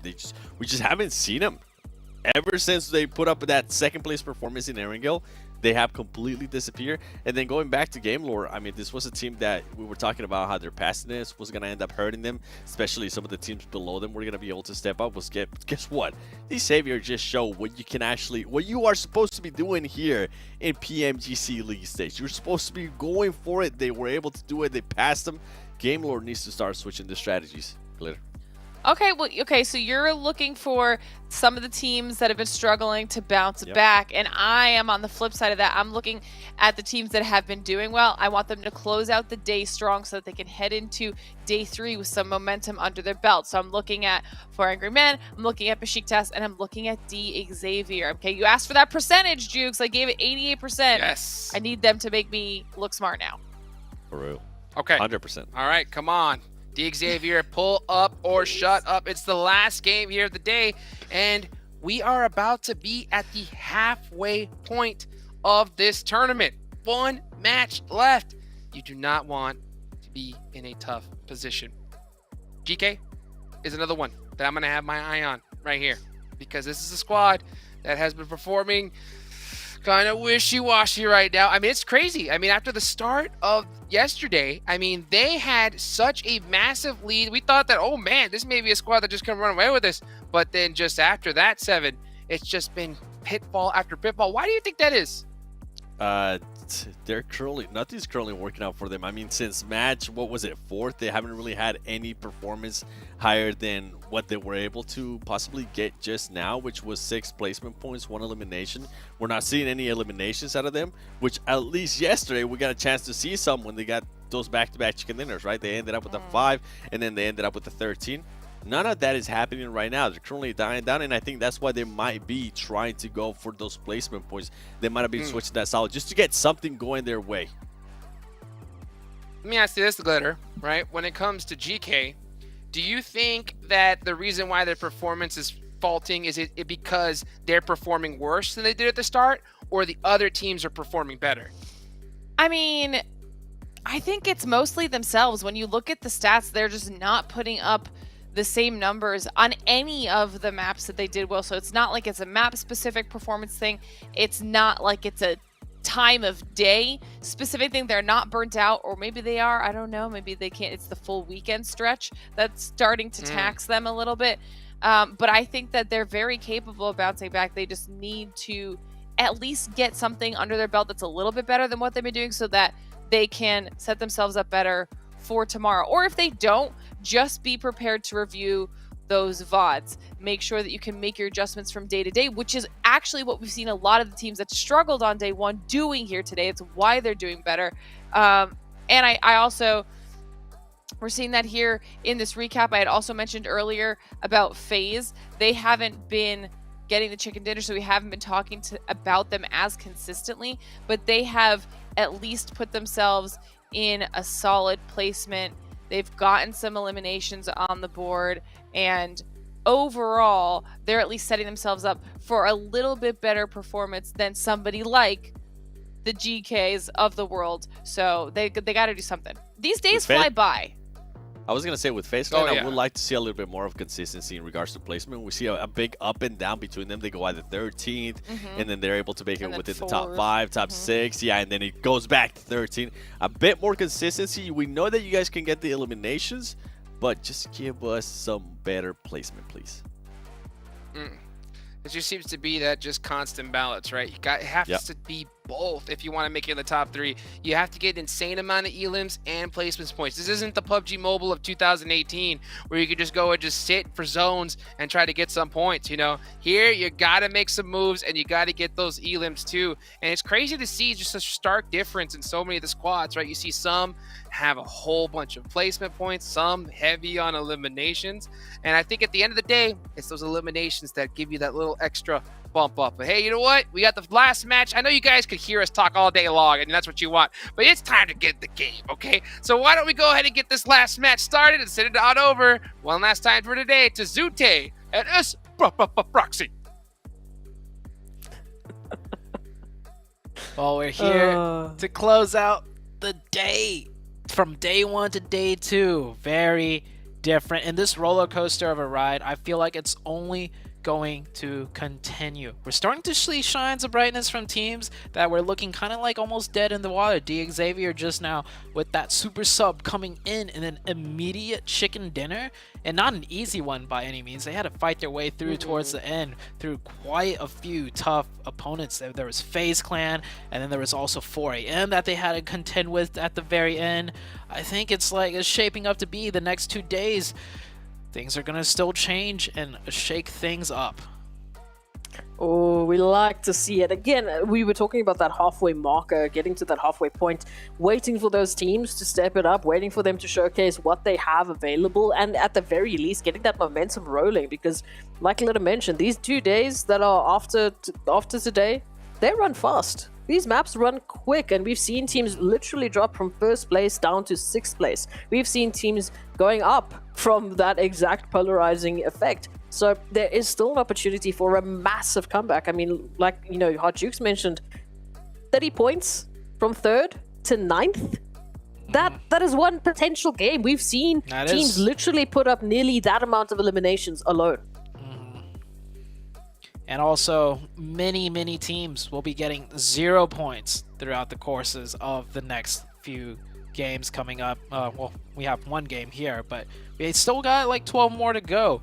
Even the top teams could, you know, run into a little bit of a whoopsie and then score a 0. So that 30 points, it is quite easily closable by anybody still.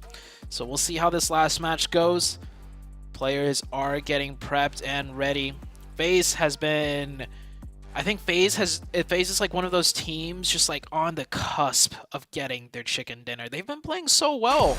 I feel like the entirety of today just not managing to get that final chicken dinner in, however.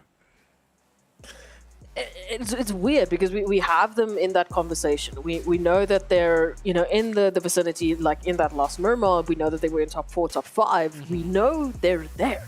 They're making that appearance. But it's almost similar to what we were talking about with the Xavier. They've also been making it up into those top placements, and we just haven't felt that impact yet because they're not getting those winner chicken dinners. This all has been broken down already by the analysts, but they just said such nice words. I had to say it again. Yep. So now we need FaZe to make that approach. We've seen them take those engagements, especially on towards a wrangle. Let's get a little bit of that energy back. Let's see that real FaZe performance come through. You know, actually, I'm taking a look at the leaderboards. A team that I want to get the chicken dinner more than any team is actually IHC.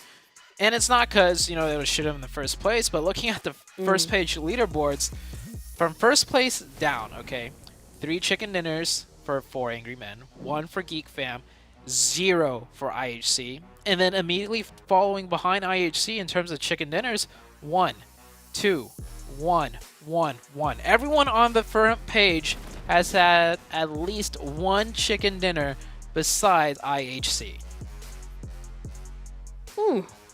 That...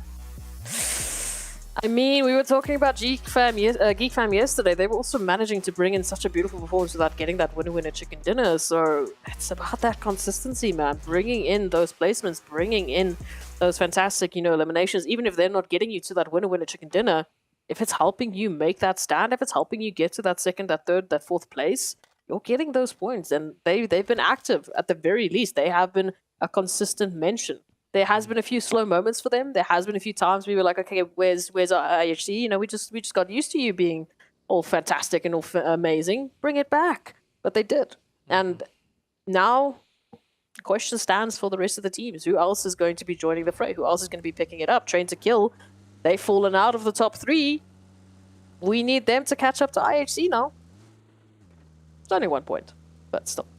Yeah, not just Train to Kill, but if you look all the way down to 6th place, right? Besiktas, with that really good performance, they are only 12 points away from IHC, who's sitting in 3rd. Right, 12 points, not that big of a point difference either. We did have a very eastern plane path, by the way, and the first circle all the way to the west. Yeah, it centers. Of course it is. Yeah, it centers right on. Basically, centers like right below the western part of the. Ooh, having a brain fart here. What's that mountain called? Mount Everest. Everest. Yeah, that's what we call it here. Yeah.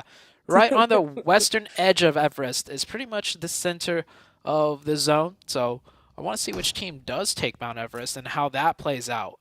But with the first circle, so much space left to be played, and everybody's pretty much looting on the east side. And if anybody's looting the west, they're not even there yet. And we're 3.5 minutes in. And it's making those rotations, right? I mean, everyone's still having to loot up. Everyone's not in a position really to sit up on top of Everest because, well, guess what? There's no loot waiting for you there. So it's about that team that is able to loot up quicker. That's that team that maybe dropped a little bit sooner. That can take that rotation on in. Even if you take a look at like Vivo Keed, as we can beautifully see here, right alongside Everest, but there's no reason they're going to be taking Everest right now because I see a revolver. Yeah, no, he's going to hold Mount Everest with a revolver. That's what he's going to do. Oh, yes, absolutely. I mean, easy pick'ems. I mean, we're talking about the showdown here. We just need those hay bales and a little bit of and then we're perfect. Imagine. But no, one man controlling the entire of Everest with the revolver. He just doesn't miss. That's how he's going to be able to do it. Furious Gaming with a very, very fast rotation here. I think this team is done looting, and they're going for their first rotation of the match. I feel like they're rotating in deep to the west and looting somewhere, and then working from, the west side in, rather than, looting up and then constantly working from the east end, where a majority of teams are going to be working from. Xavier also with a quick rotation, but of course they got to loot Pachinki, a place with a lot more loot.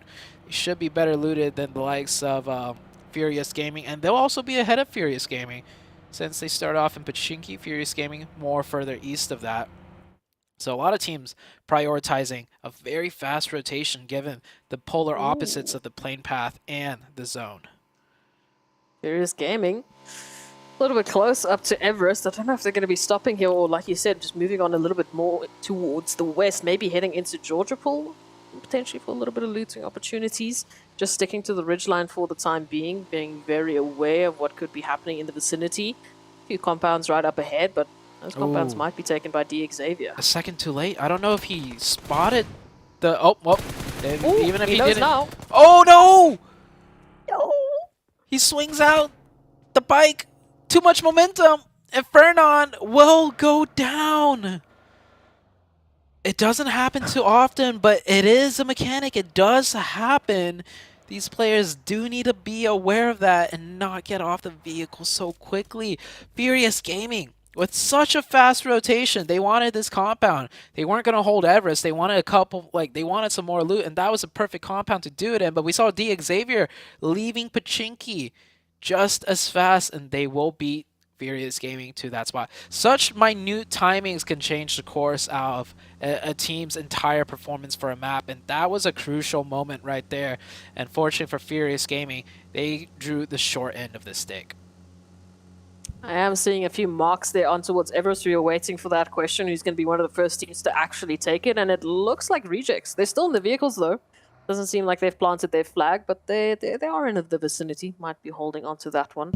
Moving on in from that eastern side, so hopefully they will be well looted up into this potential opportunity. We have a few more teams heading to the northern side of the zone. As we can see, Tem Entertainment and Train to Kill getting closer and closer to shooting range. Running right past a few lovely opportunities and a few lovely potential positions. But Tem Entertainment, what more from them?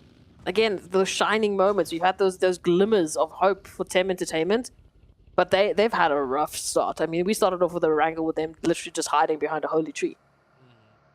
4AM making a big adjustment from yesterday. They're no longer taking that western bridge because last time Geek Fam camped them out and they lost the fight. So they swung all the way to the east and in, and timing-wise, it works out because IHC was just about to take the bridge too, so that could have been another fight on the bridge for 4AM, but IHC, they play a little bit slower. They're still looting in Nova. IHC does not care about the circle whatsoever. They're just going to come in with fully kitted gear, ammo, weapons, scopes, and they'll fight their way in like they always do. Rejects, they do have control, or they did have control of Mount Everest, but looking like they want to get somewhere more central. I don't blame them necessarily, Mount Everest. A hard position to kind of hold and lock down. Sometimes you do get pushed from both sides, which makes things tricky. So they're going to play a compound instead. I mean, it works out. A little bit of a change up here for Rejects. They want to make sure that they're absolutely fully kitted. Oh, look at this setup here, though. Nongshim Red Force, they have taken that rotation in, jumped out of the vehicles just a little bit because they've seen a few stragglers in the form of 4 angry men making that rotation, looking for that revenge on the previous wrangle with what we had and the valley that 4am set up this time around. However, Nongshim Red Force just a tad too far to actually make those connections. And so at the very least, they get that information. They know where there's another team making that rotation in. But it doesn't matter because the zone has favored the northern side. We are looking at shooting range. We are looking at ruins, even just the eastern portion of Georgiapol, the western portion of Rozhok, the sunken city. That's going to be where our zone is heading. That's a hard shift and a half for sure. Problem is, there's like not a lot of bridges to go up to the north if it does go up to the north. So teams got to decide now which way you want to play it, north or south. You could be, 200 IQ and play Rozhok, right? Which gives you, north or south for the next shift. But if it goes anywhere to the west, all of a sudden, you're going to have to fight through multitudes of teams. This circle, very tricky. This one's very difficult for teams to navigate and figure out, especially given the way it shifted, right? It also puts in the dynamic of the southwest side of the zone. Going to be so packed full of teams now. And again, in the back of their minds, they thought, well, the last time we thought it was heading north, it went all the way to Los Higos. So what do we do now?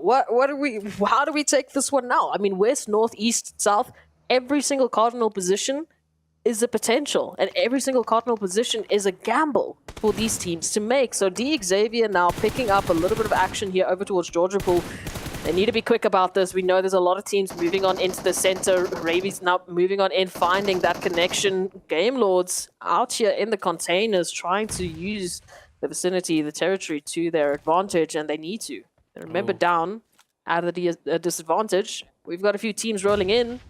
It needs to close up. 1-for-1 trade there. Oh, Rejects find themselves back onto Mount Everest, controlling the eastern side, which is probably the better position given the circle. But they are fighting against Geek Fam. This team, Geek Fam, they've been not as consistent as day one, I would have to say for sure, running into a bit more trouble. But I don't feel like that's because of Geek Fam's performance. That's more so because the other team's performance has increased since day one. And so now Geek Fam are kind of falling behind. It looked like they did pressure out the side of the Rejects team, or maybe they disengaged a little bit. 4am, meanwhile, on the southern side. We will get to see how 4am plays now without those precise, crucial rotations. They're going to have to be working and fighting their way in, which is the 4am playstyle of old. Let's see if they still got it. They're going to start off against GD Gids, getting one knock. Looking like it might be a confirmed elimination as well. 4am just circling on around, so not an immediate investment from them just yet, but they know what's at stake for them. They know what a journey they have to take, maybe even scouting out a potential a little bit somewhere else. There's the IHC making that rotation on in, finding Nongshim Red Force, saying hello, how do you do? Sending through a few lead packages, not making the connections just yet, but the damage that IHC has been taking from that blue zone, you can see the HP bars, they're just below half. Feeling a little hurt, they're not feeling that great about the rotation, and now again that zone shifting more towards the west. Ooh, 4am gets another opening here. They're going to continue the pressure. Two players isolated, one already knocked, a pre-cooked nade by Allen. Going to try and slow things down. 4am get the confirmation onto one. Allen with the nade. Oh, that was actually a flash. My eyes blinded. Think they're going to pick this one onto Allen though, and now that is Genesis Dogma with only two members up. I mean, this is 4am without the zone. Just as deadly. 3 eliminations already, looking to pick up more. For those that have been watching 4am play in the previous matches, saying they've just gotten zone blessed, that's how they're winning, that's how they're doing well, we'll see how they do in this one. They might not get the chicken, but if they can rack up the points, that's just consistency. Oh, absolutely. We can see a storm is brewing. There's a storm brewing behind me, and it might be the 4 Angry Men, or it might be another team around the corner to take that position, to take that winner chicken dinner. GK Esports, hello. Welcome. Gaith picking up something towards Nongshim Red Force. It's not a confirmation, but it is a knock. You can see they're reaching on in all the way from ruins just to the outskirts of Sunken City, finding another knock. looking for those confirmations. Potentially they can find them. Oh, look at the split. They've got 1-1 split for the last remaining members that are still alive here from Nongshim Red Force. All of those reses onto one head as Gold just has to make a rotation on in, maybe be a distraction. Give their teammates that opportunity to get out of this position. Man, Nongshim Red Force just constantly in the toughest of positions. I feel like every time the camera's on them, they're just fighting a very steep uphill battle. Covered in blue, their vehicles are blown up. GK, probably one of the strongest positions to gatekeep from, are there gatekeeping them. Yikes. Nongshim. We'll see how far they could get in this match. Meanwhile, everyone else is pretty much settled into zone, whether it be near center or on the edges. They're going to wait for the next circle shift to make their play. The Rejects team is still pretty much in a stalemate with Geek Fam. They're both on that Mount Everest on the southwest. You see that now, and that's the circle I was scared about, that I was worried about. It shifts north once again. Now the two bridges, it's going to get deadly. Not just the bridges. There's going to be a lot of players playing beneath the bridges as well. A few trolls under the bridges, potentially. But there's not a lot of options for them here at this point in time. I mean, you've got two bridges, yes. Feels like a main island versus a military island, but here we go. Already it's happening. Rejects literally running themselves with the vehicles into the water. Frankie making a swim now as well, waiting to see if Rejects have spotted them out. Gaith, oh my gosh. Hello. GK Esports not letting up on the pressure here. Nongshim Red Force not having an opportunity. And now, as we were talking about the trolls under the bridge, here come 4 angry men. And not just 4 angry men, here comes another team right over the top of the bridge. It's gonna be Geek Fam. Geek Fam, the one team that's gonna be like, cars aren't meant to go in water. Silly people. We're gonna drive right across and take a prime position on the other side. Meanwhile, these bridge trolls will duke it out with each other. This is 4 a.m. versus the Rejects and DXavier. DXavier popping in the boat and out of the boat. It is all out mayhem here, trying to take a head count. 4 a.m. 2 knocked, 2 up. Rejects here with 3 players, all 3 up. And DXavier, it's a 3-way fight. DXavier only have 2 players, one of them which is knocked. Frankie in the boat getting some heal in. Ching Chen trying to pop up to take some shots, but they don't even know where the players are. Popping back and forth. He will get one out of the boat, and now it's Frankie coming up to take one back onto Ching Chen. Ching Chen gets knocked, and Rejects are here also in the mix of things. And Vivo Key, Adrian just watching this like, what is going on over there? Lamborghini now popping up, taking shots at 3 of Rejects, and they're back in the water, back into the car. I'll end that off with just laughing. You were afraid of this chaos? I wanted this chaos. We had a crazy wrangle. Oh, he's got a nade. Murmur. Oh. Yes, this could be huge. If it bounces off, it could find 4 angry men. It's going to be off target, though. So 4 angry men will stay alive. I don't know how, but again, GK Esports in the conversation up against you with Furious Gaming. Do not find that drop shot as Gaith goes down, and there's a turnaround now as Ragnar just manages to find that pixel in. Trigger, going down. Mila still up, but for how much longer? The answer is going to be 0. GK Esports, hello. Welcome. We've been missing you. Yeah, GK in a great spot at that tower, but Circle's going to go north again. They're going to have to commit to a bridge crossing of some sort. I love how Geek Fam just drove over the top when all 3 other teams full-sended it in. But Geek Fam, they lost a player. That top position, it might be in the center of a circle, it might be decent, but when you're surrounded, that's a lot of sightlines looking down on you, so Geek Fam can't even control that as dominantly as they want. And this troll bridge battle continues, and it's, look at this. I tried to take this, play-by-play seriously, but at some point, like, I'm just like, this is ridiculous. Why am I even? We just cue the. They haven't moved.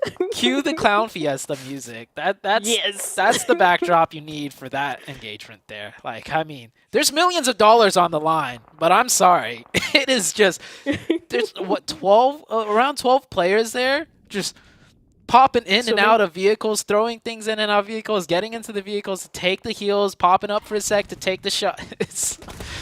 Oh, man. It's ridiculous. And they haven't moved. They haven't had an opportunity to get any sort of answer to this engagement because Viva Keed also, they're looking for their answer in Savan. 4 angry men. How do they even still have an opportunity to keep themselves alive? 4AM, yeah, 4AM's actually up with 4. I thought for sure everybody would be taking casualties down to 2 at least. Next circle, I mean, it keeps them in zone so they can continue to keep doing this. They do have to watch out for Game Lords there. Game Lords might decide to join them. Meanwhile, in the midst of all this just Clown Fiesta chaos, we have IHC working methodically from the north, doing good old PUBG Mobile action. Still 0 eliminations, but they're in a good position to strike in. And that's a car that just flew somewhere. Not sure where. Rejects, the game. They still have a car to get into for healing's purposes. So 4AM up with 4. D Xavier is still here. Same with the rejects. And here comes Game Lord. They will do the smart thing though and not just drive in. Or actually, maybe the smart thing was to drive in. Actually, they could stay there for a little bit. Tim Entertainment not in the zone. They'll be relieved of that pressure pretty soon. Oh, Game Lords, though, this is the problem, right? As soon as they make that rotation, either they find themselves up against Tem Entertainment or they find themselves up against Vivo Keed, who we can't forget are still downriver from their position. They have a beautiful line of sight as to what's been happening here. They just haven't made that move because, well, they're out of zone. They don't want to draw attention to themselves, but they're still in contention. They know exactly all of these shenanigans that are happening under the bridge. I'm just trying to, like, figure out how I'm gonna go about casting the next couple minutes of this fight down here, because it's only gonna get more chaotic. Because Vivo Keed is here now, joining in. Game Lords is here, joining in, and it's just Train to kill. Oh, I think 4AM might be done here. 4AM down to 1, and Nade comes in. I think it's all up to Good Shout. Good Shout does get into a vehicle to go for the heal, and rejects are going to come in. That nade is good. There's still actually one more up for 4AM. 4AM finally taken out by Vivo Keed, and now it's the rejects and D Xavier. The team with 4 will go out, will bow out. Finally, one team eliminated from being the Bridge Trolls. Frankie's still here, man. You can't count them out. D Xavier, rejects, they've been holding onto this bridge. Now they can say longer than the 4 angry men. They are the OGs under this bridge, and they are not looking to let go anytime soon. Genesis Dogma Gids making a rotation under a bridge of their own, but Tem Entertainment might have spotted them out. Vivo Keed, oh, it's a beautiful nade onto Frankie. D Xavier down to only 1. Whereas rejects, they're still up with 2, potentially even 3. They could get that res. This is going to come down to the wire for all of these teams because, again, that zone is the determining factor. It has shifted off. That bridge, not in zone. Yeah, it goes north once again. IHC on the northern side with 4. Train to kill, playing from the compound. Will be able to keep 4 up. Tem Entertainment, weathering the storm on the south side, will also have 4. There's actually quite a few players left alive for a zone this small. We have 35 remaining, 12 teams still fighting for their points here. Talk about a final zone. We've got, unfortunately, Frankie now going down.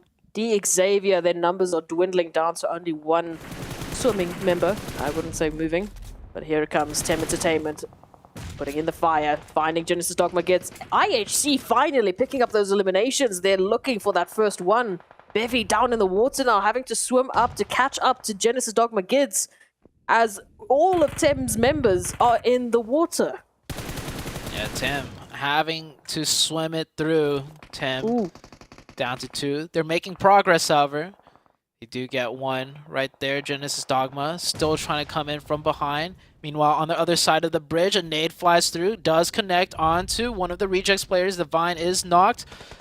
Duello swimming towards that car. He spots off another member. IHC, no confirmed points just yet, but Train to Kill is hurt heavily. However, Besiktas on the other side of things, pressuring down IHC from completely finishing out the fight with Train to Kill. And as that battle ensues, the bridge contestant is still there. Hold on, one player of D Xavier right in front of you, Ray J. D Xavier, he misses the shots. And oh, he's not down yet. He's still alive with 1 HP. He's going to swim around, try and go for the flank to get the pincer in onto the Rejects team, because the Rejects team are getting pushed by Vivo Keed as well. Ray J is good for 1. He's good for, no, almost good for 2. And the third party from across the side, Tem Entertainment taking shots. We still have GK swimming in the middle of all that chaos. And IHC still doing IHC things. Besiktas, this is the time to strike. Oh, the re-knock, though, is good. Once Besiktas gets this revive, if they're feeling the confidence, they can maybe swing around and take IHC's position. Next zone will shift, though, before anything or any of that could happen. So that will change how things play out for the Besiktas team, potentially. Oh, GK Esports still just down to only Satan. The Xavier in the midst of all of that chaos did go down eventually. Unfortunately, 1 HP is not a lot to work with. Vivo Key, they have been quiet. They've been moving up of the river. One of the only teams that are still living from this crazy bridge contention, and it doesn't look like they have a lot of time left either. CeeLo down to a sliver of HP. CeeLo might be going down alongside the rest of their team, but here it is. Besiktas, one of the teams that have got such a good amount of numbers. The only other team with 3 players is FaZe, and look at where FaZe currently find themselves. Yeah, FaZe has been working that Shack position for the entirety of all this chaos. That one Shack hardcover playing in huge. Geek with a tricky little 1-1 split. They'll be able to get cross angles the second a team passes by them. But down to 2, I don't think they're going to strike. Oh, Darude actually goes down. Ooh. So Geek Fam now down to a solo. I don't think he's going to do anything. Just going to try and play extremely quiet. Let everyone else duke it out. IHC has managed to push across and take out the one team. But now Besiktas will strike on this new circle shift, and they will do what I was saying. They could wrap around and take out the side of IHC. Besiktas is in a great position now. FaZe still with 3. Teams have to watch out for them because they managed to keep 3 up using that Shack to very, very optimal progress. Besiktas, they get that confirmation onto Vivo Keed. We're down to only 4 remaining teams, but Lycan, that nade will head on through. The only problem with that Shack is it gives you your targets, your enemies, quite an easy target to go through. Just send in the nades. They're going to be connecting one way or another. Ventores up with his teammate now, trying to keep the FaZe name running high. Tony K looking for an opportunity as Besiktas make their move in from the ridgeline. They have an opportunity over towards GeekFam, to FaZe, and to Tem Entertainment, but I don't know if they're aware of Snipes. Oh, Snipes in such a good spot as a solo player to just continue to stay alive. I don't think Besiktas realizes it's a 3v1v1. There's only solos left. However, if one player gets a knock onto Besiktas and then Snipes springs up and takes down another, it brings it down to a 1v1. Besiktas, though, looking very confident, looking very strong. They got to be a little bit careful here, though. They do leave their flank player that's covering the wider range of angles alone by himself. This gives a chance for Snipes to make a move, to make a knock, and get the thirst. Playing it so quiet and slow, yeah. Snipes definitely knows that Besiktas player is there, but Snipes is not going to give away his position. There's the knock. That's one player Besiktas knocks. Will Snipes make his play now? I think he's going to wait one more zone, however. The stalemate will continue. Ventores, low and quiet. Snipes gets back down, deciding to play quiet. It's going to be a very tense final zone for all of these teams involved. We're actually down to 3. I didn't catch it. So it's Ventores and Snipes versus the likes of Besiktas now. Besiktas getting that closure onto Tem Entertainment, and unfortunately for Snipes, they don't have that information, but for Besiktas, they have the numbers advantage. If they can leverage that, if they can catch out these solos, they can close this one out as the only team that we can call a team right now. It is just them versus the solos. And Ventores and Snipes not in a position to really work off of one another, especially now that Besiktas has moved into the southern position. Surely they spot out Ventores here. I don't think Ventores is even fully in the grass. Besiktas playing it careful though. There we go. Yeah, Ventores was not even fully in the grass there. So all Peace needed to do is peek on out a little bit more. What could have been a potential loss for Besiktas there when one of their players got knocked will turn into a pretty dominant chicken dinner, I'd say. Snipes, no zone to work with, 1v3 against 3 players on the high ground, all holding a wider range of angles. Snipes is actually going to do the smart thing, and deny the point completely. Yes. Definitely a thing you want to do against Besiktas, because Besiktas is a contender for sure now for that top 3. And any extra point that you can stop from them, like for them to attain, it's going to work out better, especially for the likes of Geek Fam, who are trying to hold that top 3. Besiktas, we were just reveling in the fantastic individual prowess that they showcased yesterday. That clutch on Murmur left us shaking. But today, this is a dominating performance. On the last map of the day, Besiktas bring in a performance that make us ponder, that make us think about them as the next contender. They've moved up into 6th position from that last map. Now this one, to add on into that tally, to add on to their already well-crafted placement, this is an opportunity that Besiktas have been waiting for.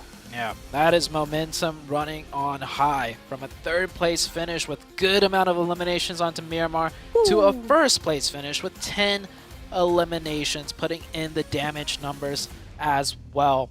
And that zone was not an easy one for anybody, but Besiktas ultimately, they navigated it and they had the most distance traveled, so they rotated for their position towards the end game. That was day number 2. A lot of new storylines to be had. Geek Fam with a good finish as well towards the very end. But it will be Besiktas coming out on top for the final game of the day. And we still got 2 more days to go.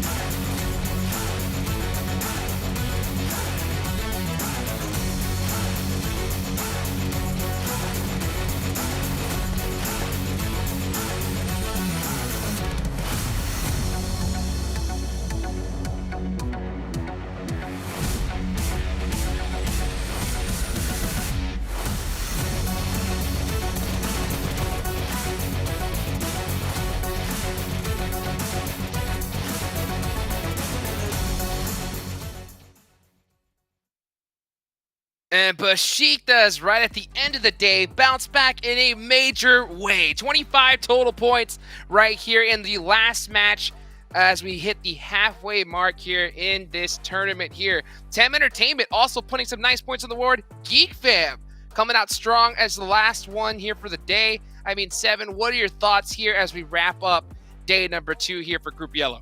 I'm very impressed with the Besiktas. The way they were able to win that game, I mean, they rotated fast into the circle from the northeast to the west.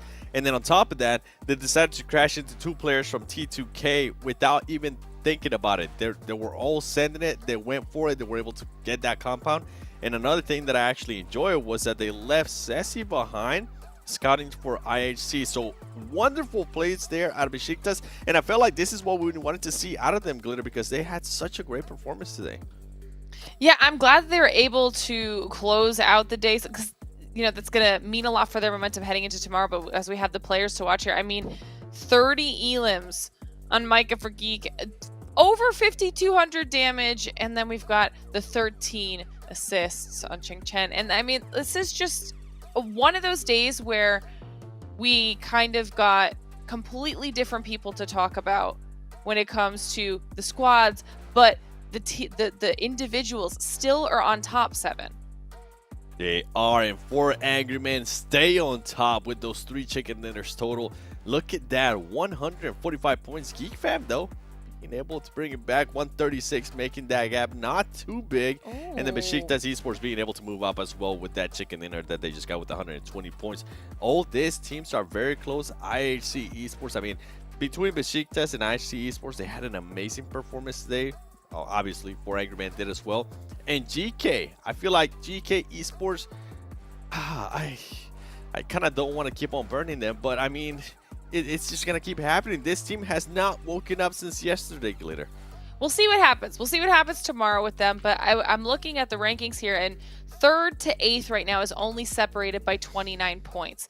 We can see that Vivo moves up a little bit, shifts some things around, but nothing too crazy. And we heard the casters talking about it. We mention it all the time.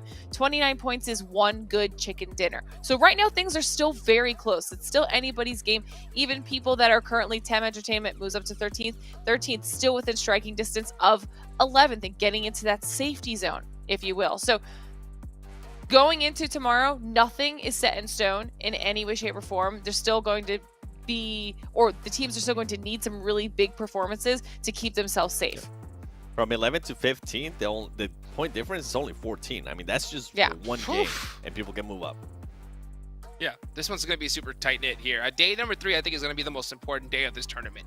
It's going to be important for some of those teams at the top to create a big enough gap to just say, hey, we got this, you know, and for those teams at the bottom to just bounce back in a major way. It's close. It can be done. So for everybody out there, make sure you mark your calendars. Tell every single person you know, because you know tomorrow is going to have that heat. And if it continues like this, Glitter, the last day is going to be nothing but amazing, glorious toxicity. What do you think? The back and forth. I'm here for the back and forth. And we talk about this too. No team wants to be the team that's relying on the final 6 matches to make or break their chances in continuing on in this tournament. So tomorrow will arguably be that much more important because that's the last remaining safety net you have. You have to do something big tomorrow, create a little bit of a cushion, and set yourself up well for that last day because it will be insanity, like you're saying, Jukes. Yep. Furious Gaming. By the way, Furious Gaming, I'm looking at you, okay? You keep bouncing back and forth there. 11th place, 10th place. Hopefully tomorrow you guys can make it consistent and figure out if you want to be in the top 11 or if you're going to just keep on slipping away as some of the other teams start stepping it up. That's what I love so much about this tournament, especially this group, is I love the fact that any single one of these teams, we know that they can pop off, and they have, right? We've seen so many different squads here have just signs of glory, and I think it's just going to take just one day where just one just busts out massive consistency, and they're going to run away with this thing. But so far, I mean, 4 Angry Men have been proven to be that squad to saying, hey, we are the heavy hitters here. Do you see another team that could possibly, you know, maybe snag first place away from them? 7, who do you think would be 4 Angry Men's biggest threat? Geek Fam. I mean, the team is just aggressive. If they can narrow down their aggressiveness and just save that maybe aggressiveness for a little bit till later into the game, I think they can not only get a chicken dinner, they can steal a lot of eliminations from other teams and possibly try to break that record that they were able to, let's see, who was it earlier? I can't remember at the top of my head.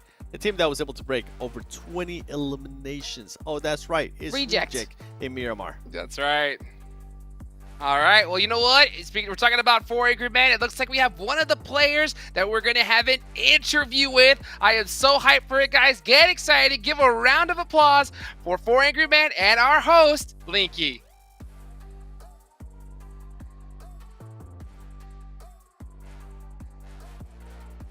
Maybe? Yeah. Yes. Maybe? Soon? The suspense.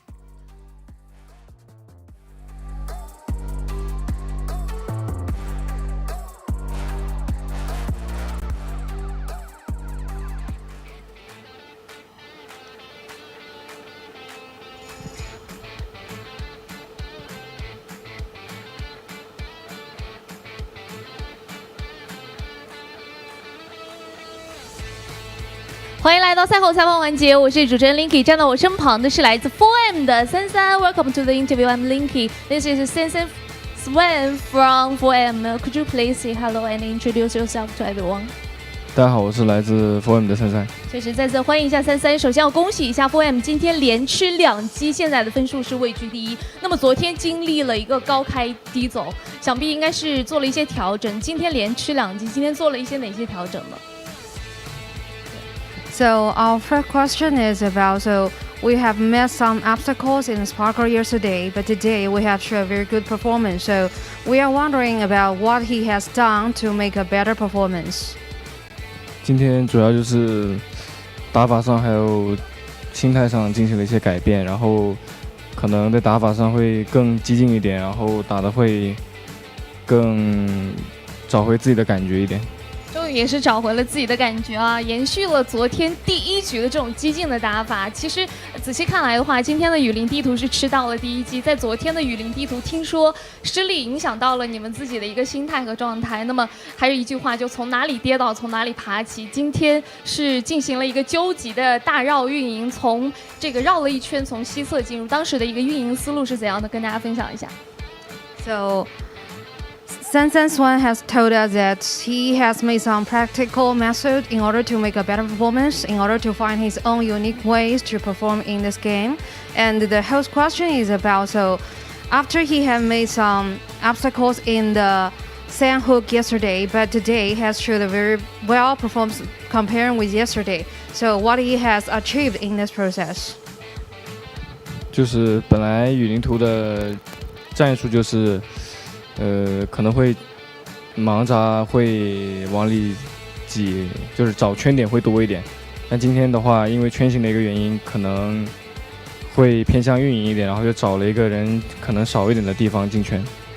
Okay, so just like he has some more rounds thought or some spot to find out, so then he changed some ways, and also he finds some special ways to get in the entrance, which there were few people there. 是，大家也都一直知道，我们的 4M 是一路走来非常的不容易，尤其是拿到季赛这样一个门票，是经过了一个究极的追分之旅，也是同样在今天进行了一个大追分，现在是积分第一。那么明天就不一样了，明天会产生一个抗压的状态，并且是把这种分数逐渐的去和后面的队伍扩大。明天该怎么打 ？So next question about, so we have escalating the remarks for the several months before, but right now he has enjoyed a very good performance and ranks today. So tomorrow, like what he will do to maintain this kind of momentum to get a good remarks. 明天其实还好，没有太大压力，因为我们队伍一直的心态跟选手大家的想法都是，大家以一个冲锋者还有一个追分者的姿态去迎接每一场比赛。是的，用一个冲锋者的姿态啊。其实我们回忆到上一次这个参加世界赛是在2020年，那么时隔2年，再一次回到了世界赛的舞台，感觉怎么样 ？So what for Swan has told us that, so for tomorrow's game he has no pressure at all.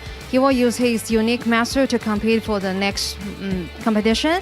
And also the host question about, like, it has been 2 years since he last competed in this competition. So what kind of the method and mind he will do to perform and prepare for tomorrow's game? 还好，其实因为2年没打，然后这一次回来打季赛也换了队友嘛，然后也换了很多，就是战队里的东西、战术啊、打法之类的，就感觉还是熟悉的感觉吧，就是各种情况。Swan's reply is about, first, he is very familiar with this game, and second, he will use some practical method along with the teamwork of his teammates, and also he felt no pressure at all. He will maintain his good performance. 确实是非常的不容易。那么，请海外的很多的网友、很多粉丝一路的非常支持我们 4M， 也是支持33。那么最后有没有什么话想要对他们说？ So the last question for him is about, there are many people and fans around the world who support him, Swan. So what will he say to his fans around the world? 尽力吧，然后雅加达见。He will try his best, and also we will meet you in Jakarta and Indonesia in the future.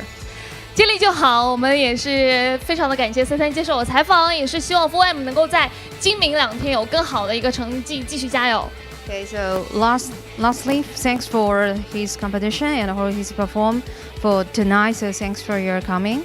好的，那么以上就采访的全部内容了，我们把画面给到解说席。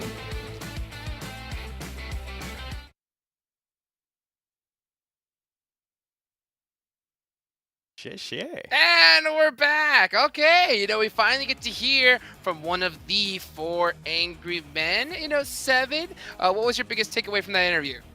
I love that he answered the question about Sandhog, because it's literally the exact same thing that I pointed out. The way they rotated into that circle, the way they were able to find a wild rotation. And he was talking about that they had to do something weird to get into that circle. And I'm glad that we got to hear that from that player. Glitter?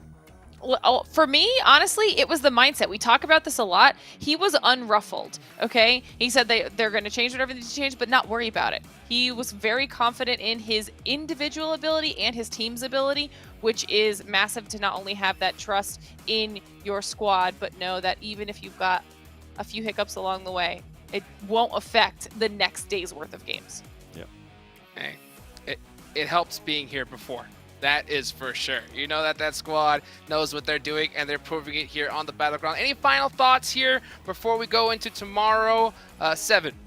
Geek fam, I'm going to be looking at you. I want to see that placement become a little bit better and for them to continue the aggressiveness, but I just want to see better placement. Okay. Glitter?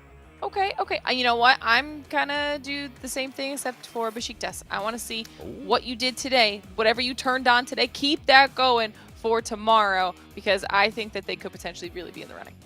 Yes. And I want to go with the Falcons. Come on, Falcons. Go up tomorrow. Get it done. I'm your host, Hot Jukes. I'm here with the 7WG Glitter Explosion. We will catch you guys tomorrow. Tell your friends, and we'll see you then.